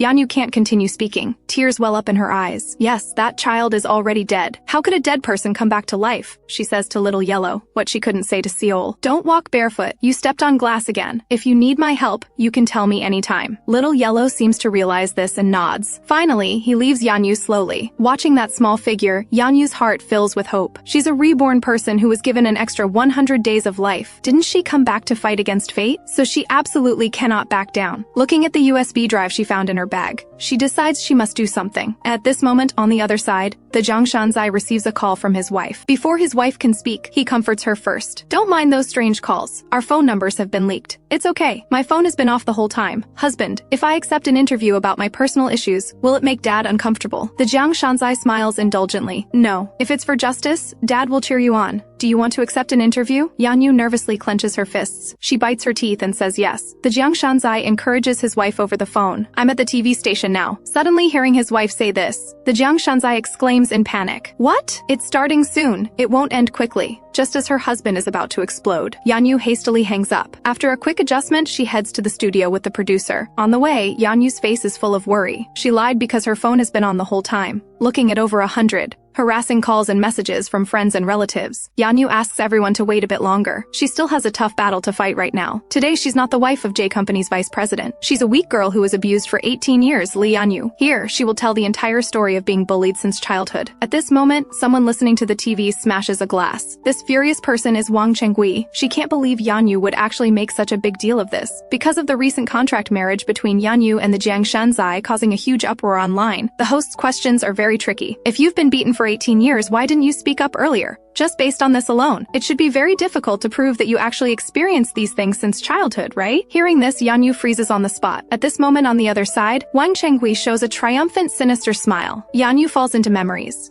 At first, because she was too young, she didn't understand what it was. After growing a bit older, because she understood the wealth gap, she didn't dare tell her parents about being abused. Because her family's life was very hard and they still owed Wang Chenghui money, she silently endured everything. If she broke this peace, her family might end up on the streets. But she didn't expect that constant tolerance would make Wang Chenghui addicted to the abuse.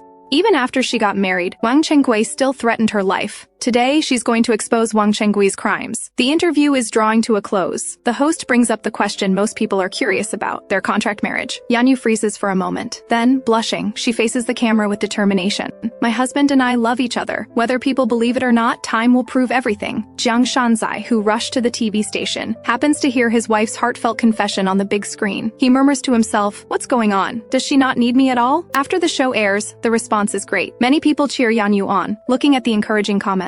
Yanyu's eyes well up with tears. Suddenly, she sees a message. She nervously opens the article. It turns out the cleaning lady who worked at Wang Chenggui's house witnessed the entire beating and even recorded it on her phone. With trembling fingers, Yanyu clicks on the attached video. It shows her younger self in a school uniform, hair grabbed by Wang Chenggui in the courtyard. Young Yanyu tries to break free, but Wang Chenggui chases after her, grabs her braid, and slaps her viciously. The video was secretly filmed but shot up close. Despite the background noise, little Yanyu in the footage makes no sound at all, unlike watching the department store beating video. This time Yanyu sheds tears. She wants to apologize to her younger self. Why didn't she cherish herself? Crying and laughing at the same time, Yanyu happily asks the producer if the interview worked. The producer nods with a smile. He knew that as long as she dared to step forward, at least one person would be willing to help. Honey! Yanyu turns around in shock. Come here. I've been waiting for you forever. Jiang Shanzai opens his arms, looking at her with adoration. Yanyu stands up and rushes over. She happily throws herself into her husband's arms, wrapping her arms tightly around his waist, calling out sweetly, "Honey!" Suddenly realizing they're in public, she immediately pulls back her hands and stands up straight. When did you get here? I told you. I've been waiting for a long time. Jiang Shanzai pulls his wife back into his embrace.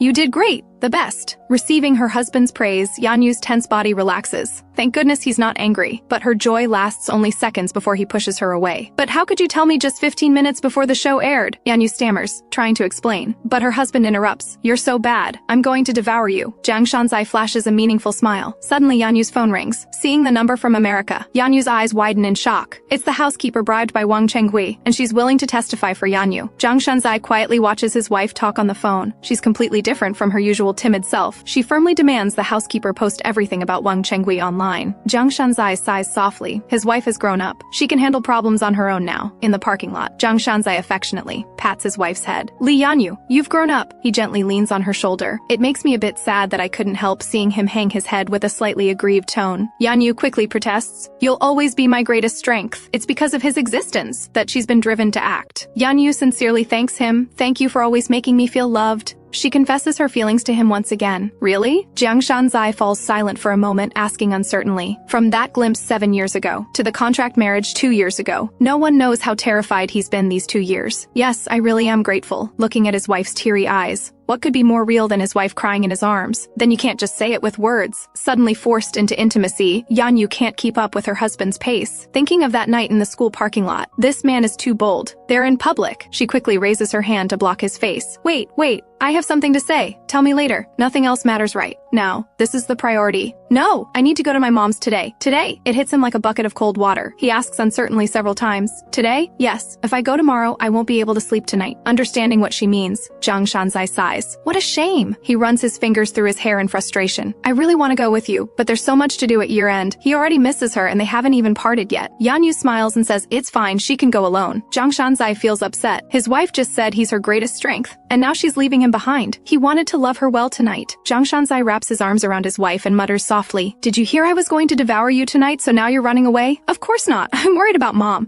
When I come back, I'll be ready to be devoured. You can't just say things like that. What if I'm a pervert? Still, her words successfully please him. He's crazy about how sweet and clingy she is. He pulls her even closer. When you get home, you'll see. He decides to speed through his work and pick her up tomorrow. To let his wife know she's not fighting alone, Jiang Shanzai goes on and on. Yanyu, you know I'm not the only one who loves you, right? If you feel tired, there are many people you can lean on. When you cry, they'll comfort you too. With tears in her eyes, Yanyu hugs her husband back. She nods. She knows many people love her. Right now, she feels like the happiest person in the world. Thinking of her mom, Yanyu feels anxious. Her mom must really want to see her tonight. Sure enough, as soon as she enters the alley, she sees her mom standing alone under the streetlight. Yanyu's eyes immediately turn red. She runs over in big strides and throws her arms around her mom. Inside the house, her dad and brother hear Yanyu's voice and rush out. The scene of the family of 4 embracing under the streetlight warms Yanyu's wounded heart. Meanwhile, Wang Chenggui hurriedly drags her suitcase, fleeing to America. She hands her passport and plane ticket to the inspector. She smugly thinks that as long as she leaves Korea, even J Company and the police can't catch her. But as expected, something unexpected happens. On her way to America, Wang Chenggui is detained by the police. It turns out Jiang Shanzai predicted Wang Chenggui would try to escape, so he went directly to the police chief and requested an emergency travel ban. After offending his beloved wife, how could Jiang Shanzai let Wang Chenggui escape Korea? Right now, Yanyu is watching TV with her family. They happen to see the news of Wang Chenggui Shanzai's arrest. Her brother wonders how the travel ban was issued so quickly. Yanyu suddenly realizes the matter her husband said he had to handle. Could it be this? With Wang Chengwei arrested, Mom and Dad also breathe a sigh of relief. She won't dare bully their daughter anymore. At midnight, Yanyu slowly falls asleep with her mom by her side. Mom wanted to sleep with her daughter, but afraid Yanyu would see her crying. She coaxes her daughter to sleep like when she was little. Watching her daughter sleep soundly, Mom gently strokes her face. Yanyu's expression gradually calms. When she opens her eyes again, she finds herself lying in an empty void. Yanyu is surprised. Is this a lucid dream? Turning around, she sees her husband, propping his head up looking at her. Maybe because it's a dream, Yanyu says without hesitation, "I miss you so much." "You miss me? I thought I was the only one who liked you. You're always trying to run away." Hearing this, Yanyu quickly defends herself. "That's not true. You're the person I love most in the world." With this blissful confession, Yanyu tightly wraps her arms around her husband's waist. Such a happy dream makes her so joyful. "I love you too." Jiang Shanzai plants a kiss on his wife's face. Then he holds his wife even tighter. "Just wait, I'll settle accounts with you later." Yanyu freezes. Her husband threatens her even in dreams? But whatever, it's just a dream anyway. However, in the morning, she wakes up to find herself in her husband's arms. Yanyu is startled. She thought it was a dream, but it was real. "When did you get here? Didn't I say I was coming?" Still drowsy, Jiang Shanzai pulls his wife back into his embrace. "You even welcomed me. Don't you remember?" Yanyu blinks in confusion. She doesn't remember. It turns out Jiang Shanzai didn't want to spend a night apart from his wife. After handling Wang Chenggui's matter, he drove for hours through the night. If her dad hadn't come out and seen him, he would have spent the night in the car. Yanyu's first reaction isn't happiness but concern for her husband's safety. "You worked all day and then drove through the night. What if something happened?" After a long time with no response from her husband, Yanyu looks up to find he's already asleep. She gently kisses him. "You miss me that much? Sleep well." Jiang Shanzai sleeps until noon. Realizing he slept so late at his wife's family home, he hurries out to greet his in-laws. "I'm sorry I slept so long." Setting out lunch, Yanyu bursts out laughing at the sight of her husband. All four try hard to suppress their laughter, avoiding looking in the direction of the bedroom door. Jiang Shanzai, sporting a wild bedhead, looks at them in confusion. After lunch, Jiang Shanzai blames his wife for laughing instead of telling him right away. He wanted to make a good impression on his in-laws. Now his image as a mature son-in-law is ruined. "Because you were too cute. I couldn't help it." Watching her husband put on an apron to wash dishes, Yanyu thinks of the letter she wrote when filing for divorce. Back then, she thought being with him could never bring happiness. She felt only by leaving him could she find her own happiness. But she never expected happiness was this close. Thank goodness she came back from the future, or she'd regret it forever. Yanyu tightly hugs her husband's waist. Jiang Shanzai blushes from his wife's embrace.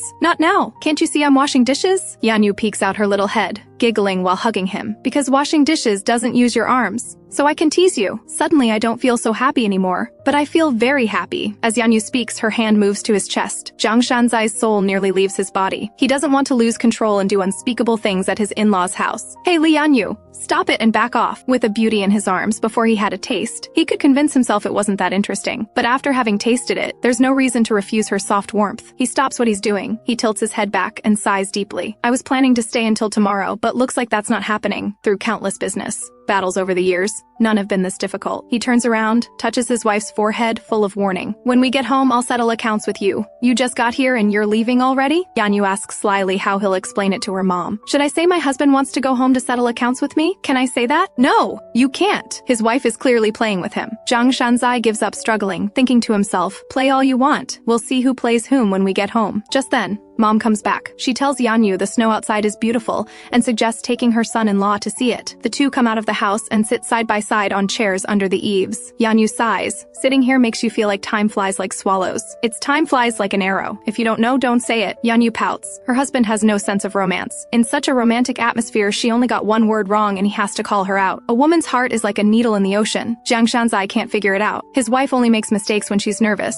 "You said that on purpose to make me think you're cute, didn't you?" Yanyu chuckles. "So I am pretty cute in your eyes." Back home, Jiang Shanzai's first move is to start undressing, wanting to get intimate with his wife. "You remember what happened before, right?" Yanyu plays dumb, saying she hasn't watered the plants yet. Then she scurries to the balcony, leaving her husband alone at the door. "Done watering?" Jiang Shanzai follows closely behind his wife. "I still need to do laundry. The housekeeper hasn't been here in a while, and we need to deep clean." Yanyu takes out the mop and cloth, looking happily at her husband. "You're on vacation anyway, let's clean together." They've been home for minutes, and he still hasn't gotten close to his wife. Though discouraged, Jiang Shanzai still decides to comply with his wife's request. To earn his wife's praise, he works hard at cleaning. Actually, Yanyu isn't unaware of her husband's intentions. It's just that thinking about the upcoming investigation makes her anxious, so she wants to keep busy. But seeing her husband work so hard and stay with her, she feels bad and apologizes. Hearing his wife say she's cleaning because she's nervous, As she's about to leave, he quickly grabs her hand. "Why didn't you tell me earlier?" Jiang Shanzai says with melancholy. "My wife always tries to solve problems alone, making people around her anxious. But didn't we need to clean anyway? So are you going to keep cleaning?" Jiang Shanzai looks at his wife with burning eyes, clearly ready to take her right there if she dares say yes. Reading her husband's expression, Yanyu immediately shakes her head. No more cleaning. You're tired. I'm not tired. So what should we do next?" Jiang Shanzai coaxes her, wanting his wife to say what she wants to say. Yanyu's little heart pounds wildly. Unable to resist his temptation, "I hope you'll hold me." Hearing his wife's words, Jiang Shanzai pauses slightly, then slowly curves his lips into a smile. "And then go to bed and sleep." "Just sleep?" The man looks down at her, his smile sweet enough to kill. Yanyu is momentarily dazed, losing all ability to think. She blurts out, "No, and do other things in bed." "Well done." With that, Jiang Shanzai sweeps his wife up into his arms. He impatiently leans down for a couple of kisses to satisfy his craving. At his in-laws' house, his wife drove him crazy with desire. As soon as they enter, he eagerly pins his wife against the wall and begins kissing her deeply. They embrace intimately, the battlefield gradually shifting to the bed, clothes scattered on the floor. "My wife is so beautiful, but only I can see." The mysteries unravel one by one. Jiang Shanzai finally believes he will die. 3 months ago, Yanyu confessed to her husband that she came back from the future. To prove she wasn't lying, she wrote down the winning lottery numbers her best friend would get. At the time, Jiang Shanzai didn't take it seriously, but just now, those numbers actually won. This forces him to believe his wife really is a reborn soul. All night he tosses and turns, unable to sleep, his mind full of these past months' events. He stares blankly at his sleeping wife in his arms. Will he really die? He strokes his wife's cheek, over and over, his expression filled with devotion. He asks himself, can he really leave behind such a lovely wife? Sleeping Yanyu, perhaps sensing her husband's unease, instinctively burrows into his embrace. He holds his wife even tighter, then dismisses his absurd thoughts. No, they didn't divorce, so it's different from that dream. They won't divorce. He raises his right hand with the ring, looking at the ring he's never taken off. Because we won't divorce. I can't take off this ring, and I can't possibly have an accident. After tossing for a long time, he finally falls asleep. But he has a dream about his cousin's wedding months ago. He and Yanyu attended the wedding because of something his aunt said. She was so frightened she dropped her spoon. Back then, he blamed her for not being stronger, getting so panicked over small things. To dispel rumors of discord in front of relatives, he wanted to put on a show for his aunt and uncle, but his wife hesitated. That resistant expression deeply wounded his heart. Though he saw his wife's expression of dislike again, he still firmly demanded Yanyu cooperate with him. But he didn't expect this would be the last time he kissed his wife. Because that evening when he got home, he saw the divorce papers Yanyu left for him. He read the letter carefully. The word divorce hit him like a ton of bricks. The contract marriage was his idea to begin with, to convince Yanyu to agree to marry. He made up an excuse about family pressure, promising to end the marriage after 2 years. Otherwise, Yanyu wouldn't have agreed. But 2 years passed, and he still couldn't make Yanyu fall in love with him. Thinking that he'd been waiting for this day for so long made him heartbroken. So when his wife left with her suitcase, he couldn't refuse. He could only watch helplessly as she left. All because of the last line in the letter, "I want to be happy too." When discussing divorce with his wife, he played a small trick, delaying it by about 2 months. He held on to hope that Yanyu might change her mind. But after that day, Yanyu vanished as if she disappeared from the world. He often wandered near Yanyu's family home, trying to create chance encounters but never once ran into her. He wanted to call but ultimately gave up, because Yanyu said leaving him would make her happy. In love, whoever falls first loses. March 12th, they divorced. After the divorce, it was the first time he saw his wife smile so happily. He felt apologetic. Because of him, she hadn't truly smiled once in 2 years. After saying goodbye to Yanyu, he transferred 10 billion to Yanyu. At that moment, he thought if the beginning was wrong, they could start over. However, he never expected to have a car accident on the day of their divorce. Before dying, he saw his wife's shocked and terrified eyes. The wife he'd loved for 7 years had just wanted to start over with him, and then he died. He shed tears of unwillingness, but he didn't expect that when he opened his eyes again. He was standing in the rain, completely unharmed. Realizing he could still breathe, Jiang Shanzai could hardly believe he was alive. His body felt fine, not a single wound. As he moved his arms, a voice from somewhere told him not to drop the ring. He suddenly freezes. Instinctively, he clenches his fist. There's something inside. It's the ring, though he can't reach in to confirm. The feel in his hand is clearly the wedding ring. It can't be anything else. Could the ring have teleported him? Suddenly he remembers something a friend said long ago. At life's final moment, God gives kind people a gift, a brief chance to return to the past, looking at the ring in his palm. If I open this hand, will I return to the moment of my death? But he hopes this is rebirth, not a final farewell. Though he thinks this, he doesn't dare open his hand. Even taking his phone from his pocket, he uses his left hand carefully, looking at the time on his phone, February 16th. So his final memory was that day when he didn't see his wife. Looking around in confusion, he quickly realizes this is where he wandered that day. The ring brought him back to the day he wanted to run into Yanyu. Since fate brought him here, he'll follow God's will. He resolutely rings the doorbell. His wife was very surprised to see him. She angrily asked how he found this place. He lied then, claiming her brother told him, though his wife said many harsh things fiercely. Those lively words sounded so good. He wanted to etch that voice deeply into his heart. He had so much to say but couldn't say a word. Live well. Finally, he forced out this one sentence. As he turned to leave, he realized he wasn't living again. God was giving him a final chance to say goodbye, because the oxygen in his brain was nearly gone. Inside the house, he was already in too much pain to speak. Though regretful, he had to turn away. Until the sound of the door closing behind him. It rang like a death knell. The hand gripping the ring could no longer hold on. It quietly slipped to the ground. He wanted to grab the ring tightly, but his body endured such immense pain that he had no strength. He could only helplessly watch the ring slowly roll away. His lungs and heart felt like they were being crushed by a machine. In agony, he hoped life would end quickly. The pain finally made it impossible to stand. Hunched over on the ground, trying to ease the pain, in his final moment he remembered something. He hadn't been able to cancel his wife's birthday flowers. He hoped when she saw the flowers, she wouldn't cry too sadly. In the early morning hours, Jiang Shanzai suddenly jolts awake from the dream, gasping for breath. So he really did have an accident. Yanyu doesn't yet know her husband dreamed of his previous life. She asks in confusion what's wrong, but he can't answer her question. His breathing is unstable, even struggling for air. His blurred vision gradually clears, and he sees his wife's face. He suddenly pulls her into his arms. Like a reunion after long separation, he calls Yanyu's name over and over. He holds her for a long time with attachment. He can't understand. Is this a gift from God?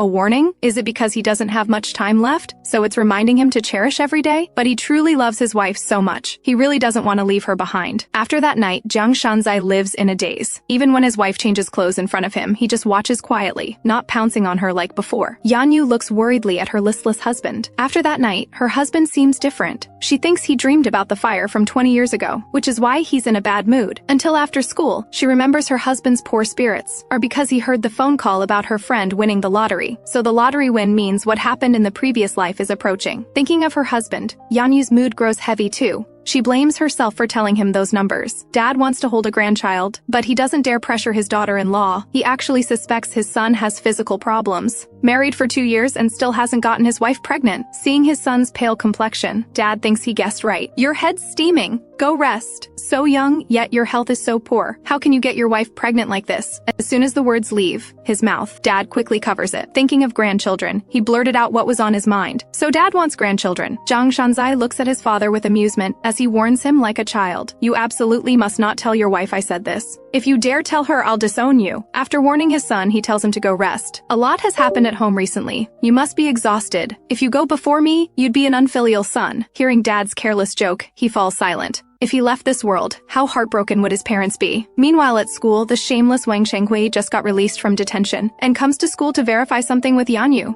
It turns out, while in detention, she deduced what was in the notebook because she thinks someone as stupid as Yanyu couldn't possibly predict the future. So these past few days, she calmly thought about what happened in the diary. Someone must have experienced the future, and that person is Li Yanyu. Wang Shenghui slowly approaches Yanyu. You can travel through time, right? At Wang Shenghui's deduction, Yanyu is startled. She doesn't know how Wang Shenghui figured it out. Wang Shenghui observes Yanyu's expression and speaks mockingly. I don't know why such illogical talk makes you so nervous. Hearing this, Yanyu immediately adjusts her expression. Your nonsense is hilarious. I'm just listening. You actually have time for wild fantasies? How leisurely. She turns and leaves with big strides, not wanting to get further involved. But Wang Shenghui continues unhurriedly. The notebook says an accident happens on March 2nd, and then it ends there. So did you come from the future to the past to prevent that accident? Let me guess what the accident is. Will you die? Or your husband? Wang Shenghui's last sentence hits Yanyu like a bomb. Her eyes widen in shock. She can't believe Wang Shenghui guessed so accurately. For the rest of the day, Yanyu lives in fear and anxiety, until she gets home that evening.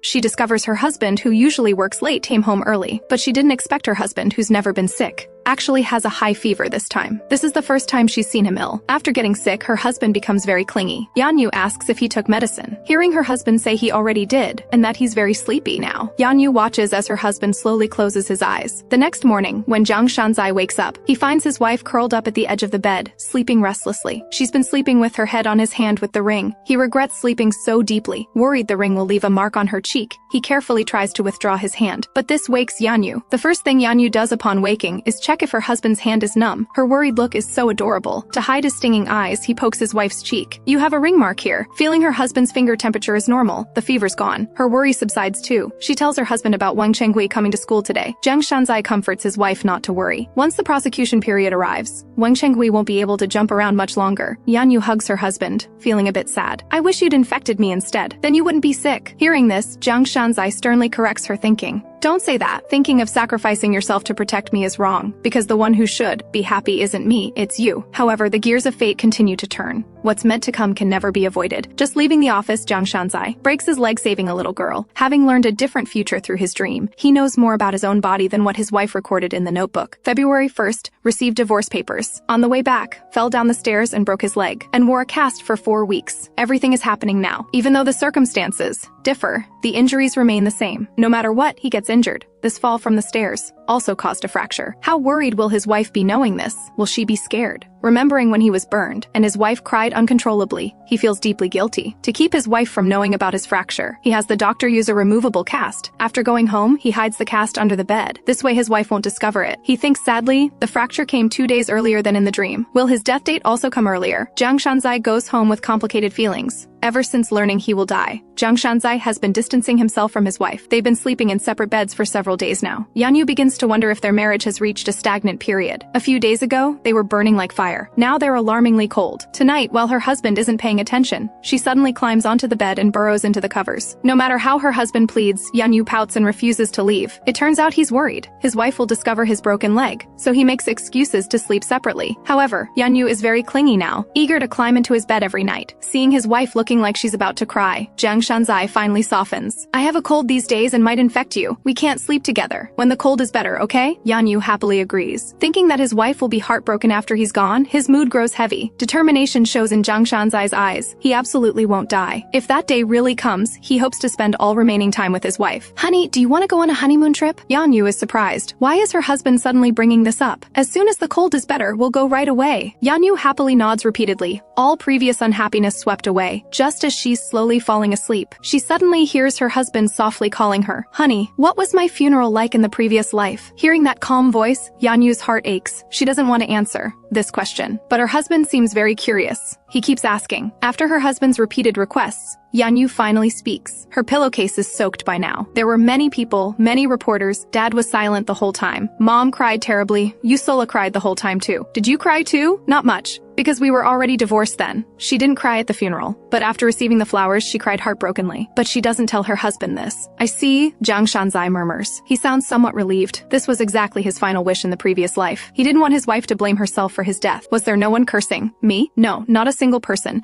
Everyone was heartbroken. Did you put up a tombstone for me? Yanyu grips the sheets tightly, her voice choked. We gave you a tree burial, so I became a tree. Hearing this, Yanyu can no longer hold back. She suddenly sits up and shouts, you don't need to worry. We won't divorce because we've already changed fate. Okay. After that, they don't speak anymore. In the middle of the night, Jiang Shanzai's eyes suddenly snap open in terror. He had that dream again. This time he doesn't feel as frightened as the first time. He doesn't know if it's connected to a different future or if fate is warning him. It seems he doesn't have much time left. The next afternoon, seeing the medicinal wine jar in Yanyu's hands, he panics. Despite all precautions, he couldn't prevent this. It turns out after school, Yanyu ran into her husband's assistant downstairs. That's how she learned about his fracture.